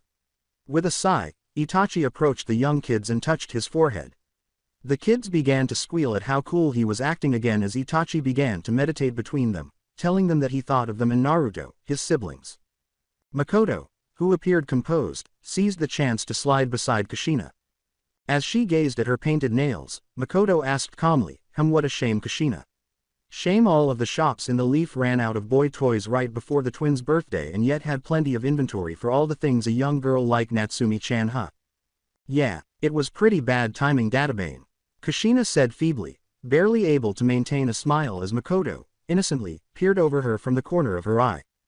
Makoto calmly observed Kushina's reaction out of the corner of her eye and said, also shame about the cake. I suppose you can't stop people from eating cake, but it seemed odd to me you remembered to keep a slice for Itachi and I but not one for the birthday boy himself. So odd. Kushina attempted to clarify, but her expression was dejected because even she didn't seem to believe what she was saying at the time. We just miscounted. Makoto joked, I see. I guess I shouldn't lend you money anymore or you will miscount again, But her expression was anything but lighthearted, it was calm but far more accusing. Kushina winced, then her violet eyes glowed with a new light as she appeared to gather her courage and resolve. It will be fun, Databane. Just the four of us and it will be even more special and intimate. Kushina clenched her fist and said, we will make Naruto a cake tomorrow just for him. We will share it when it's just the four of us. Not even Pervy Sage, Tsunade-san, and Kakashi-kun will be invited. Makoto raised an eyebrow. Grinning, Minato approached his wife, put a hand on her arm, and nodded. As Kushina grinned at him with gratitude, Minato added resolutely, that's right. We will make sure to look all over the village and nearby villages for presents for Naruto-kun and make a special cake just for him. It will be even more special as we won't be entertaining guests and will have all day tomorrow just for him. Makoto nodded, then took another look at her fingernails. Ah, that sounds rather nice. Just a shame Naruto-kun won't be to have all of this on his actual birthday like Natsumi-chan. I know Sasuke-kun would have pouted about having a consolation prize if Fugaku and I did the same thing. Luckily Naruto-kun is so well behaved he won't mind having a special day after his birthday, right?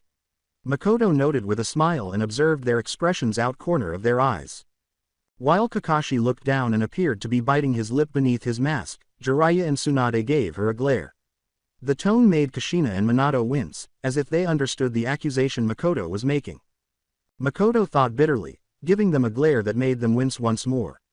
You favor one child so much that you will have the entire village come in for her party, but you have to make it up to the other child the next day when it's not his birthday for his party. Minato placed a hand on her shoulder and shook his head, but Kushina appeared prepared to say something, and based on her hurt expression, it was most likely something said in a snappy manner. She looked around with wide eyes as Minato whispered something in her ear. Minato said, pardon me, Makoto-san. I need to talk to my wife for a little while. She was firm but courteous, making it clear that this was not a request. Makoto responded pleasantly as she turned around, seemingly enjoying the celebration, saying, not at all, Minato-sama. Take your time. Makoto heard Minato say firmly, Sum-san, could you come home for a moment? As she turned around momentarily, interested. As her smile widened, Makoto noticed Minato motioning for Kakashi, Tsunade, and Kushina to join Sum in the kitchen. They seemed to begin whispering softly but urgently enough that no one in the party could hear them.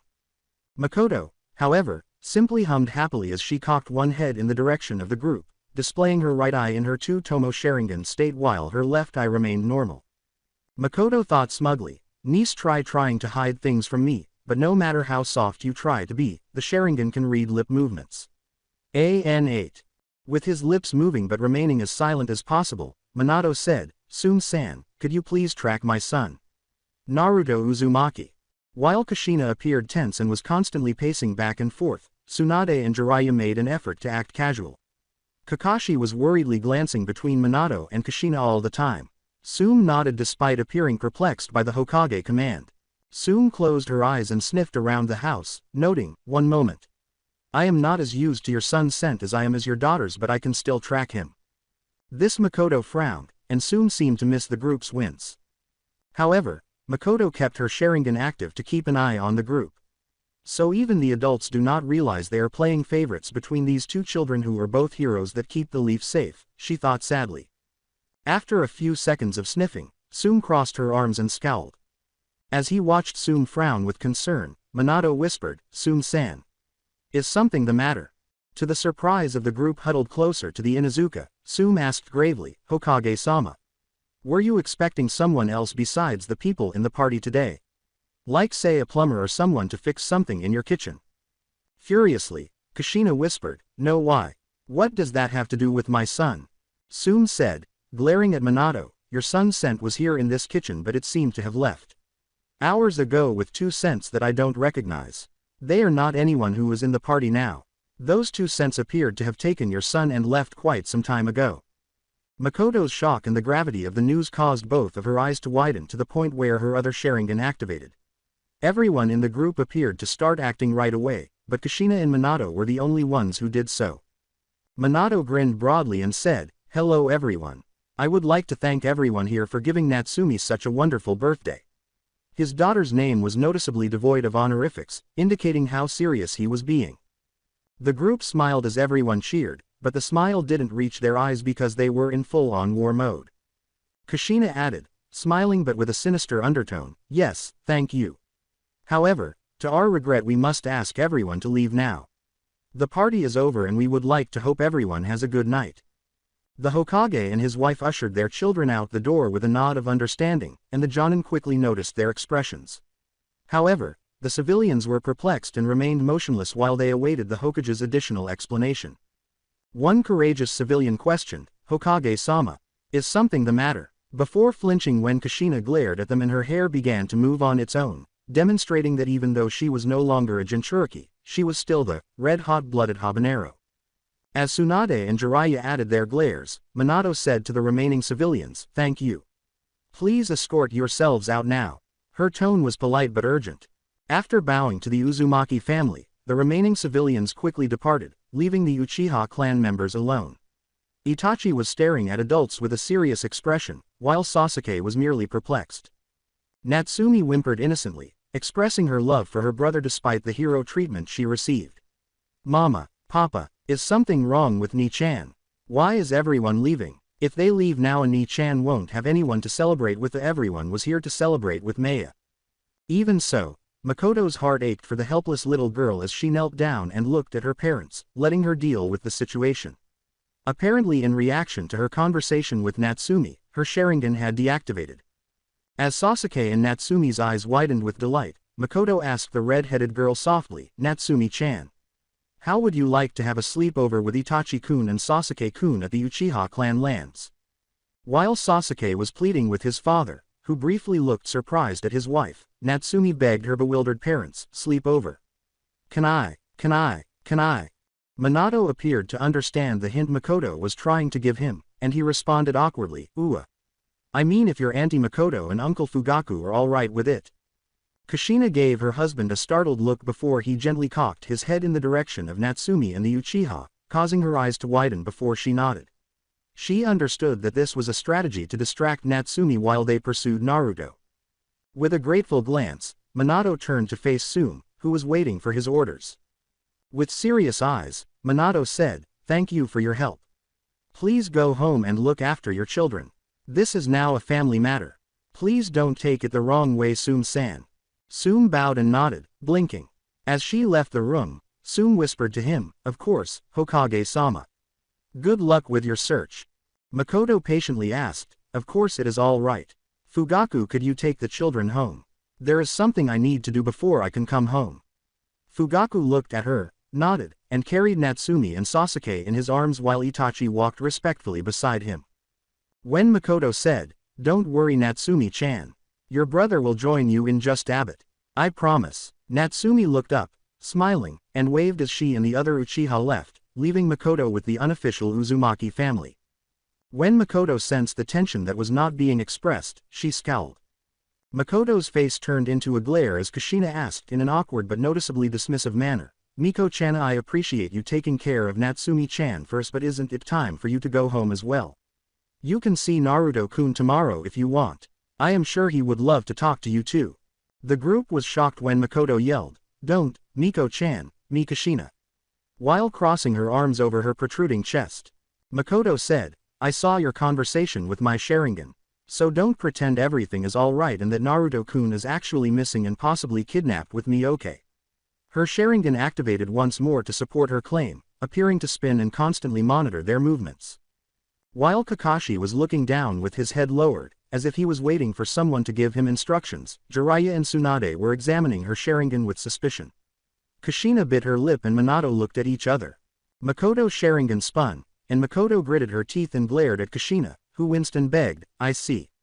Still, this is a family matter, Miko-chan, and we should handle it. Forgive me, but please leave it to us to find him. Makoto had switched out her party dress for her Jonin attire, and her Konoha headband on her forehead indicated that she was in ninja mode, as evidenced by the puff of smoke that spread out. Makoto lost the honorifics on the names, demonstrating her resolve.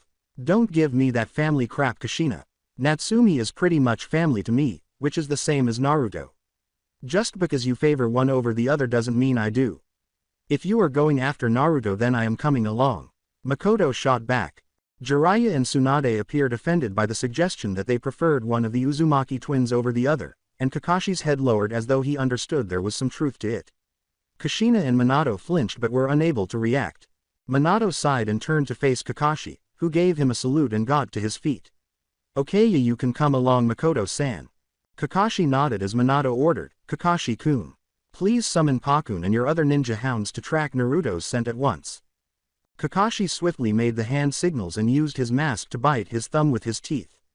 Summoning jutsu, Kakashi yelled, slamming his hands to the ground while offering his blood. When Pakun and 7 other ninja hounds saw Kakashi and Minato, they appeared and saluted, causing a medium-sized puff of smoke. As the ninja hounds nodded and blinked, Minato ordered, Pakun-san. Please pick up the scent of my son Naruto Uzumaki and lead us to his location. Right away. Before they twitched, they began to sniff around for a short while. Pakun yelled, his scent is faint, like several hours faint, but we got it. Please follow us. As the ninja hounds chased after Naruto's scent out the window. The group nodded as they hurried out the door and hurried out of the village, following the ninja hounds. To stop people from questioning why the Hokage and a number of elite shinobi were leaving the village without providing an explanation, the group had already created and left one shadow clone jutsu at the house.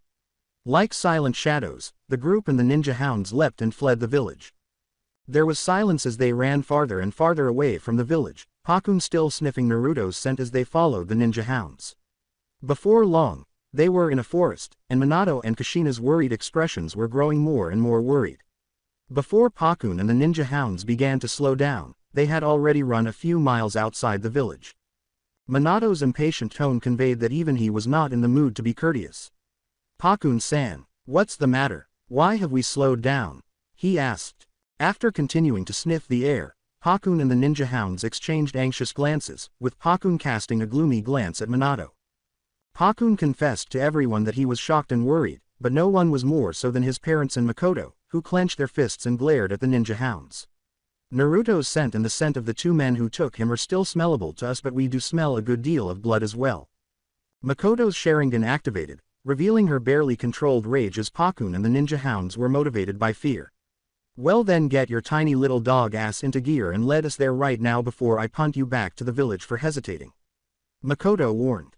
Kakashi made the sensible decision to remain silent, but Tsunade and Jiraiya gave Makoto a displeased look, with Tsunade placing her hands on her hips and Jiraiya sighing. In a not-so-subtle jab at her clan's erstwhile rival, Tsunade remarked, Look Makoto, you flashing your Sharingan whenever you are having a fit is not helpful to anyone, it just makes you seem like a stuck-up Uchiha woman. Makoto's scowl shifted to Tsunade, who hissed and clenched her teeth. Knowing that Tsunade still felt strongly about age, Makoto smirked and said, And you flashing your giant melons isn't exactly you acting your age. Just because your transformation makes your body a 25-year-old doesn't mean you are still in your prime anymore. AN9. Jiraiya gave the Uchiha a fierce look, and Tsunade began to pant in rage. Tsunade looked pleased as they looked down at Makoto, who frowned. Jiraiya warned, Hey, listen here upstart, just because you are married to the clan head doesn't mean you can talk any way you want to someone like Tsunade. We earned our reputations as legendary Sannin for a reason. While Minato closed his eyes and sighed deeply, Kakashi wisely remained silent. A dozen or so golden chains swung out at everyone but Minato before Makoto could respond, forcing everyone to leap back. Makoto and the Sannin were startled to turn around and see Kushina with her head down. Her hair began to grow into tail-like appendages that resembled the cubey tails that once existed inside of her, and golden, chakra chains, appeared to connect her back. Kushina-chan, Makoto exclaimed in shock as Kushina turned to face them, but her violet eyes lacked the warmth they were known for. Instead, they were as cold as daggers. With a glare that caused even the Sannin and Makoto to recoil, Kushina threatened, "Everyone. Shut up right now, I don't care about any of your petty concerns area. If you are not going to walk then I will wrap you in chains and leave you here with your chakra suppressed." Makoto Sharingan deactivated. The adamantine chains of Kushina are serious business. If even one of them encircles us, our chakra is essentially worthless. Those Uzumaki genes are something else, Makoto thought, nodding and sighing along with Jiraiya and Tsunade, who regarded the angry red-haired Uzumaki woman warily. Despite his stern demeanor, Minato forced Kushina to look at him by placing a hand on her shoulder. Before Kushina nodded and her chakra chains disappeared, much to everyone's relief, they exchanged a solemn look. The man who played a key role in the conclusion of the Third Great Ninja War, Minato, demanded in his Hokage voice, "Pakun-san. Please lead us to Naruto's scent without any delay. Everyone else please keep quiet for now." With a terrified nod, Pakun and the ninja dogs sniffed and began to dash into the forest, with the ninjas pursuing closely behind. After a minute of running, they came to a halt when they noticed something in the middle of the forest that seemed to stop their hearts. Blood and body parts were all over the place, and one body was noticeably still whole with body parts all over the place. It was steeped into the ground and gathered around the body parts. While Tsunade bit her lip and, notably, was hardly maintaining a composed expression even as she glanced over at Makoto and Kushina, Kakashi and Jiraiya were wide-eyed and gaping at the gruesome scene. Tears began streaming down Minato's face as he fell to his knees and slammed his fists into the floor. Minato shouted to the sky, "No! Naruto! This can't be true, my only son," because it appeared that his boy had been killed while he was distracted. "Naruto-kun, I am so sorry, please come home," Kushina exclaimed, looking around as though she was waiting for Naruto to emerge from the woods at the sound of her voice. She appeared to be in denial about the possibility that her baby boy would be killed. As though anticipating a change in the scene, Makoto Sharingan activated once more as she continued to look at the bloody scene and then the entire forest. My Sharingan must be unable to see through this illusion of some kind. As Makoto fell to her knees, her eyes demonstrating that it was not a genjutsu, but her mind refusing to accept it as fact, she reflected regretfully, "If only my eyes were stronger then I could." As he took a few more sniffs, including the blood, Pakun said, "Wait. Sniff sniffa," to get everyone's attention. As the other ninja hounds sniffed and nodded in agreement, Pakun told them, "These Bodiasa are not Naruto's. There is a small trace amount of Naruto's blood mixed in, but the vast majority of the blood and body parts are from the two male adults that kidnapped the kid." AN10. Kakashi whispered, "Pakuna, please don't give them false hope," as his visible eye betrayed sympathy for his sensei and his wife, who appeared broken in various ways. Before placing a finger on her chin, Tsunade bit her lip and gazed at the body. As everyone turned to face the busty blonde with wide eyes, Tsunade said, "Wait. The dog might have a point." Jiraiya looked at his teammate worriedly and said, "Tsunadia," in a tone that seemed to warn her. "I can't tell for sure without a blood sample, but these bodies are definitely adult males. The intact body is definitely an adult male's and these body parts are from a fully grown male as well. There is no way a child could be the source of all this blood." Tsunade noted with her demeanor. Makoto sighed in relief as she placed a hand on her heart, and Minato and Kushina immediately stood up with their hopes restored. Makoto wiped away a happy tear as she whispered, "Thank goodness." Jiraiya and Kakashi both grinned once more before Kakashi turned to face Pakun. As the others grinned, Kakashi remarked, "So where is Naruto then? If his kidnappers are dead then that means he must be here somewhere, right?" When Pakun and the ninja hounds exchanged glances, Makoto scowled. For a few minutes, the hounds began to sniff deeply and walk around the blood. Kushina commanded, "Hurry up, Databane," as the ninja hounds kept sniffing the air and moving in a circle. Minato asked, "What's wrong?" with worry and concern in his eyes. Pakun stepped back and looked down, as though he was unsure of his next words. "The thing Issa, the kid Senta, ends up here completely," I can smell his leftover blood from a few wounds but nothing else. Not even the faintest scent in the air, Pakun said gravely. After a brief pause, Makoto picked up the ninja hound and activated her Sharingan once more. What do you mean his scent is gone? Are you saying he isn't here anymore? Get your ass back in there and find it even if I have to put your nose in the blood myself. Makoto responded by hissing. Pakun winced at the female Uchiha's glare and said, sorry. I am just telling you the truth. I don't know why his scent is gone. It's just not here and I can't pick it up anymore. Before taking a deep breath and gently setting Pakun down, who ran back behind Kakashi, Makoto whispered, "Cha useless." Minato said, his scent vanished. Maybe someone used water style or made it rain. That does erase someone's scent even from ninja hounds. Despite his trembling and irregular breathing, it was clear that the news of his son going missing, even from trackers, had a significant impact on him. After exchanging uncomfortable glances, Tsunade and Jiraiya shook their heads after examining the blood in the scene. Tsunade clenched her fist and grimly observed, this blood might be dried up but it hasn't been washed away if it was raining or someone was using water style.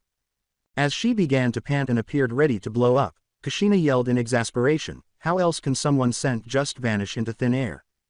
Minato looked serious, then bit his lip. Time-space jutsu. Something like the flying Rajan would not leave a mark to be picked up unless you were a sensory type who could track a person when they arrive at the destination.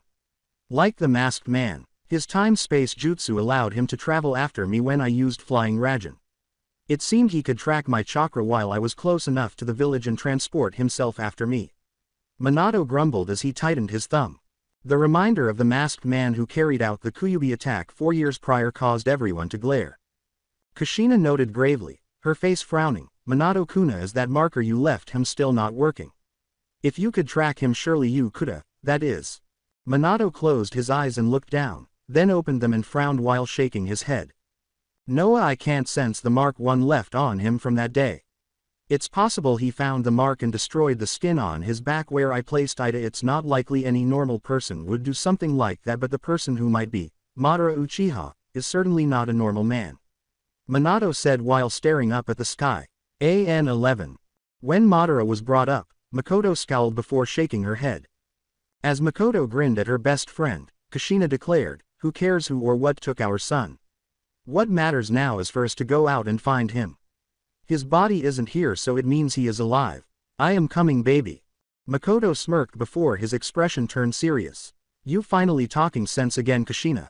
Let's go find him and bring him home. You can make it up to him after he returns. Just remember, now I will be watching you, so if you did the same things you did before I will speak out this time. I won't let our friendship stand in the way of your children's happiness. I don't care why you are treating Naruto the way you did. Makoto cautioned when she looked at the redheads. Kushina closed her eyes and muttered, I know. I will be the mother Naruto deserves. She then inhaled deeply and appeared determined. As they approached Kushina and Makoto and got ready to leave, Kakashi and Minato nodded, but to their astonishment, Tsunade and Jiraiya blocked their path. As Tsunade looked down and Jiraiya gave his pupil a pained look, Minato frowned and said, Tsunade-sama. Jiraiya-sensei, what are you doing? With a determined and sorrowful expression, Jiraiya said, stopping you from doing something stupid, Minato. Sorry, but we have to stop you. Tsunade echoed her. She glared at the Sannin, who gave her a pitying look. What the hell are you talking about? If you are not going to help get out of the way so I can find my baby boy and bring him home. Kushina yelled angrily. Jiraiya began, but he recoiled when he sensed a killer instinct from Kushina, Makoto, and even Minato, who glared at him. What exactly is your plan? The kid's scent is gone, that means we have no idea which way he was taken. We don't even know if he is still a, Jinraya said. Makoto, with her Sharingan spinning furiously and her hands appearing ready to form hand signs, warned, finish that statement and you will be joining those two in the grave. With determined and focused eyes, Minato said, please get out of the way, sensei. My son is out there alone and I will find him. He did not look kindly at a sensei he regarded as a pseudo-father. Although Jiraiya and Tsunade appeared more remorseful, they were still resolved to stop them at all costs. The two groups appeared prepared to fight. When Kakashi waved his ninja hounds away, they disappeared in smoke. As if to demonstrate that he was ready to activate his Sharingan if necessary, Kakashi covered his left eye with his hand and seemed to become the mediator. Kakashi, who appeared to be the most composed of the group, begged, "Please wait. This fighting won't help anyone." The other group looked at him with surprise, while the first group appeared to have just realized they were going to fight. Tsunade sighed with relief as she lowered her hands when everyone else grudgingly did the same after observing everyone else unwinding. "Thank you, Kakashi. I am glad one of you has your head on before going off the rails." "You're welcome, Tsunade-sama," Kakashi said bluntly, but his face was not particularly appreciative as he continued to gaze at the Sannin with caution. "Please tell us why you won't go after Naruto. I know we haven't exactly treated Naruto as the best we could. I can even see that to an outsider we might think of him as burden and not someone who was the future of the Leaf." Kakashi responded by lowering his head in shame. Makoto's eyes narrowed as she surveyed the group after being startled by Kakashi's admission. She noticed that Minato looked away, but his posture showed obvious shame as his shoulder trembled, and Kushina appeared ready to cry as she clenched her hands together. Despite biting her lip, Tsunade had an angry and defiant expression. But when Makoto saw Jiraiya's expression, she clenched her teeth. With a sigh, Jiraiya closed his eyes, but upon opening them, he felt cool and only slightly ashamed. Jiraiya said icily, with a hint of dismissal, "This idea of just running into the unknown without any clues of where to go is a stupid idea. That is what is best, regardless of how we personally feel about the kid." Kushina gave Jiraiya a fierce look as she yelled, "What the hell are you talking about? This is not some random nobody or someone we don't know.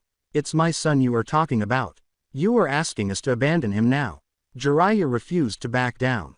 Standing next to Kushina, who nodded appreciatively, Makoto found herself nodding along. Makoto added, "He might not share my blood, but he is just as worth as my actual son's." Minato and Kushina grinned and blinked at her statement. Tsunade nodded but sighed as Jiraiya said, "I am asking you to think this over before you end up doing something stupid like run off without a plan." As Tsunade grimly observed, "Before you smack the pervert too much, he does have a point. The kid's scent is gone. The ninja hounds seemingly could not detect it in any of the 4 directions, so that means we have no idea where to start looking even if we wanted to spend tons of times looking for him." Just as Makoto and Kushina were about to respond, Tsunade raised a hand. "Look, I get it. As mothers you will always put your child before any rational thought, and that isn't a bad thing. However, you are not simply mothers. You are both high-A-class kunoichi who are vital to the safety of the Hidden Leaf. You cannot simply leave the village and run off and not expect there will not be any consequences." Tsunade made the point as the 2 kunoichi an-12. With a sympathetic expression, Tsunade turned to Minato, who was frowning but nodding to allow her to continue. "Minato, you are Hokage. You have to think of what's best for the entire village and not just your personal feelings as father. I know the kind of man you are. If Sensei did not sacrifice himself for the tailed beast sealing, you would have done it yourself due to being Hokage and your sense of responsibility and justice. Can you honestly tell me you are willing to put the Hidden Leaf at risk as Hokage?" Tsunade said softly as Minato tightened and clenched his fists. Jiraiya sighed and put a hand on Minato's shoulder, but Minato slapped it away in exasperation as Kushina and Makoto glared at the female Sannin. Kakashi looked at the 2 Sannin with a narrowed eye, clearly irritated. Kakashi exclaimed, "Hey, you cannot expect Sensei to choose between his son and the village. They are both irreplaceable for him." Minato calmed him down by placing a hand on his shoulder and grinning sadly. With resolute eyes, Minato exclaimed, "You're right. I do have a responsibility, but I also have a responsibility to my son. I won't forsake one or the other. I will save them both." This caused Kushina to smile at her husband, Makoto to smile subtly, and Kakashi to gaze at him in admiration. As they exchanged glances, Jiraiya and Tsunade sighed in exasperation. "Look, kid, that sounds all good and everything, but this is reality. You cannot just march an army of A-class ninjas like Kushina, Makoto and Kakashi and S-class ninjas like the pervert, Minato and myself into a country looking for Naruto and expect nothing to happen. Imagine if our group was discovered in near Iwa or Kumo. War could be in the horizon." Tsunade brought him back to reality. Even Makoto gritted her teeth but was unable to respond, and everyone turned away. If A-san or Onoki-san saw our group marching into their lands, then they would prepare for war, and that would lead other lands to build up their forces again. Another Cold War would happen, and possibly war would be on the horizon, Minato said with a sigh. At least Minato had formal respect for his fellow Kage, which was largely unrequited, despite the icy Konoha relationship with Kumo and Iwa. Jiraiya began his tirade by shaking his head, then said, "That's right, kid. Remember Suna during the last war? The third cage went missing, although there are rumors that suggested he was murdered and his body was taken away. Suna spent a considerable part of their forces to find their missing cage, but then their own village strength and defenses were greatly weakened. This could have allowed their home to be destroyed while they were out finding one person, no matter how important that person was." Jiraiya concluded with seriousness. While Kushina continued to glare at the Sannin, Makoto's eyes widened as she noticed Minato appearing to take these facts seriously. "This isn't the same thing. We are not at war, and you're talking about my son. He's not some dead person out there, he's alive and he needs our help," Kushina insisted, searching for assistance.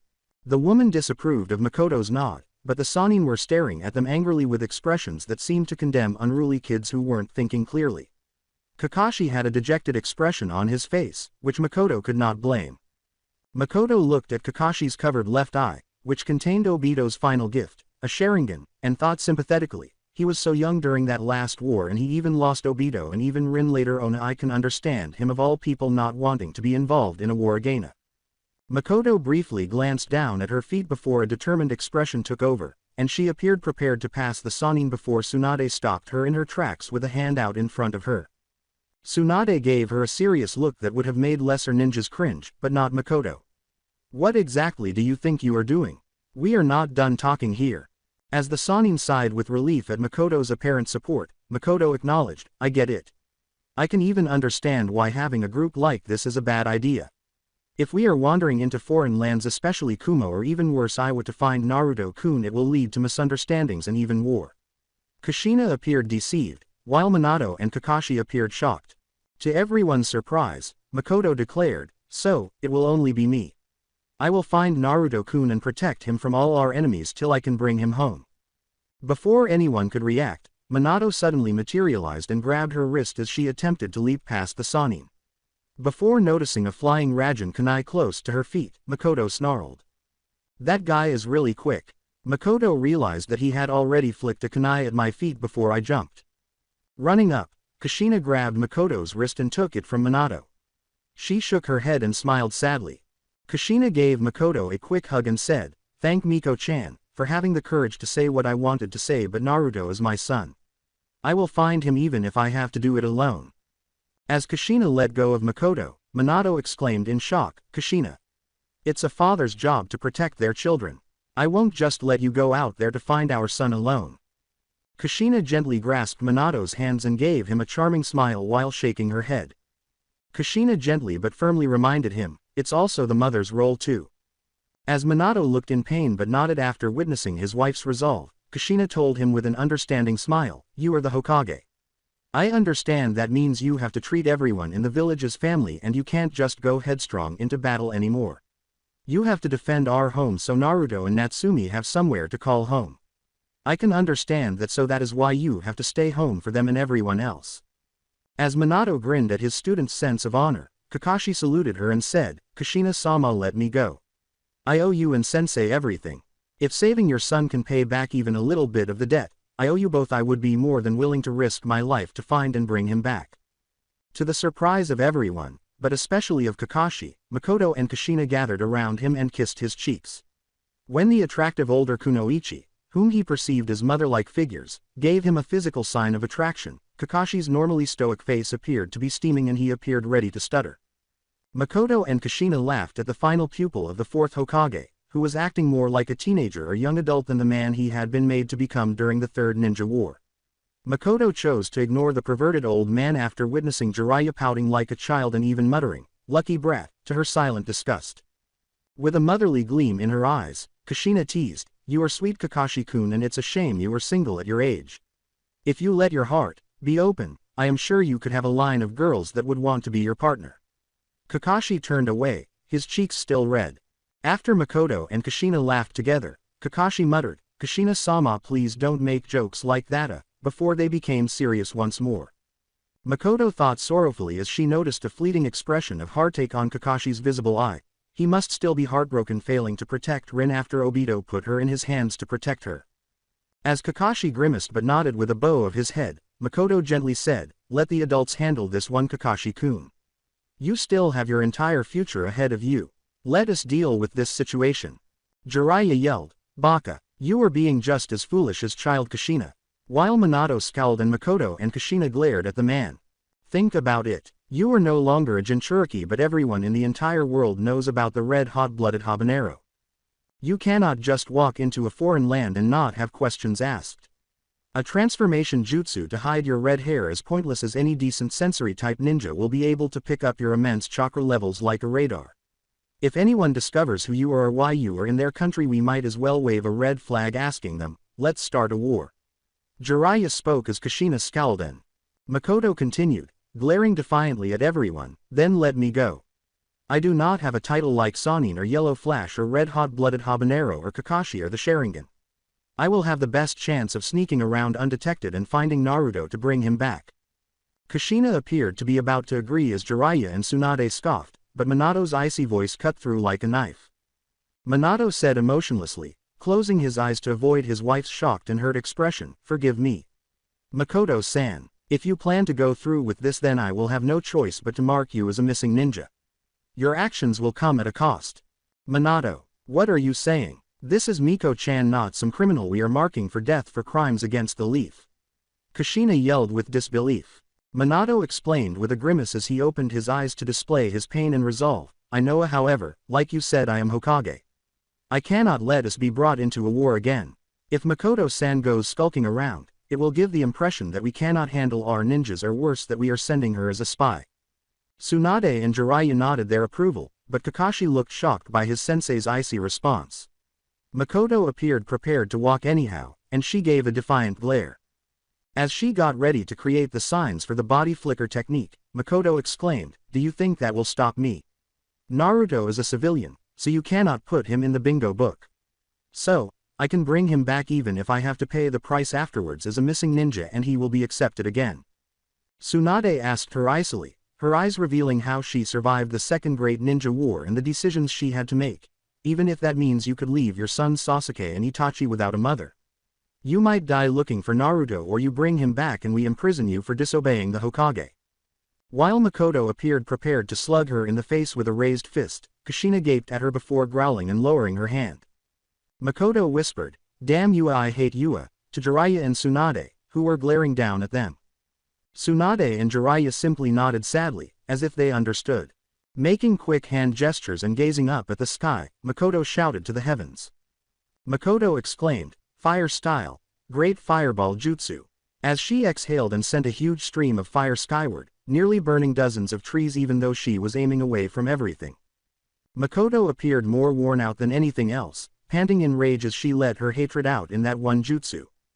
Makoto prayed to the blonde, hoping he was still alive and well, saying, if you can hear me, Naruto-kun, please forgive me. I failed you. I am selfishly putting my children's life above yours, and I can understand if you hate me.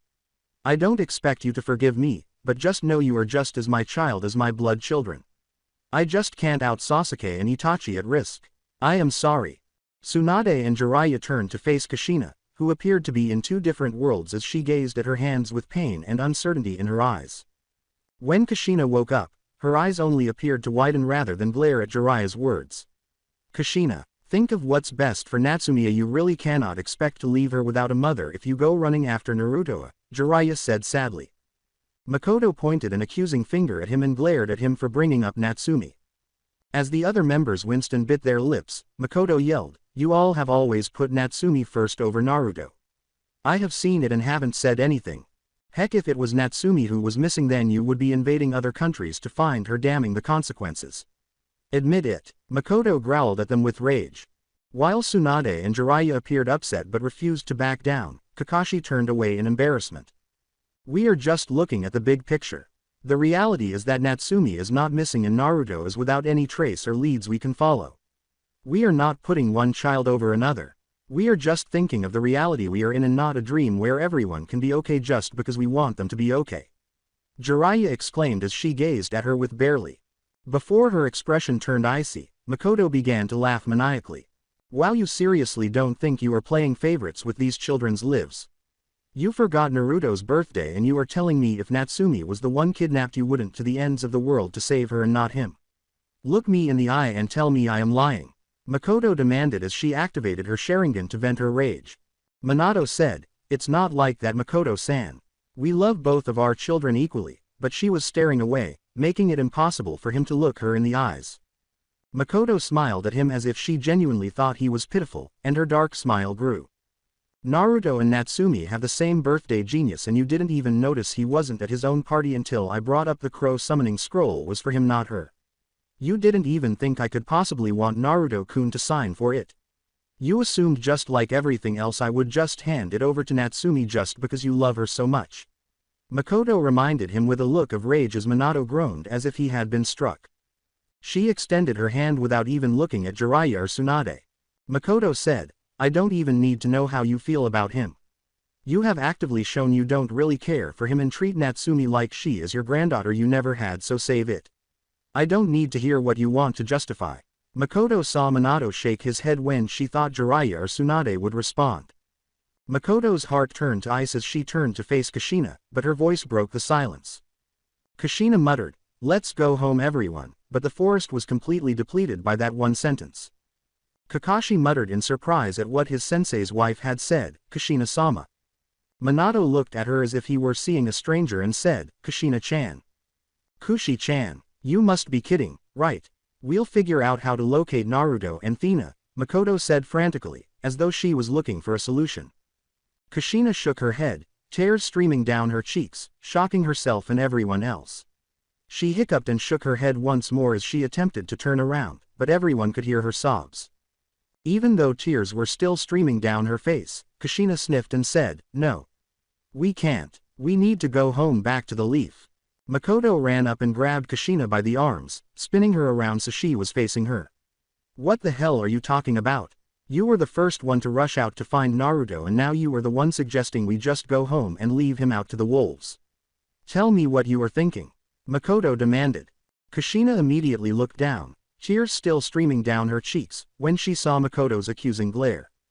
Makoto grabbed her shoulders and shook her until the red-haired beauty had to look her in the eyes. "Look at me. Don't you dare hide from this and pretend this is out of your hands. You are choosing one child over another, so at least say it to my face, Kushina," Makoto demanded. As she whimpered, tears still streamed from her eyes, but they were tired and determined. She wiped away her tears and looked at Makoto as if to ask her to understand. "I can't let my new home be put into another war that could lead to its destruction or costing countless lives like Uzushiogakure. I also can't leave Natsumi without a mother if something happens to me or I am asked to fight in a war. Another war could force children like Kakashi-kun was to fight and die," Kushina said passionately. AN 13. Taking deep breaths to calm herself and avoid snapping at these people, she let Kushina go and left. Naruto already lost his mother and father. Or maybe it's better to say he never had one. If he is still alive and comes back, he won't ever be able to forgive you, or rather he shouldn't, Makoto concluded, turning her acceptance-filled gaze from the group to the sky. Tsunade yelled, "How can you say that to Minato and Kushina? They are doing the best they can," but hesitated upon hearing Makoto's icy response. "They did that for Natsumi, not Naruto. Only someone truly delusional would think they did everything they could for him. If anything, they did the bare minimum for him, and now it only proves how little he means to them," Makoto said coldly and without any emotion. Kushina cried out, "You have no idea how I feel, Makoto. How much it hurts I have to let one child go to protect another. How much my heart is breaking and how much I want to hate the world for making me choose." While Minato held his wife and shed tears. Anything you are feeling is nothing compared to what Naruto is feeling. He must feel his parents don't care anything about him, and your actions only proved how little he does mean. If anyone should hate the world, it's him, not you or anyone else who feels guilt but not hurt," Makoto said with a sigh. Before she turned around and made them gasp, no one seemed to have anything to say to the female Uchiha. "Makoto, your eyes. They area." Kushina pointed to Makoto's eyes and gasped. Although her Sharingan was active, they slowed down and spun, revealing 3 tomo in each other rather than 2, and her chakra levels significantly increased as a result of her Sharingan's maturation. Makoto said, "You weak Uzumaki women make me sick to my stomach," her face and eyes so icy that they could have frozen a desert with a single glance. Wincing at Makoto's icy face, Kushina yelled, What are you saying, Miko-chan? How could you say something like that? Aren't we friends? Best friends?" Makoto laughed darkly as Tsunade angrily demanded, "Apologize now. I get we are all on edge here, but that is going too far. I am part Uzumaki too, you know. You are saying I am weak too, huh?" She flinched when she felt a torrent of chakra push them back. Madara might have been a traitor and wrong, but he understood one thing. Strength is needed in this world. According to the records, Madara apparently hated Senju members who lacked strength, especially the women who claimed they were not fighters. For me it's even simpler. Mito told you how much love is needed in this world and how the Uzumaki loved the clan. Well, for me, you abandoning your son makes you a weak Uzumaki woman. That is something that makes me sick and disgusted to me very core. Makoto clarified as she laughed at her newly acquired chakra, preventing the others from approaching her easily. Makoto added, grinning broadly as she watched Kushina sob and Tsunade clench her fist, "It would be my opinion that Mito Uzumaki would be ashamed of how you two grew up. She is rolling around in her grave. This is how the Uzumaki bloodline ended up." Kushina looked frantically at Makoto, who sneered, and pleaded, "Please Miko-chan, we can get past this. One day Naruto will come back and we can apologize and everything will be back to normal. I promise. We just need to have hope and wait." Makoto looked down at Kushina, who recoiled at the repressive chakra and the icy hatred in her Sharingan, and said, "I don't know whether Naruto will ever forgive you or if even should, but there is one thing I do know. We are done. You can call me Miko-chan all you want and it won't change anything. As far as I am concerned, our friendship is done. I will babysit Natsumi and smile at you like nothing is wrong, but forget us talking like schoolgirls about news or crying on my shoulder when things get bad. All that is in the past and I am done with it." Makoto stated with a stare that displayed complete resolve without any sense of regret. Pushing Minato away, Kushina ran towards Makoto and pulled her arm back, pleading, "Please Miko-chan. I am sorry. Don't cut me off." At the same time, as Kushina screamed and clung to Makoto as if her life depended on her, Makoto did not object or speak. She pushed her away after a minute and turned off her Sharingan, but her eyes remained icy. "My friend Kushina Uzumaki died that day when she set Naruto aside for one child. The woman I loved would have never done that even if she had to die to protect them. This woman I have been talking to is a fake who I have tried to pretend as the real Kushina for my own selfish reason of wanting it so much. But the reality is that I am no longer pretending and I am simply a Uchiha and a ninja of the Hidden Leaf. Not anything more to you or your friends," Makoto said with a sigh as she left the startled high-class ninja. Makoto finally said, "I don't blame Natsumi for you all and she is truly innocent in my eyes. Like I said, I will smile politely so she doesn't see what fools her parents and family have become, but I am not your friend anymore." Makoto continued walking back to the leaf despite Kushina's cries and Jiraiya's indignation. Makoto continued, "After all, I am a Uchiha," as her Sharingan glowed in the darkness, demonstrating her renewed determination. Flashback ends. Makoto looked at the startled Naruto with love and sorrow and said, "That is what happened that day and why my Sharingan matured into its 3-tomo state. It was the day I walked away from Kushina and Minato and saw them simply as people I had to respect but not love." The stadium was silent, and Minato turned away in embarrassment as his carelessness toward Naruto became apparent, particularly in front of Naruto. Guy gave him a worried and pitying look while Kakashi clutched his hand until it began to bleed. Asuma rubbed his head and fought the urge to light a cigarette, if only to have something to do instead of staring down at the Hokage's missing son. Sheesh. I never realized the kid down there had it so raw. I mean, I didn't even really remember Hokage-sama had 2 children, not the 1 daughter. Kurenai bit her lip while looking down at Naruto, looking both surprised and impressed. Kakashi bowed his head and Kurenai said grimly, "Honestly, I still don't know what to think of Naruto-san. None of us really have any real right to say we know him or that we deserve to teach him anything. I should have put in more effort. Why did I follow Sensei's example instead of his teachings?" Even though he was just staring wide-eyed at the smiling Makoto, Kakashi thought with so much guilt that he could almost feel Naruto's disgust leaking out of him. "If I tried, I could have found Hima. He spent all this time away and none. He probably sees us as nothing more than strangers who left him to die after we abandoned him. An2. What I do know is that kid has seriously good chakra control. I felt something was off when I saw him in that black-haired form, but I never would have guessed it was a transformation or genjutsu of some sort changing his appearance. That would take extremely precise control to keep up the alter ego and not give any clue that he was someone else. I can say as someone who specializes in genjutsu that kid down there fooled me completely." Kurenai noted with a serious expression, much to Guy's and Asuma's surprise. The dejected Kakashi was shaken by Asuma until he looked up and gathered his thoughts.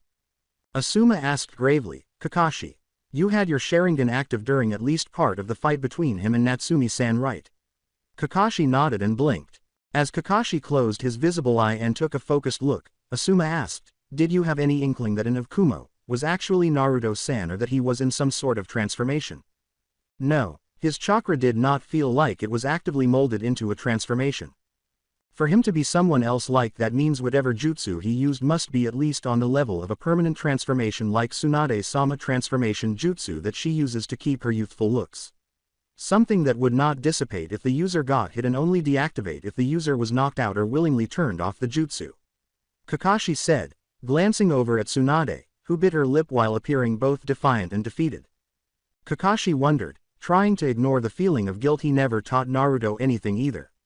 Perhaps the Kyuubi chakra disrupted his chakra control and that is why he returned to normal, but who could have taught him a transformation of that level? Tsunade-sama transformation jutsu is supposed to be unique to only her, and she has never taught anyone that jutsu, let alone Naruto. Would I and Natsumi have been Naruto's Jonin teachers if things had been different? Kakashi wondered, but even he had his doubts. I am sure Sensei would have been willing to make a 4-person team to get both his children on the same team. I want to think that once they were genin, we would treat them the same, but can I honestly say that old habits wouldn't just keep coming up? I've tried to be fair to Sasuke, Sakura, and Natsumi, but there isn't much I had in common with Sakura. Or would we have simply put Naruto aside onto a different team and only focused on Natsumi like we always done? Even though he wanted to deny that Naruto's home had to be Konoha because that was where his parents were, Kakashi realized that things might not have been the best for Naruto if he had stayed. Sasuke is so easy to teach, and Natsumi, well, I have been her older brother all this time. Guy remained silent despite appearing to notice Kakashi's internal conflict. How unyouthful. Guy sighed as he acknowledged that he had hardly given the male child of Minato and Kushina any thought.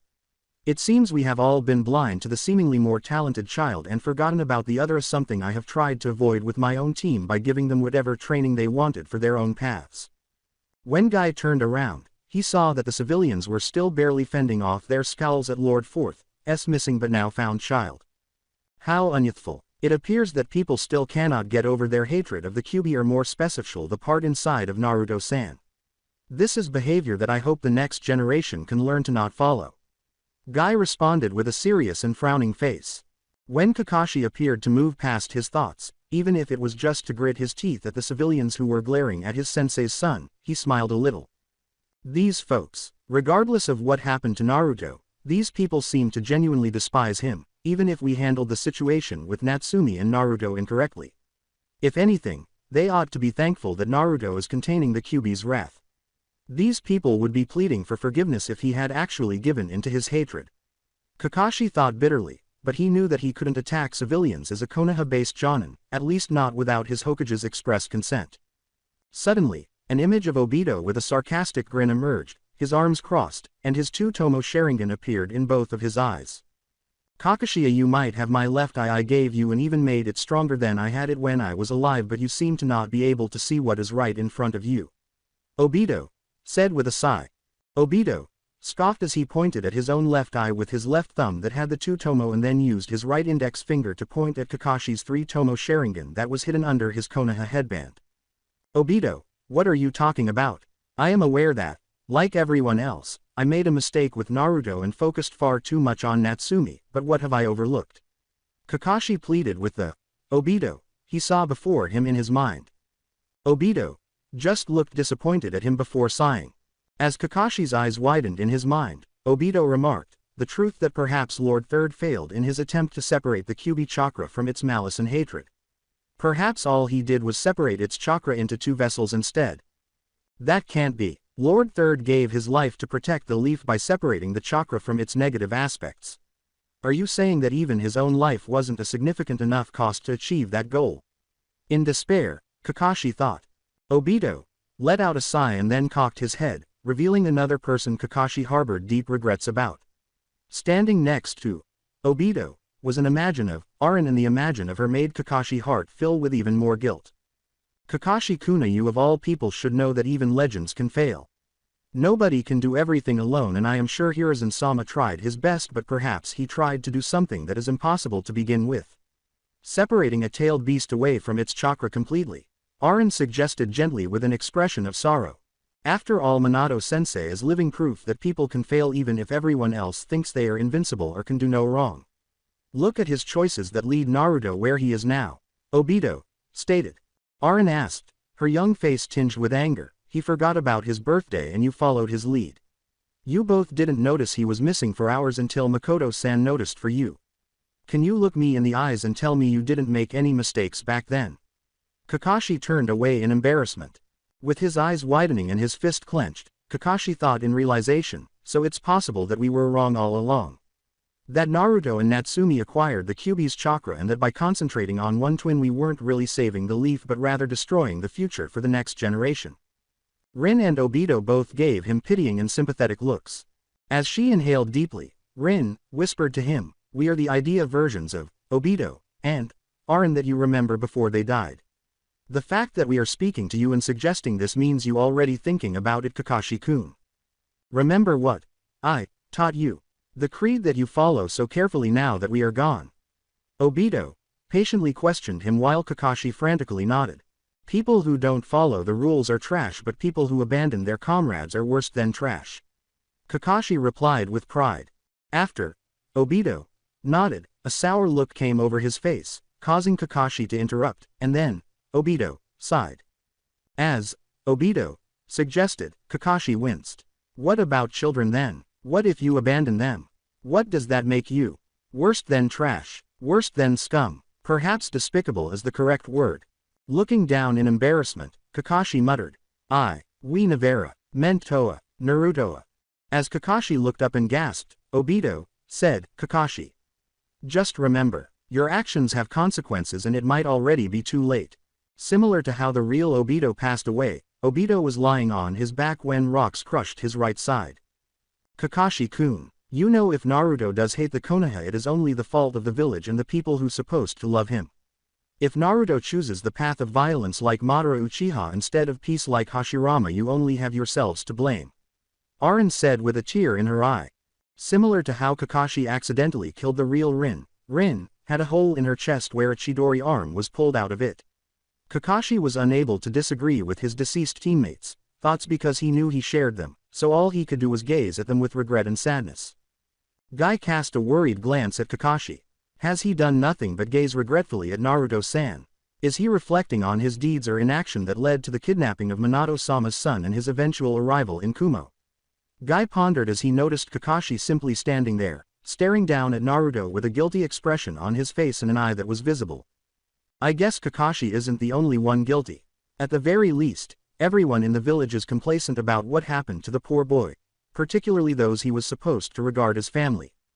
Guy looked at Tsunade and Jiraiya and thought, I don't know what he's been through, but being away from here for more than 12 years probably means he has little positive feelings to this place, and I cannot fault him for that. The two Sannin seemed to be in a state of disbelief, guilt, and, in Jiraiya's case, obstinate denial as he bit his lip and crossed his arms. Tsunade, meanwhile, was staring at Naruto as though she wanted to talk to him but wasn't sure how. Guy then turned to see Kushina Uzumaki, who was crying uncontrollably as she looked down at her son with hopelessness and barely contained love, as though she wanted to hold him and never let him go again. In the meantime, Naruto and Makoto. Naruto looked away, his face displaying both sadness and incredulity. You really gave up a friendship with your best friend in the entire world just because of me? He muttered. Aside from Natsumi, did anyone here genuinely care that much about me? Although I was aware of Makoto-san's kindness, I had no idea that she also considered me a son. When Naruto thought of mother, he imagined Makoto grinning. Ka-san. Makoto took hold of his cheeks, pulled him gently, and smiled warmly at him, allowing him to see her sincerity and gaze into her warm eyes. As Naruto's eyes began to well up with tears before blinking them away, Makoto reassured him, of course, because of you. What happened to you was an injustice that I couldn't stop, and I will always hate myself for not looking for you. However, them not even trying is even greater crime, and for that I can never see them as the friends I loved anymore. Naruto's cool demeanor seemed to melt away as he said, thank you, Amother. Auntie Mikotoa. He stutteringly seemed to be about to admit that he saw Makoto as his mother. Makoto's smile widened as she gave him a playful glance, as if he could hear his mistake but still allow him to maintain his appearance. Makoto put her arms around him and kissed him on the forehead. Makoto whispered to him, "Always my little Naruto, you are my family even if we do not share direct blood." "That hasn't changed the entire time." Naruto blinked before giving her a passionate hug in return. As she inhaled deeply to calm herself, Kushina felt rage in her heart. Kushina thought angrily, "If I still had the Kyuubi inside of me, I feel it would be roaring its head and trying to break free." She suspected that if she had been a Jinchuriki, her eyes would have turned red. "I have to make up for being a terrible mother to Naruto, but how dare Makoto down there? In front of me, Makoto shouldn't be behaving like his mother. Makoto doesn't have the right to replace me as his sole mother." Angrily, Kushina thought, "I know I'm acting irrationally, but all I want to do is go down there and give him a death hug. The fact that he is so close yet so far away hurts me because I love him so much. I would gladly apologize if I had to do so for the rest of my life." As her rage subsided, Kushina acknowledged that her young adult son had returned, but it was obvious that he did not love the village. Yugito chose not to speak and to break up this heartfelt reunion, instead choosing to simply smile warmly at this display. In the meantime, Genma looked helplessly at his Hokage and just stood there awkwardly, unsure of what to do. Minato felt like he was carrying 1,000 pounds of weight on each limb, and he could hardly look up at Naruto without feeling ashamed and hopeless. How do I respond to Naruto-kun? In Makoto-san's memory, he saw how much it appeared I valued the village more than he did, and even more than he did Natsumi-chan. Minato thought sadly of herself. "I never wanted this. I wanted to be a father and I believed that I could be both a great father and Hokage, but to Naruto, it seems like I only cared about him. He is mistaken. He and Natsumi are equally loved by me." Minato tried to think of something to say to his long-lost son after he was captured and told that he had been cast to the wolves. That Uchiha woman, despite having that annoying Sharingan like other member of the Uchiha clan, I sense a distinct lack of hatred or greed. She seems to genuinely full of love towards Naruto-kun. I am glad he had someone in this village looking out for him. Makoto-san and her older son seemed to be the family he should have had. Yugito smiled and nodded in agreement. Yes, it's safe to say that Makoto-san seems like a wonderful woman, powerful and compassionate. Yugito agreed, glancing at Makoto. Just the kind of woman that would be a great mother and not just on paper. With a big cat-like smile, Matabi couldn't resist making fun of her host and partner. "Oh, could she also be your mother? If Naruto-kun and you mate and are legally married, even though Makoto-san is merely an honorary mother-in-law, you are free to call her Ka-san, just like Naruto-kun desires." Yugito fought the impulse to blush while Matabi teased. "Slow down. You have said more than enough about the topic. You mention it once a month or more." Yugito's response was notable for not confirming or refuting his desire to wed Naruto. Keep in mind that Naruto is a person who genuinely loves a lot and doesn't truly hate people despite what happened to him. As Yugito had a thoughtful expression, Matabi said, "That means there is plenty of room inside his heart for more than one person." When Minato tried to move forward, Yugito and Makoto blocked her. Yugito and Makoto appeared to be protecting Naruto, whose friendly demeanor instantly disappeared upon seeing Minato. Natsumi muttered, "Chu-chana ka-chana Naruto ni-chana," as if her whole world had fallen apart. Ignoring Minato, Naruto approached Natsumi and gave her a hug. As his younger twin sobbed into his shoulder, Naruto softly reassured her, "It's okay, Natsumi. I don't blame you for any of this, my dear twin." With the tenderness that only a person who genuinely loved someone could provide, he stroked her long red hair. Sniffa, how can you not hate me? I took everything from you," Natsumi exclaimed, shocking everyone. Not as much as Kushina and Minato, who appeared devastated by her words. When Minato attempted to clarify, his daughter raised her head to give him a glare. "Natsumi-chan, that isn't." She still had the glare she inherited from her mother, even though her eyes were red from crying and tears were streaming down her cheeks. Minato couldn't help but think as his daughter made him wince, if there is any indication that Natsumi is Kushina's daughter aside from the red hair, it's the Uzumaki temper they both have. Well, didn't I? Naruto is the first-born child and we are both Jinchuriki, and yet we just saw in plain color you both only giving love to me. If that isn't stealing love, then what is? Tell me, mother, father, godparents. Natsumi cried out, her anger causing Kyuubi chakra to leak out of her. The prized golden child, who was yelling at them, and her family made even the villagers uncomfortable. Jiraiya clenched his teeth, Tsunade turned away in embarrassment, and Kakashi's head was lowered so much that it was nearly perpendicular to the floor. Despite their best efforts to correct their daughter, Kushina and Minato were unable to refute her statement. Minato stammered as Natsumi appeared poised to blow up. Killer B, Raikage, Mizukage Mei, and Ao, meanwhile, regarded Natsumi with renewed reverence. Yugito grinned in admiration at her fellow female Jinchuriki, who had a fiery gaze. But as Natsumi stared at him in disbelief, Naruto took her hand in his own, unconcerned by her leaking Kyuubi chakra. Brother, can you honestly say you don't feel jealous of me? I got everything in this village I could ever want, and yet you were ignored the short while you lived here. Would it not be better if I didn't live and you were the only child? Natsumi asked in disbelief. Despite the tiny amount of Kyuubi chakra coursing through his twin's body, Naruto shook his head and pulled her back into an embrace. As Natsumi stared at him in disbelief as the Kyuubi chakra dwindled from the unwavering love her twin had shown her, Naruto urged, never say that, Natsumi. Maybe there is some version of me who was an only child, and maybe he was even happy with his parents like you were. But that is not me. I would not trade a world of happiness without you and change what happened. Natsumi whimpered, Ni-chana, while Naruto disregarded Minato and Kushina's entreaty. Then, with a bitter expression on his face, Naruto looked past Natsumi and fixed his ironic pitying gaze on Minato, Kushina, Tsunade, Kakashi, and Jiraiya. Naruto gestured with one arm toward the masses of Konoha citizens who were staring at him with hatred. If anything, I feel this place would have been happy if I never existed, or if I actually died that day instead of just being kidnapped. Villagers of Konoha, I bet that would have made you happy if Theistain of the 4th Hokage was actually gone instead of here right here and now. He said. How about you, Kakashi-san, Jiraiya-sama, and Tsunade-sama? I bet you didn't even think of me 1 minute I was gone. I bet you actually wanted me gone so you wouldn't have to feel guilty about thinking of one child over another. Don't worry, I don't care about your approval, and you don't need to feel guilty. I didn't need you as a child, and I sure as hell do not need you now. Naruto added icily, turning his gaze away from his so-called extended family, who only cared about himself. At Naruto's statement, Kakashi's eyes went dead, and he was unable to argue that Naruto shouldn't have such feelings for them.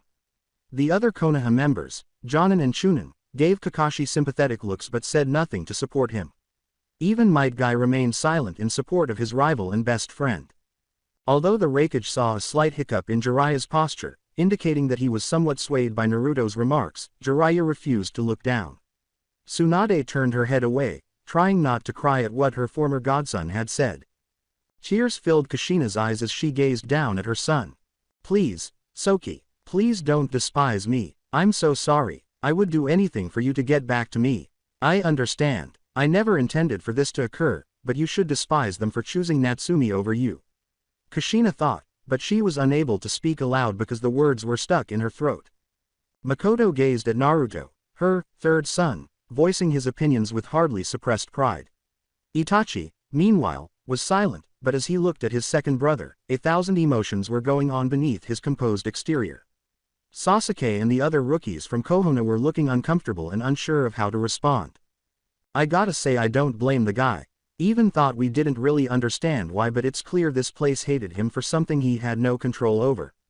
Heck, even his parents and godparents neglected him, so I wouldn't think it's out of place for Naruto to hate Lord Hokage.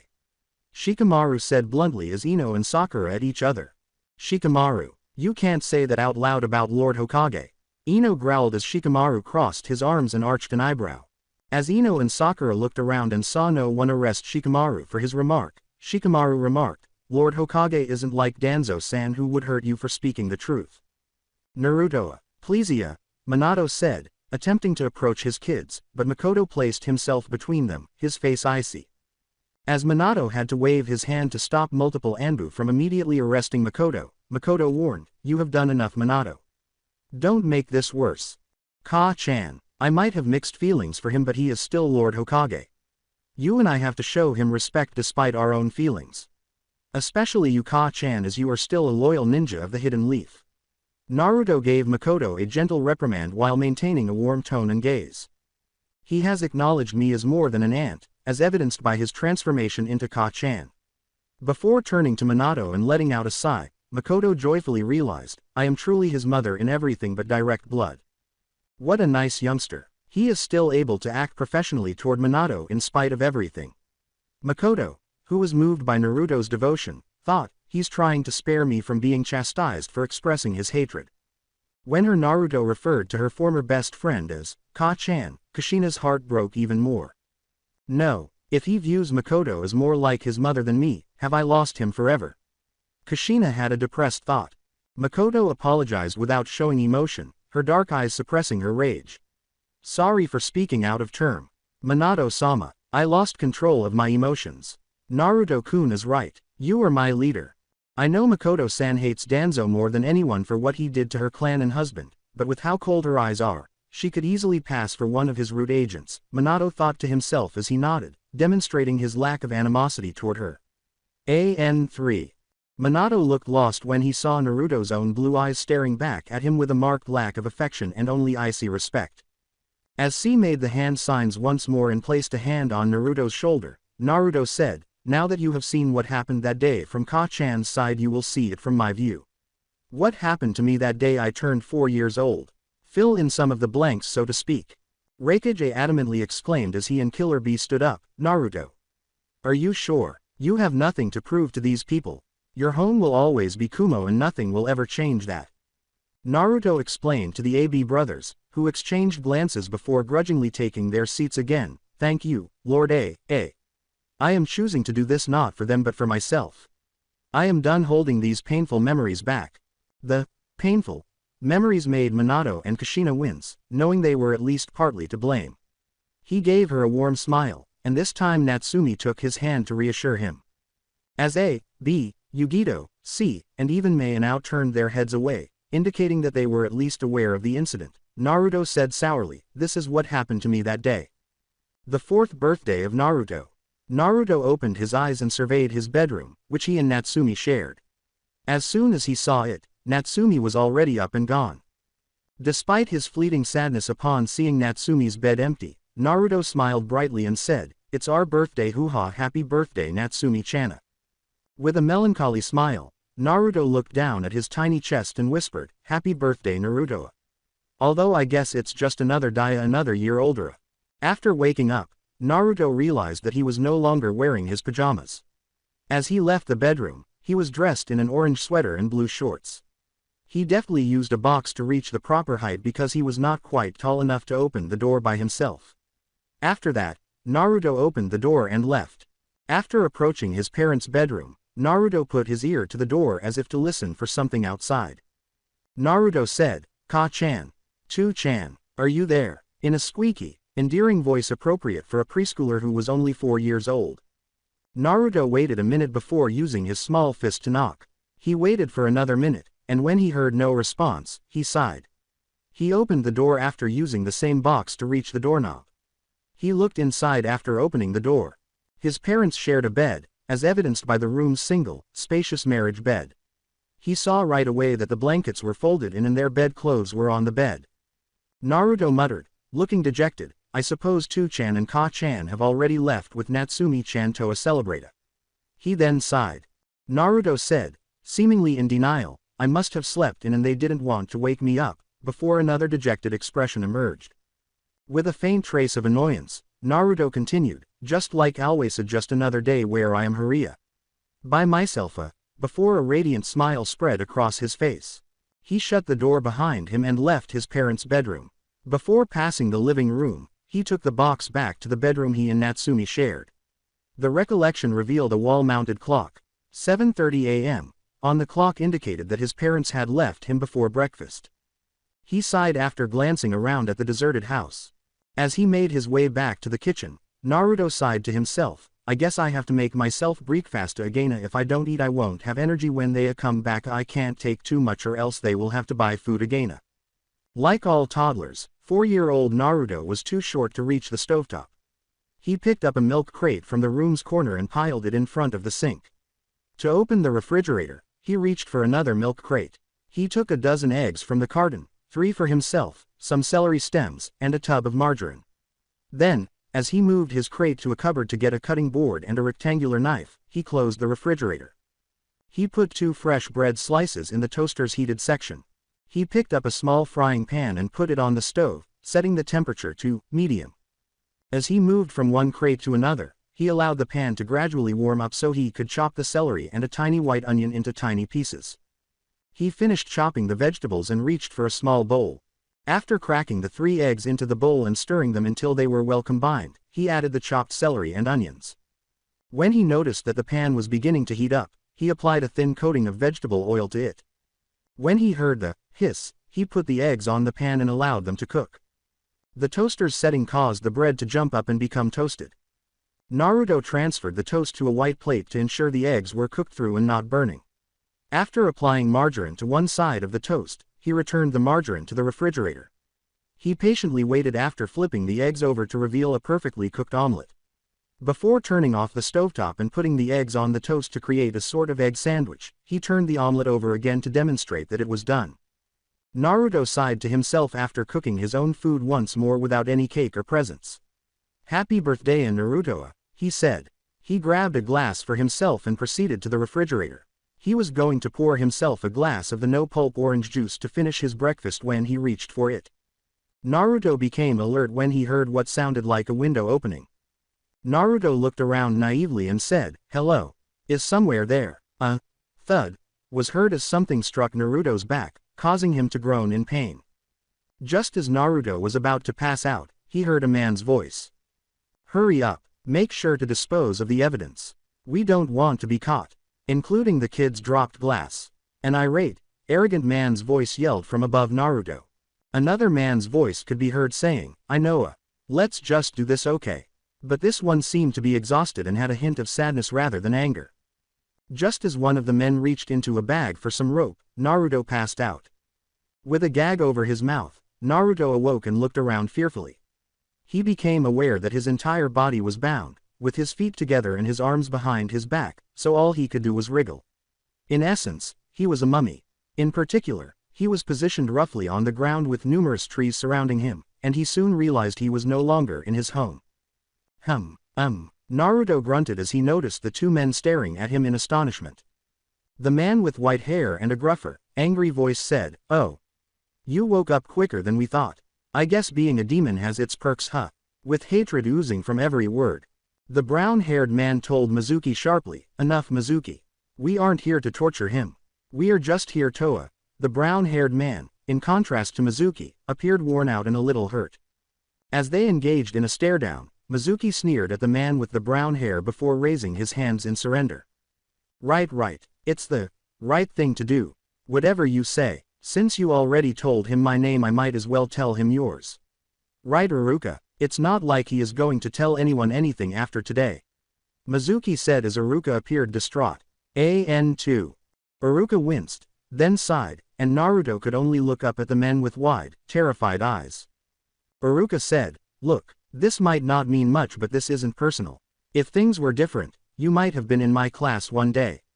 Mizuki scoffed and gave her a shoulder pat. "Please don't act all heroic. You hate the demon just as much as everyone else, if not more. That demon is the reason you became an orphan and so many people lost their lives 4 years ago. You might feel disgust with yourself, but don't pretend you don't want this to happen too," Mizuki said as Iruka sighed and took exhalation. This isn't right, but I can't forgive you. I don't expect you to forgive me, and I probably don't deserve forgiveness from my parents when I meet them. They would not approve, but I can't be the man who forgives and forgets. I am not that strong." Iruka admitted that he was ashamed of himself. Despite the gag, Naruto's bewildered expression changed to one of pain as he screamed. Mizuki swiftly stabbed Naruto in the stomach with a kunai. As Mizuki withdrew the kunai and examined the red blood with curiosity, blood soaked the ropes red. Mizuki appeared more amused than concerned about the young boy who was crying. Iruka, looking angry, seized Mizuki by the wrist. Iruka yelled angrily, "What are you doing? Why torture the child?" That was uncalled for, Mizuki. As Mizuki arched an eyebrow, the red blood splattered onto the floor and off the blade as he flicked the kunai. As Naruto continued to scream as blood seeped through the stab wound in his chest, Mizuki explained, "Why so mad, Iruka? I was just testing the demon. I am honestly surprised he bleed red. He could almost pass for a human child, and I might honestly feel a tad bad. I was expecting purple or yellow blood, but he bleeds like the rest of us. With his body still bound, Naruto was unable to even use his tiny hands to stop the bleeding, so he looked pleadingly at the men. Iruka appeared in pain, particularly as the blood continued to flow. Mizuki gleefully remarked, "Since this is your final minutes, let me use something. Something to think about on your way to the afterlife. Why do you think this is all happening to you? Why Lord Fourth authorized this to happen to you? He cannot say it openly, but if he cared, where is he?" In response to the boy's terrified and shocked expression, Iruka shouted, "Mizuki." While Mizuki smirked, "Think about it, Iruka. Lord Fourth is the Yellow Flash, and if cared he would be here stopping us right now. The fact that he isn't here when we about to stop the demon means he is more than happy to let us do what need to do. Just something to keep in mind, demon. We are carrying out Lord Third and Fourth will by this action," Mizuki claimed as Naruto's eyes widened before becoming small. With little more than a blank expression, Naruto appeared resigned. "This is for all the lives you have taken, demon. Consider this payback and cleansing on the leaf," Mizuki shouted, aiming the kunai at Naruto's throat. As his partner jabbed the knife at the boy, Iruka turned away but did nothing.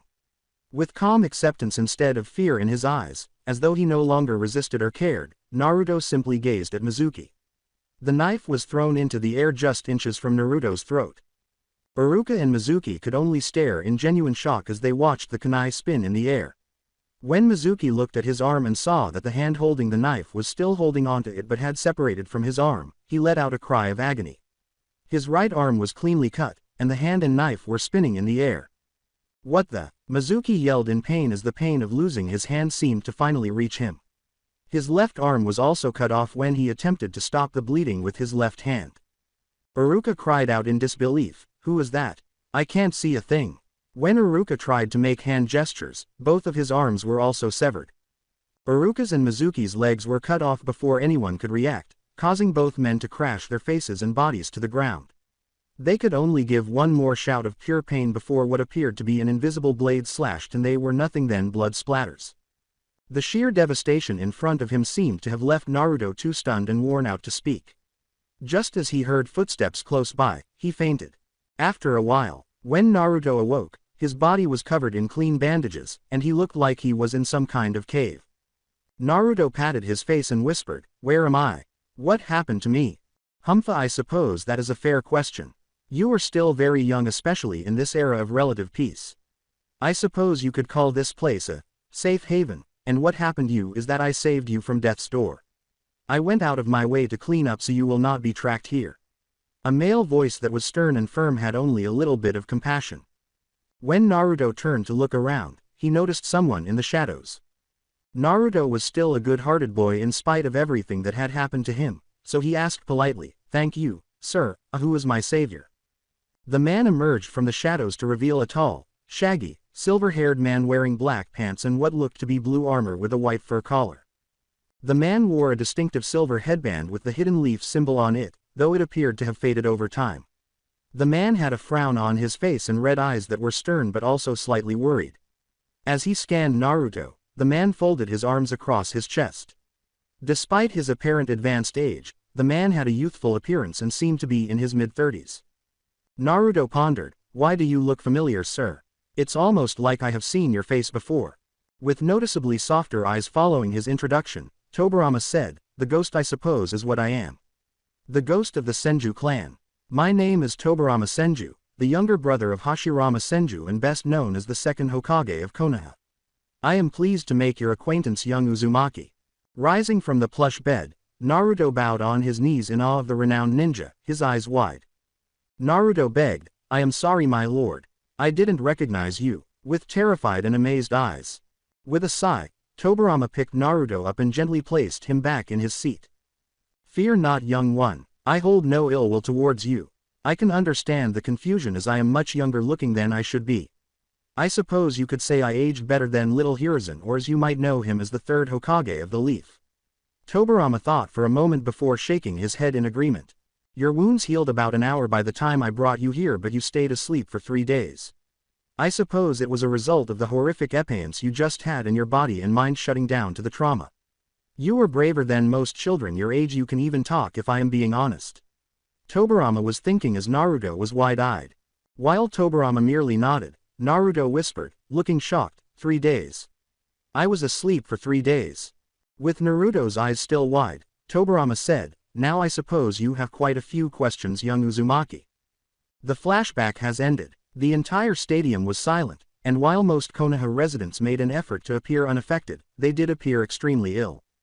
Although Killer B had to place a hand over A's shoulder, it was clear from his trembling shoulders that he shared his brother's indignation. Even though Mei and Ao had their heads down, the ninjas could sense their murderous intent. While Kakashi was panting with pure rage, Tsunade and Jiraiya looked down in shame. What they had witnessed left the other Konoha Chunin and Jonin speechless. The fourth Kazekage, also known as Orochimaru in disguise, was lost in thought, but no one else could see it. That memory made it very evident that it was the second Hokage, Tobirama, who, to be honest, is the only Hokage I admire for both his abilities and his practicality. I have more respect for Tobirama, even though his brother may be more powerful. How did he make it through that day, I wonder? I tested the Edo Tensei on him last year, and his corpse was brought back to Konoha. Orochimaru smirked behind his mask after thinking, I did undo the jutsu so I could conserve chakra, but he was definitely dead at that point. How fascinating, Naruto-kun. You may have uncovered the mystery that lies beneath the mystery, leaving me with a wealth of new information to explore. Minato, that idiot, threw away a raw diamond. Orochimaru thought, gleefully enjoying anything that made the man who became the fourth Hokage appear uncomfortable or bad rather than him. That was the day I met Tobirama-sensei who saved me. So can you understand why I don't have any positive feelings to this place or its people? Naruto asked icily as the Konoha rookies gaped at the pain two Chunin inflicted on a potential classmate. Kiba asked rather shyly, okay, can I just say that was messed up to no degree? But even he appeared unnerved by the sheer brutality a 4-year-old child had to endure, particularly on his birthday. With utter shock on her face, Hinata confessed, Naruto-sana, it's a shock he isn't hating all of Konoha, and I couldn't even blame him if he did. That guy over there, he is probably much more restrained than all of us put together. I couldn't imagine going through that, especially at that age, Shino said with sadness. Particularly when he could practically feel Itachi and Makoto trembling with rage and hatred. Sasuke was trembling with rage. Sasuke declared, he isn't really my brother, but if Itachi and Ka-san accepted him, then he might as well be. If I ever got my hands on those men, I would burn them to ashes. Based on how tightly his fists were clenched, he appeared ready to activate his Sharingan. Sakura and Ino muttered, Sasuke-kun, as they expressed sympathy for their crush. Naruto-kun, I would use my Sharingan to terrorize them if I hadn't taken an oath as an Anbu to protect them. Itachi swore angrily at the treatment his adopted younger brother received at such a young age, saying, unless Minato-sama gave me direct orders, I wouldn't deactivate the Genjutsu for at least a day. Neji was clenching his fist in outraged rage as Hiashi and Hizashi turned to face him. AN4. Neji-kuna, remember, we are still Konoha ninja. Naruto-san tale is rather tragic, but he technically from a rival village even if he was born here. We cannot cause an incident by making Konoha look weak. Tenten spoke softly but strongly. When Lee and Neji gave her irritated glances, she did flinch. How unyouthful. I do wonder what would have happened if Naruto-san stayed in Konoha along with his sister. Would he have been one of us rookies here? Lee wondered as Neji snorted. Do you honestly want an answer, Lee? You have seen how the adults look at him, and even his parents and their close friends. At best he would be still ignored, or at worst treated as pariah behind his parents' back. We can speak truthfully and say if he stayed here, we wouldn't be friends with him. We wouldn't even know who he was. Neji retorted as the Konoha rookies looked down. Many attempted to respond, but none of them could genuinely claim that Neji was incorrect. Even after the memory of Naruto was made public, the Jonin scowled at the mocking glances from the Konoha citizens. Anko, who had received criticism for being the apprentice of the traitor Orochimaru, observed with a bitter look, these guys really don't care that Naruto-chan was going to be killed on his birthday by one of our own. Someone who was supposed to protect him. Kurenai added sorrowfully as Might Guy sighed deeply, it's very sada we never noticed him either, but these people actually hate him like he is a demon. They don't understand he is just a persona, a person who didn't have anyone watching out for him. Yugito reassured the trembling Naruto, who leaned into the embrace of his fellow blonde Jinchuriki, saying, Naruto-kuna, it's okay. That is in the past. These people glaring at you don't matter. Your real family is right here with me, A-sama, B, Kumo, and even Kiri. Since Suna and Konoha were unaware of Kumo and Kiri's alliance, Yugito whispered the final sentence. The overt criticism of Naruto's lack of family made Minato and Kushina wince. Tsunade and Jiraiya turned away, and Kakashi's only eye was closed in embarrassment. Natsumi bit her lip, seemingly prepared to respond on their parents' behalf. Can I honestly say that Tu-chan and Ka-chan tried their hardest for me alone or for both of us? I really want to deny it, but Makoto Oba-chan's recollections revealed that they forgot his birthday, and ours is the same. He could have been killed and buried undetected if they hadn't noticed for a few hours. Natsumi realized what she was thinking. Naruto, please let us talk. You are here now, Minato begged, on the verge of tears, at what his only son had to endure on a day that should have been joyful but instead was one of heartbreak and betrayal. With a sigh, Yugito released Naruto from her embrace, but she remained by his side, watching over him. In return, Naruto smiled sweetly at her, but when he turned to face Minato, the smile turned to one of utter coldness and indifference. Ni-chan, his eyes are really icy. Natsumi thought sorrowfully, it's almost like he's staring at a stranger instead of our father when he sees Tu-chan. Naruto glared at his former parents and yelled angrily, fine, you want to talk, let's talk. Tell me what makes me and her so different. Am I adopted or perhaps only half of you so you secretly resent me? Tell me. I mean Jiraiya-san and Tsunade-san clearly don't care about me, so you can at least be honest to tell me that you hate me. Just say it. Naruto's words revealed his true feelings. For the first time, Yugito, B.A., and Mei looked down as their cherished ally vented to the people he needed to. At the same time that Minato repeatedly shook his head, Kushina was crying. Naruto, my Sona, how could you think that? That I or Kushina hate or think you less than Natsumi? You are our blood and son. Nothing can change that, Minato continued. Kakashi turned to see Tsunade clutching her hand angrily, but he also saw that Jiraiya and Tsunade both had resigned expressions on their faces.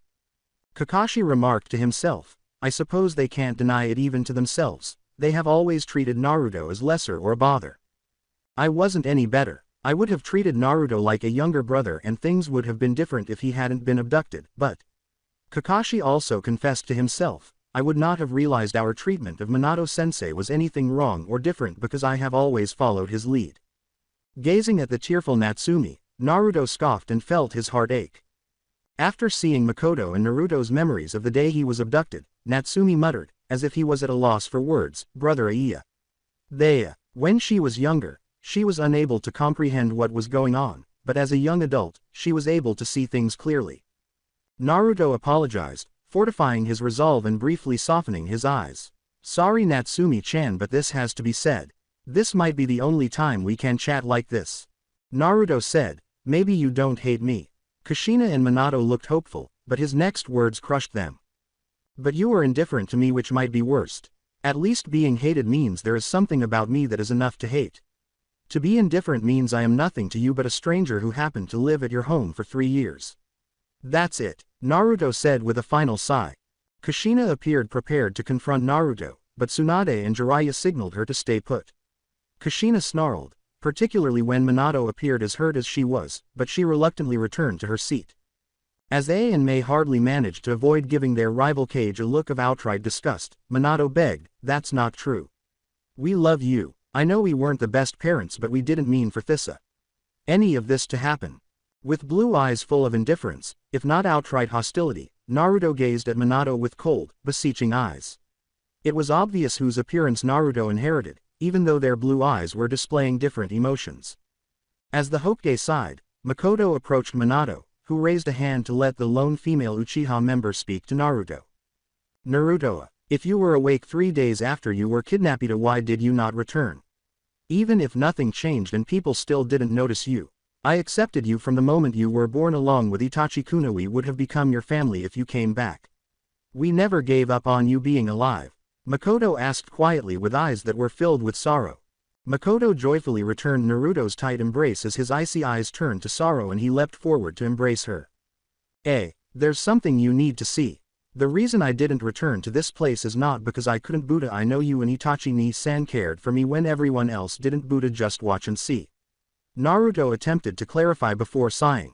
As another memory began to emerge from Naruto, she nodded and made the hand signs once more. While Minato and Lustina grieved over what else would be revealed, Makoto had freed Naruto but remained close to him, Natsumi, and Yugito. Minato exploded his chakra and yelled, "No! I won't listen to any more of these memories. They don't matter. You are here and I am taking you back now." Instead, his chakra was powerful enough to frighten most Jonin and lower ninjas, even though he wasn't a Jinchuriki AN2. Only cage-level ninjas like Mei, Killer B, Raikage A, Yugito, Tsunade, Jiraiya, Kushina, and Naruto were immune. Naruto glared at the fourth Hokage and said, "Do you honestly believe you can take me back after everything that has happened? I would rather choke on my own bones than come back to a place like this." Knowing that he would be called upon to stop Naruto despite his own guilt and desires, Kakashi begged, "Naruto, please don't make this more difficult. This is Konoha itself. You won't be able to fight your way out of here." "Oh really? You still underestimate me. Let me guess you think my fight with Natsumi-chan a fluke, right? Don't pretend you have any idea how strong I really am. None of you besides my actual friends and family have any idea what I can do." Naruto growled, though he did apologize to Makoto, Natsumi, and Itachi, who all continued to smile. As Kushina glared at him from the stands, Jiraiya shot back, "Listen here brat. Maybe we did do wrong by you and that is something we will have to accept, but you shouldn't get a big head." For his part, Naruto said, "TCH then let me show you something that Natsumi-chan can't do despite having training from the Sannin, the Hokage, one of the last pure-blooded Uzumaki and Kakashi of the Sharingan." While A and B subtly grinned at him, Naruto's left foot retreated a step, and he grinned. He closed his eyes and then opened them to release a tremendous amount of chakra, leaving everyone in awe, with the exception of Mei, A, and the Kumo Jinchuriki. After expressing regret, Yugito smiled at him and said, "So, you decided to use that mode, huh, Naruto? To think this place would affect you this mucha. Show them what they missed out on." Naruto calmly flickered his flames with his chakra and nodded in agreement. Natsumi asked in amazement and shock, "Brother, what is this? Did you, because it felt somewhat like the Kyuubi chakra they shared, but without the hatred or rage she connected to any quantity of Kyuubi chakra she attempted to use." Naruto sighed, aware that his sister was amazed by his strength. Natsumi-chan. As he covered his eyes, Might Guy wrote, "What is this? Kyuubi chakra, but it feels nothing like before. It's almost like it calm and collected and not destructive and full of hate. Is that right?" The crowd from Konoha stared at Naruto in chakra mode, with astonishment and horror as his orange-yellow chakra, which served as his chakra cloak, flickered like flames. As Shino clenched his chest, his teammates hurried over to express their concerns. Kiba exclaimed, "Shino, what's wrong?" as Shino gestured to a number of other Aburame members who appeared to be in excruciating pain. "It's no just Maya, the insects inside of Maya which thrive on chakra and consume it with glee, area huddled in fear almost like they are afraid to come out even for a moment. That guy's chakra is so intense and powerful it almost feels like just sending my insects out will cause them to all die." Shino clarified to the surprise of his teammates. Hinata turned to face Neji, who gave her a nod. The Hyuga members simultaneously exclaimed, "Byakugan," as veins appeared around their pallid eyes. They immediately had to cover one eye in pain and deactivate their visual jutsu. Kiba placed Hinata and Shino on the bench and stood guard over them, exclaiming, "Hinata!" in surprise.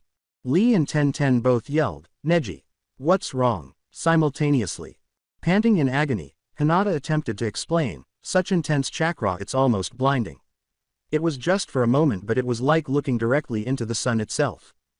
To the surprise of his teammates, Neji acknowledged, "I couldn't locate any of his chakra points. His chakra was too powerful and bright. I don't think the gentle fist would work on a guy like that." Sakura pleaded with Sasuke, who scowled but nodded. "Sasuke-kun and Neji-san and Hinata-chan almost got blinded from that chakra. Please don't try to use your Sharingan. Perhaps Itachi-ni-chan or Ka-chan, with their more advanced Sharingan, could try, but I am not going to tempt fate," Sasuke concluded after observing his brother move slightly behind his Anbu mask, seemingly out of concern. "What a wonderful, powerful chakra. Is this the Kyuubi's strength when its chakra is in balance? The son, not the daughter, was the real treasure trove." Under his disguise, the fourth Kazekage thought, almost drooling. Minato glanced over at Kushina, whose jaw was open enough to let flies in, and muttered, "This is completely different then. How did he?" I have witnessed Kushina wearing both the dark and red chakra cloaks. based on what we've learned about perfect-tailed beast control by Killer Bee and Kumo. Version 1 refers to the red cloak, while version 2 refers to the dark cloak. But none of the tailed beasts or Kyuubi chakra have ever produced anything like this. What has Naruto accomplished since he was out of here? With regret, Minato thought. Despite their admiration for the chakra display, Tsunade and Jiraiya were the Hokage guard's top priority. Minato sent Jiraiya a grim but nodding look. Jiraiya used body flicker jutsu and made a hand gesture to enter the field. Naruto yelled, "Get back, Anti-Makoto! Yugito-chan! This is between us, not you." Makoto and Yugito gave him irritated glances before leaping back. Natsumi instinctively leapt back a few feet as well, despite herself. When she saw her godfather actually making hand signals toward Naruto, she gasped. "Earth style! Dark swamp!" exclaimed Jiraiya as he swiftly gathered chakra and made the hand signs. As the arena's floor transformed into a black swamp like mud that engulfed him and caused him to sink into the earth, Naruto arched an eyebrow. This must be a prelude to something else. For the time being, I will let them play their little games. They believed it would never be mine, but I am using a power. Since he could have easily gotten away with the jutsu but allowed himself to be captured, Naruto decided it was time to show off a little. Naruto complimented him, saying, "Pretty nice Earth-style Jiraiya-san, but do you honestly think you can trap a Jinchuriki in such a flimsy jutsu?" He demonstrated his point by pulling himself out of the mud with an orange-yellow chakra arm that grew out of his back.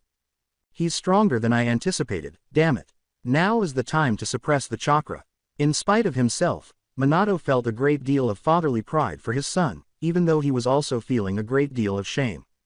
"Sensei now," Minato commanded, flicking a marked flying thunder god kunai next to Jiraiya and another next to Naruto. Jiraiya nodded and reached for a paper tag bearing a particular sealing recipe. Minato disappeared in an instant, reappearing beside Jiraiya's kunai. With flying Raijin, Minato quickly placed a hand on Jiraiya's shoulder as they disappeared with the kunai.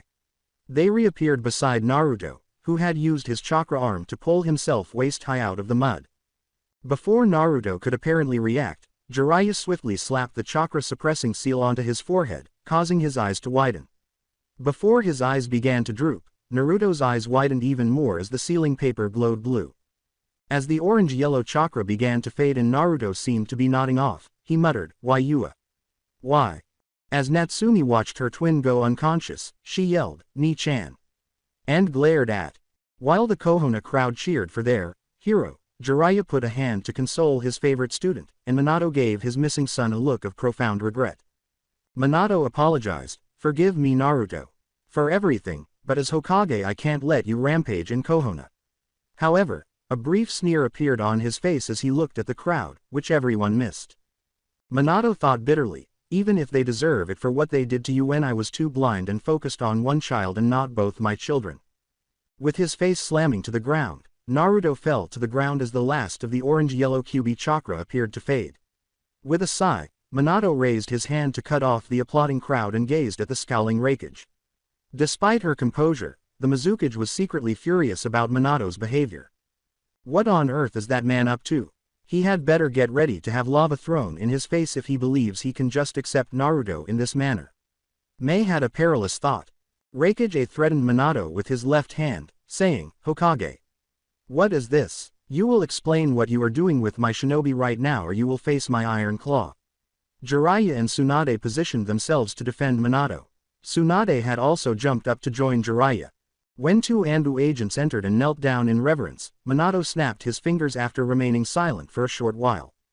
As the Anbu stood up and saluted, Minato sternly commanded, "Restrict Naruto-kun using chakra-suppressing seals and then bring him to the medical center. I will be there in a few minutes after I explain things to Raikage-sama." "Yes, sir. Consider it down," the Anbu agents said, approaching the prone Naruto while holding sealing paper that suppressed chakra. Jiraiya peered at Minato out of the corner of his eye, who appeared composed but was stumbling a little and had his shoulders bent forward. Before his own eyes looked down, Jiraiya thought in silence, Minato must be killed for treating his own son like an enemy combatant, especially after his mistakes with Naruto in the past. Instead, all of our errors. I should have been there for both of them, but I foolishly forgot how important they were and only paid attention to the more gifted twin. Hardly. Godfather, material, huh. Jiraiya thought sourly as he gazed regretfully at the prone Naruto. Tsunade was nearly as regretful as Jiraiya, especially since she had made the decision in advance that Naruto would not perish like her brother and lover. But when it came to giving his twin all of their attention and even unintentionally allowing him to be abducted, she had forgotten that vow. RyugaXD clenched his fist and yelled, "Hokage! If you take Naruto, then consider it war. He is one of us and not you Konoha ninjas." Killer Bee nodded quickly, and even the normally composed and attractive Yugito glared at anyone who looked at her while extending her fingernails in warning. After Naruto told Yugito to leave, he leapt back to where the cage was standing. Everyone stared at the female Jinchuriki with fatigue, even though Yugito was the weakest of the three standing in the cage stands. Despite being one of the weaker tailed beasts, she was renowned for having almost perfect control over her tailed beast, the Two Tails, which made Kumo one of the 5 great ninja villages. It didn't help that the stunning blonde was glaring daggers, particularly at the Anbu who were getting close to her fellow blonde Jinchuriki. To everyone's surprise, Naruto's mocking voice could be heard from his apparently prone form asking, "Who do you think you are talking to?" Killer Bee was wearing a small smile. A tremendous explosion of yellow Nine Tails chakra occurred as everyone turned to face Naruto, and the chakra-suppressing seal on his forehead violently burned away. Naruto entered Kyuubi chakra mode with apparent ease once more, erupting in tailed beast chakra. Is it possible that he lost consciousness because his chakra was suppressed? He broke the chakra suppressants, but how? Jiraiya thought, startled and taken aback. Although it may appear different, that is still Nine Tails tailed beast chakra, and the appearance of the ceiling was created especially to use tailed beast chakra, like Natsumi and Naruto, to suppress and shut down Jinchuriki. Leaving it unsaid, Jiraiya reasoned that the paper was written especially in case one of the Jinchuriki lost control. As the younger blonde stood up and crossed his arms, the audience let out a terrified cry while Yugito, RyugaXD, and Killer Bee grinned with noticeable pride. Hiashi Hyuga muttered, "That chakra. How can he still use it after Jiraiya-sama's ceiling tag activated?" After deactivating his Byakugan due to the overwhelming amount of chakra that was almost burning his eyes. Before he rushed forward and knocked away the 2 Anbu who had recovered their composure and tried to put the ceiling tags on him, Naruto mockingly questioned, "Why so surprised? Did you honestly believe such a flimsy seal could suppress my chakra mode?" They let out a grunt as they were knocked unconscious but largely unharmed as they flew into the stadium walls. "Wow, that was so funny. Because I re-entered the chakra into the seal and feigned fainting, they actually believed they had beaten me. It was an act," Naruto thought cruelly. The majority of the audience saw Naruto as little more than a yellow blur, and even ninjas of the Jonin class were amazed by his speed. In addition, Naruto destroyed the nearby kunai with a chakra arm that was pointed at Jiraiya. Jiraiya scowled as he leapt away, destroying the other kunai beside him in the process. Natsumi cried out, "Dad, what you doing? Stop this," and Minato sighed. He stealthily glanced at an Anbu in the vicinity. After nodding, they came up behind Natsumi and chopped her neck, causing her to faint right away. Even the foreign Konoha rookies and Cage were taken aback by this. With a grimace, Minato flicked another kunai next to the prone, rendering Natsumi unconscious. After swiftly picking her up, he disappeared and resurfaced beside his wife, who was seated in a designated area of the stands for their family. When Minato showed up holding Natsumi, Kushina was staring down at Naruto with tears in her eyes and only blinked. "Minato, Naruto-kun is," Kushina muttered in shock as she watched her missing son effortlessly break through each seal and try to contain him. In front of everyone, Naruto-kun easily defeated Natsumi-chan. Even though the fight was not yet over, it is clear from this chakra that Natsumi would not have survived if Naruto had used this mode first. When Naruto glanced in their direction, Kushina's heart broke into 1,000 pieces. "I am angry that they were fighting in the first place, but in my heart I can't help but feel proud for my son for his strength." Naruto's expression changed from disgust to annoyance as he appeared to focus on Natsumi before it returned to neutral. The fact that her son only gave her a fleeting glance, filled with disappointment and rage rather than the love she desired, was what truly made Kushina want to scream and shout in heaven. After all this time, he couldn't help but feel a little envious despite how much he loved his twin. Oh no, he believes that we still prefer Natsumi-chan to him, but that is untrue. After observing how it must appear from Naruto's perspective, Kushina realized in horror. Before Natsumi's breathing calmed down, Kushina did not witness her wince multiple times while she slept. "So, my other half's Jinchuriki is really getting SW wet. I'm almost envious. With Natsumi still asleep, Yin Kurama grinned to himself. Oh well, at least I can enjoy this brat will never get this level of cooperation with the way she is now and the adults around her life. Her heart had broken when Naruto disappeared and was abducted, and she had to face some harsh realities about her family, particularly how they treated Naruto. Without understanding Kushina's thoughts or what she was seeing, Minato gave her a worried look before narrowing his eyes. Kushina, you need to save your strength and protect Natsumi-chan. I will deal with our son, but I can't have Natsumi-chan in the crossfire. Minato declared as he set the sleeping Natsumi in Kushina's arms, who was shaking. Before Minato disappeared without hearing the remainder of Kushina's warning, she said, Minato, you have to. You must cease mistreating our son. Instead of trying to push ourselves on him, you must pay attention to what he is saying. Kushina finished her warning mentally. In the meantime, Naruto, who was still in Kyuubi chakra mode, was smiling carelessly and had his arms crossed. Once more, the fourth Hokage chakra disappeared. He must have teleported to another location using Flying Rajan. He isn't going to leave for very long though, as he can't risk me causing a ruckus in the middle of the village. Who will he bring the next time, I wonder?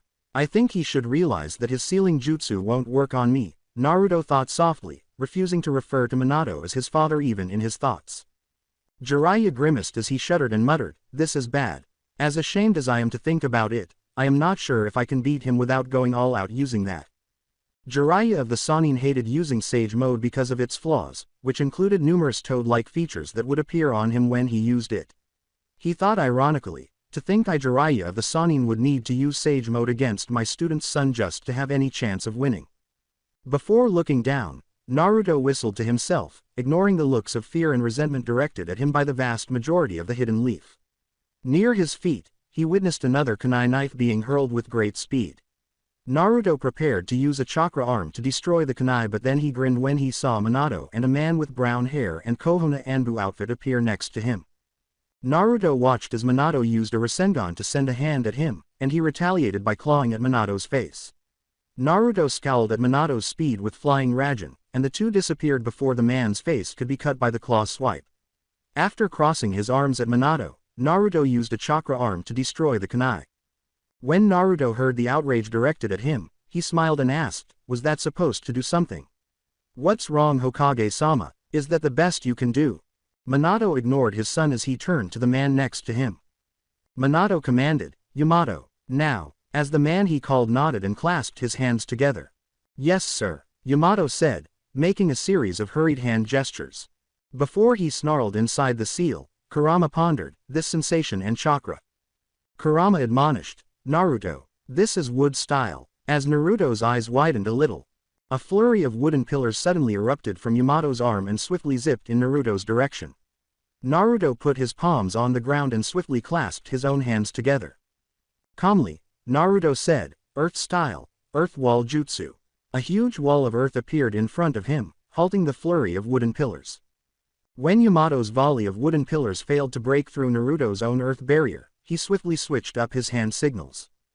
Abruptly, pillars with dog-like faces and a flame and wick on their heads formed around Naruto and Yamato, creating a new wood-style jutsu. Then, as the wooden dog pillars fired at Naruto from various angles, Yamato slammed his palms into the ground. When he batted the pillars away with his punches and kicks, Naruto was slightly irritated because he could feel his tailed beast chakra being absorbed by the dog pillars before he destroyed them. The wooden dog pillars seemed to be piling up and biting Naruto as he slammed into the ground, and Yamato clenched his hands as the number of wood pillars seemed to triple. Unbeknownst to everyone, Naruto's purified Nine Tails chakra caused the wood-style dog heads to transform into real trees. Naruto looked up at Minato and Yamato and said angrily, damn it. It's wood-style huh? So Hokage-sama, did you use these same tactics with Natsumi? She was the only Jinchuriki that Kohono had as far as you knew huh? Minato avoided looking Naruto in the eyes, but Naruto could practically feel his guilt radiating from him like a beacon, while Yamato maintained a neutral expression. Naruto mockingly said, oh sorry. I forgot the princess of Kohono, so you wouldn't dare use such rough measures on her. Only on me, right? He smiled with satisfaction when he saw Minato bite his lip and Kushina, who was still holding her daughter in her arms, looking down in shame. I know why you are with Kumo, Naruto-kun, but why did you reveal yourself? Did you really think they wouldn't do everything in their power to bring you back here now that they know you're still alive? Makoto lamented her pseudo-son, whom she loved just as much as her real-life sons. She doesn't need to be contained, demon. She is a hero and you are a vile monster. An ignorant female villager and most of the crowd yelled derogatory remarks at Naruto. A male villager concurred with this apparently inciting statement. Yeah, monster. You have the tainted soul of the Kyuubi while she is a hero for keeping its power at bay. Several jonin, including Kakashi Hatake, Might Guy, Kurenai Yuri, and Asuma Sarutobi, looked down in shame at the villagers' treatment of the missing son of the fourth Hokage, while Yugito, Killer Bee, and Raikage appeared prepared to go on a murderous rampage. Tsunade and Jiraiya appeared shocked, as though they had never heard these derogatory remarks about Naruto before. Is this what Naruto was going through when we weren't looking at him? As he looked at Tsunade, who was notably biting her lip to avoid looking down at Naruto, Jiraiya thought, I know Jinchuriki in other lands typically are hated for their burden, but Naruto was supposed to only have the soul of the Kyuubi according to Sensei last words.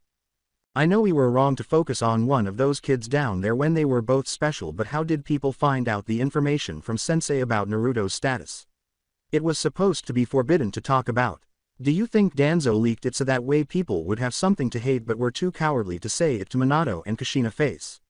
Tsunade grumbled in dissatisfaction at the third Hokage. When Jiraiya heard the villagers still hurling insults and threats at his godson, he clenched his fist and nodded his head solemnly. The amount of hate directed at the son of Lady Uzumaki and the fourth Hokage, who was now residing in Kumo, shocked the genin. They had been advised to avoid Naruto, because of his flaws, but it appeared that people genuinely detested him, albeit in a somewhat subdued way. But one person wasn't going to keep her feelings to herself, especially after learning the truth about how other people felt about her son. Shut the hell up. Anyone who threatens my baby boy will face my wrath. Kushina yelled, causing the villagers to stop talking in disbelief as the current Hokage's normally serene and lovely red-headed wife glared at them. Uzumaki-sama, why are you staring at us? We are merely attempting to inform Lord Hokage that the demon posing as your son ought to be killed. He should consider himself fortunate that he managed to escape with his life all these years ago, but now he dares shame you and Lord Hokage. A conceited man said, as though he were merely expressing a valid concern and fact rather than unfounded hatred. After Minato and Kushina snarled and prepared to use chakra to silence the man, someone, so to speak, outwitted them. Mei Terumi was also about to make hand signals, but someone was quicker than her. Despite not having his lightning release chakra mode activated, Raikage appeared to disappear, appearing to most people as little more than a blur. The man who had just finished speaking was unaware of the muscular Raikage behind him, so he rushed forward and appeared behind him. The enraged fourth Raikage sent a killer intent that knocked him to his knees just as he was about to sprout more nonsense. The man grunted in agony and then his eyes widened, barely able to raise his head. The civilians surrounding him began to perspire and drool as though they were suffering psychological harm from whatever was behind him, even though he appeared to have taken the full brunt of whatever struck him. Raikage disappeared and appeared in front of the terrified, wide-eyed man. The man sputtered, finding it difficult to speak, let alone breathe, as the air seemed so heavy that each breath hurt. Raikage-sana, why are you hurting me? I am just a recitant Ofa Kohona. Why? Exclaimed A, then clenched his fist and gave the air a backhand. Even from a light swing, the blow was so strong that the shockwave itself broke the wall a dozen feet behind him. Yugito and B nodded as they slowly made their way through the shell-shock audience towards A and Naruto. You called Naruto a demon. That is the same as calling Yugito and B a demon. He is our little brother and I will not let stand anyone who mocks him. A declared proudly. Gritting his teeth, the man summoned all his courage and strength to glare at A, who appeared to be emitting lightning chakra from his body out of sheer rage. The man panted in frustration and rage and exclaimed, if that man and woman up there is like that demon, then they are just as guilty of ruining your home as he is for ruining Kohona. The fourth Raikage struck the man's head with a light tap, before anyone could stop him, slamming him into the ground and leaving a crater while blood leaked from the wound. The man let out a roar of agony as his head appeared to shatter, and the blow seemed to break all of his bones. A vehemently expressed his pride in the Jinchuriki of Kumo by saying, not so high and mighty, huh? Say what you want about me and you might be right about me. But I will not allow any of your scum to talk that way about them. The man could hardly breathe and was moaning in agony as every bone appeared to be broken. Minato shouted, "Anbu," as two Anbu agents entered to salute. Agent 1 knelt down and said, "Hokage-sama. What are your orders?" Minato said icily, "Arrest him." The Anbu nodded after a moment of surprise. As they saluted and began to approach the fourth Raikage, who snarled at them, they answered, "Yes sir." Yugito and Killer Bee were standing in front of A, glaring at the Anbu agents while Yugito crossed her arms and Killer Bee withdrew two swords. In a rare tone and expression, Bee warned, "If you try to arrest my brother then you will have to get through us first." Yugito smiled dangerously, a smile that would have made Anko proud. Before forming hand signs with their hands, the Anbu agents gave the Kumo group a wary look. War could easily break out if they detain the Raikage. "Sensei, what are you thinking?" With a worried expression on his face, Kakashi covered his headband, ready to activate his Sharingan whenever necessary. Despite his discomfort, the man was able to raise his head and give the irritated Raikage a menacing smile. "Now you done it. Protecting that demon has earned you Hokage-sama hatred and retribution," the man exclaimed with joy, thinking that the Hokage had seen the light. But when he heard Minato's next words, the man's heart stopped. Minato looked dismayed at his Anbu operatives and asked icily, "What are you doing?" "Sir," a bewildered agent asked, glancing at their Hokage. The other agent tilted his head at Minato's gritted teeth and said, "We are arresting the Raikage for assaulting a civilian like you asked us to, sir." To everyone's surprise, including the Raikage, Minato declared, "Forgive me, I was unclear. I meant arrest the civilian.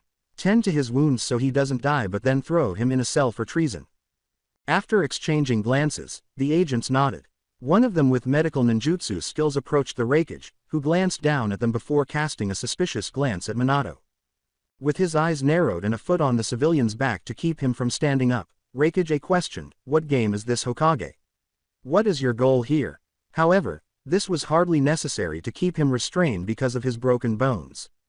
Even as Minato gazed down at the man's confused and terrified expression, his composed demeanor remained unchanged.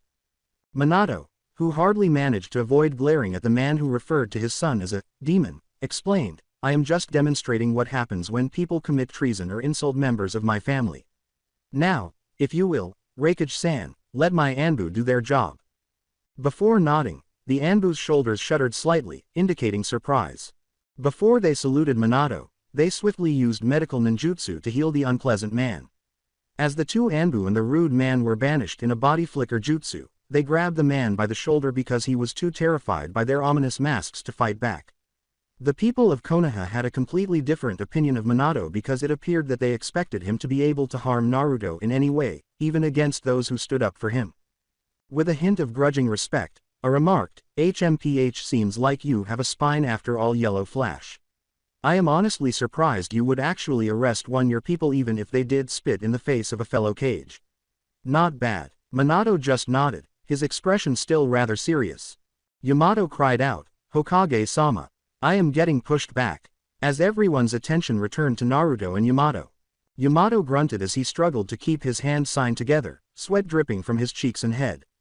Despite having his hands clasped together, he was clearly beginning to lose his hold. The robustness and longevity of his wood style seemed to be linked to hand sign. In his chakra mode, Naruto used his golden cloak to manifest three tails, which gradually broke the wooden dogs holding him down. The tails began to break the Fu dogs with sheer force, causing them to groan and crack. Kakashi exclaimed, "The wood stylia. He is overpowering Tenzo." No way to Tenzo's wood style is actually turning into trees. For the wood style's non-cracking sections were, in fact, blossoming into leafy trees rather than maintaining their wooden shape. Tsunade covered her face and wondered, is this the result of Naruto's Kyuubi chakra being so pure and powerful? It's actually able to turn wood style into thriving trees due it overflowing. Then Jiraiya yelled, "Now's not the time. Naruto is going to break free.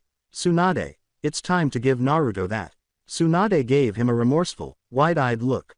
Before their resolve strengthened and they sighed, Tsunade and Jiraiya exchanged a quick look of guilt.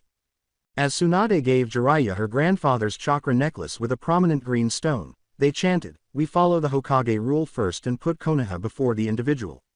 Jiraiya whistled to attract Minato's attention and nodded. As he scowled, Minato noticed the chakra necklace glistening in Jiraiya's hands before realizing that Naruto was on the verge of defeating Yamato's wood style.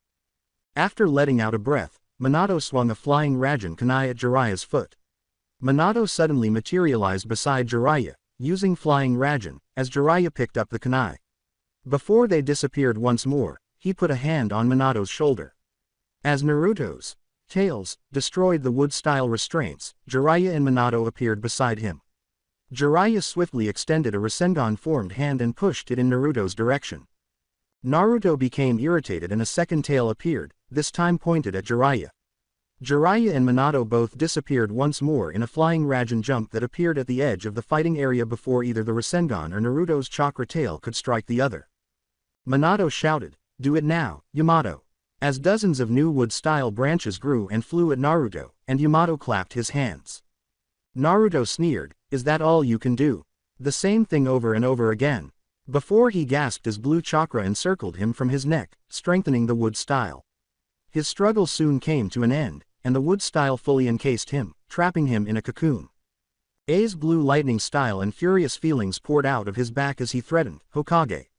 If you take another step towards my shinobi, I will use a lariat on your wood style user before I and B am taking back Naruto." B took two swords from behind him, put them in his hands, and flicked his wrist to check his stance while nodding. As he concentrated on Yamato, who inhaled deeply, Minato appeared to ignore. "Yamato, once Naruto's chakra is properly restrained and sealed, you can release him.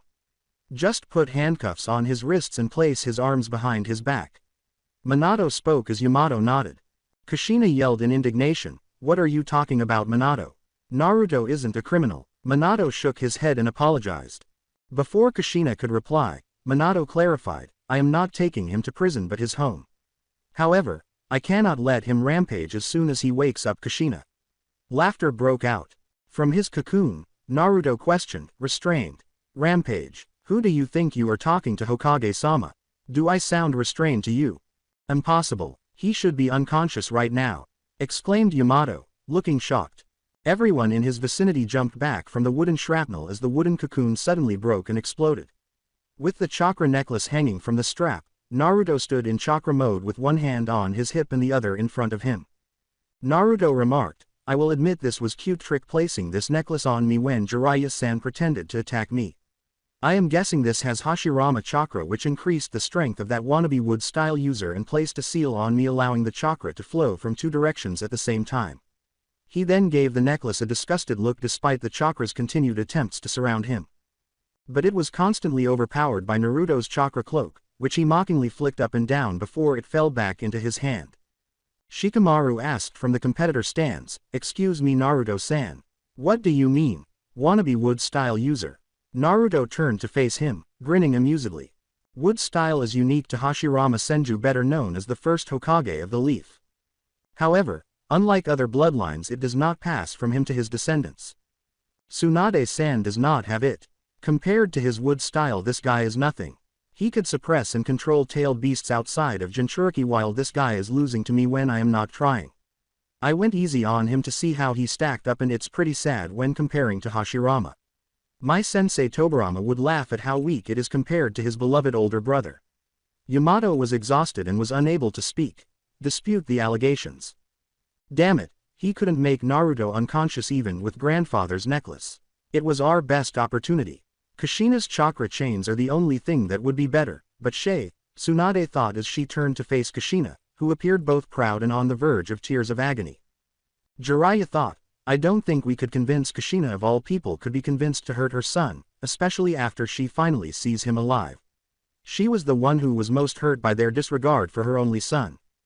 As the chakra from the necklace appeared to disappear or become inert, Naruto jeered, "Now is there anything else you have for me to overpower, or can I continue my story, Konoha ninjas?"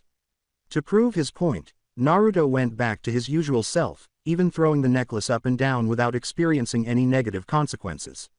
C turned to face A, who nodded while reforming the hand signals.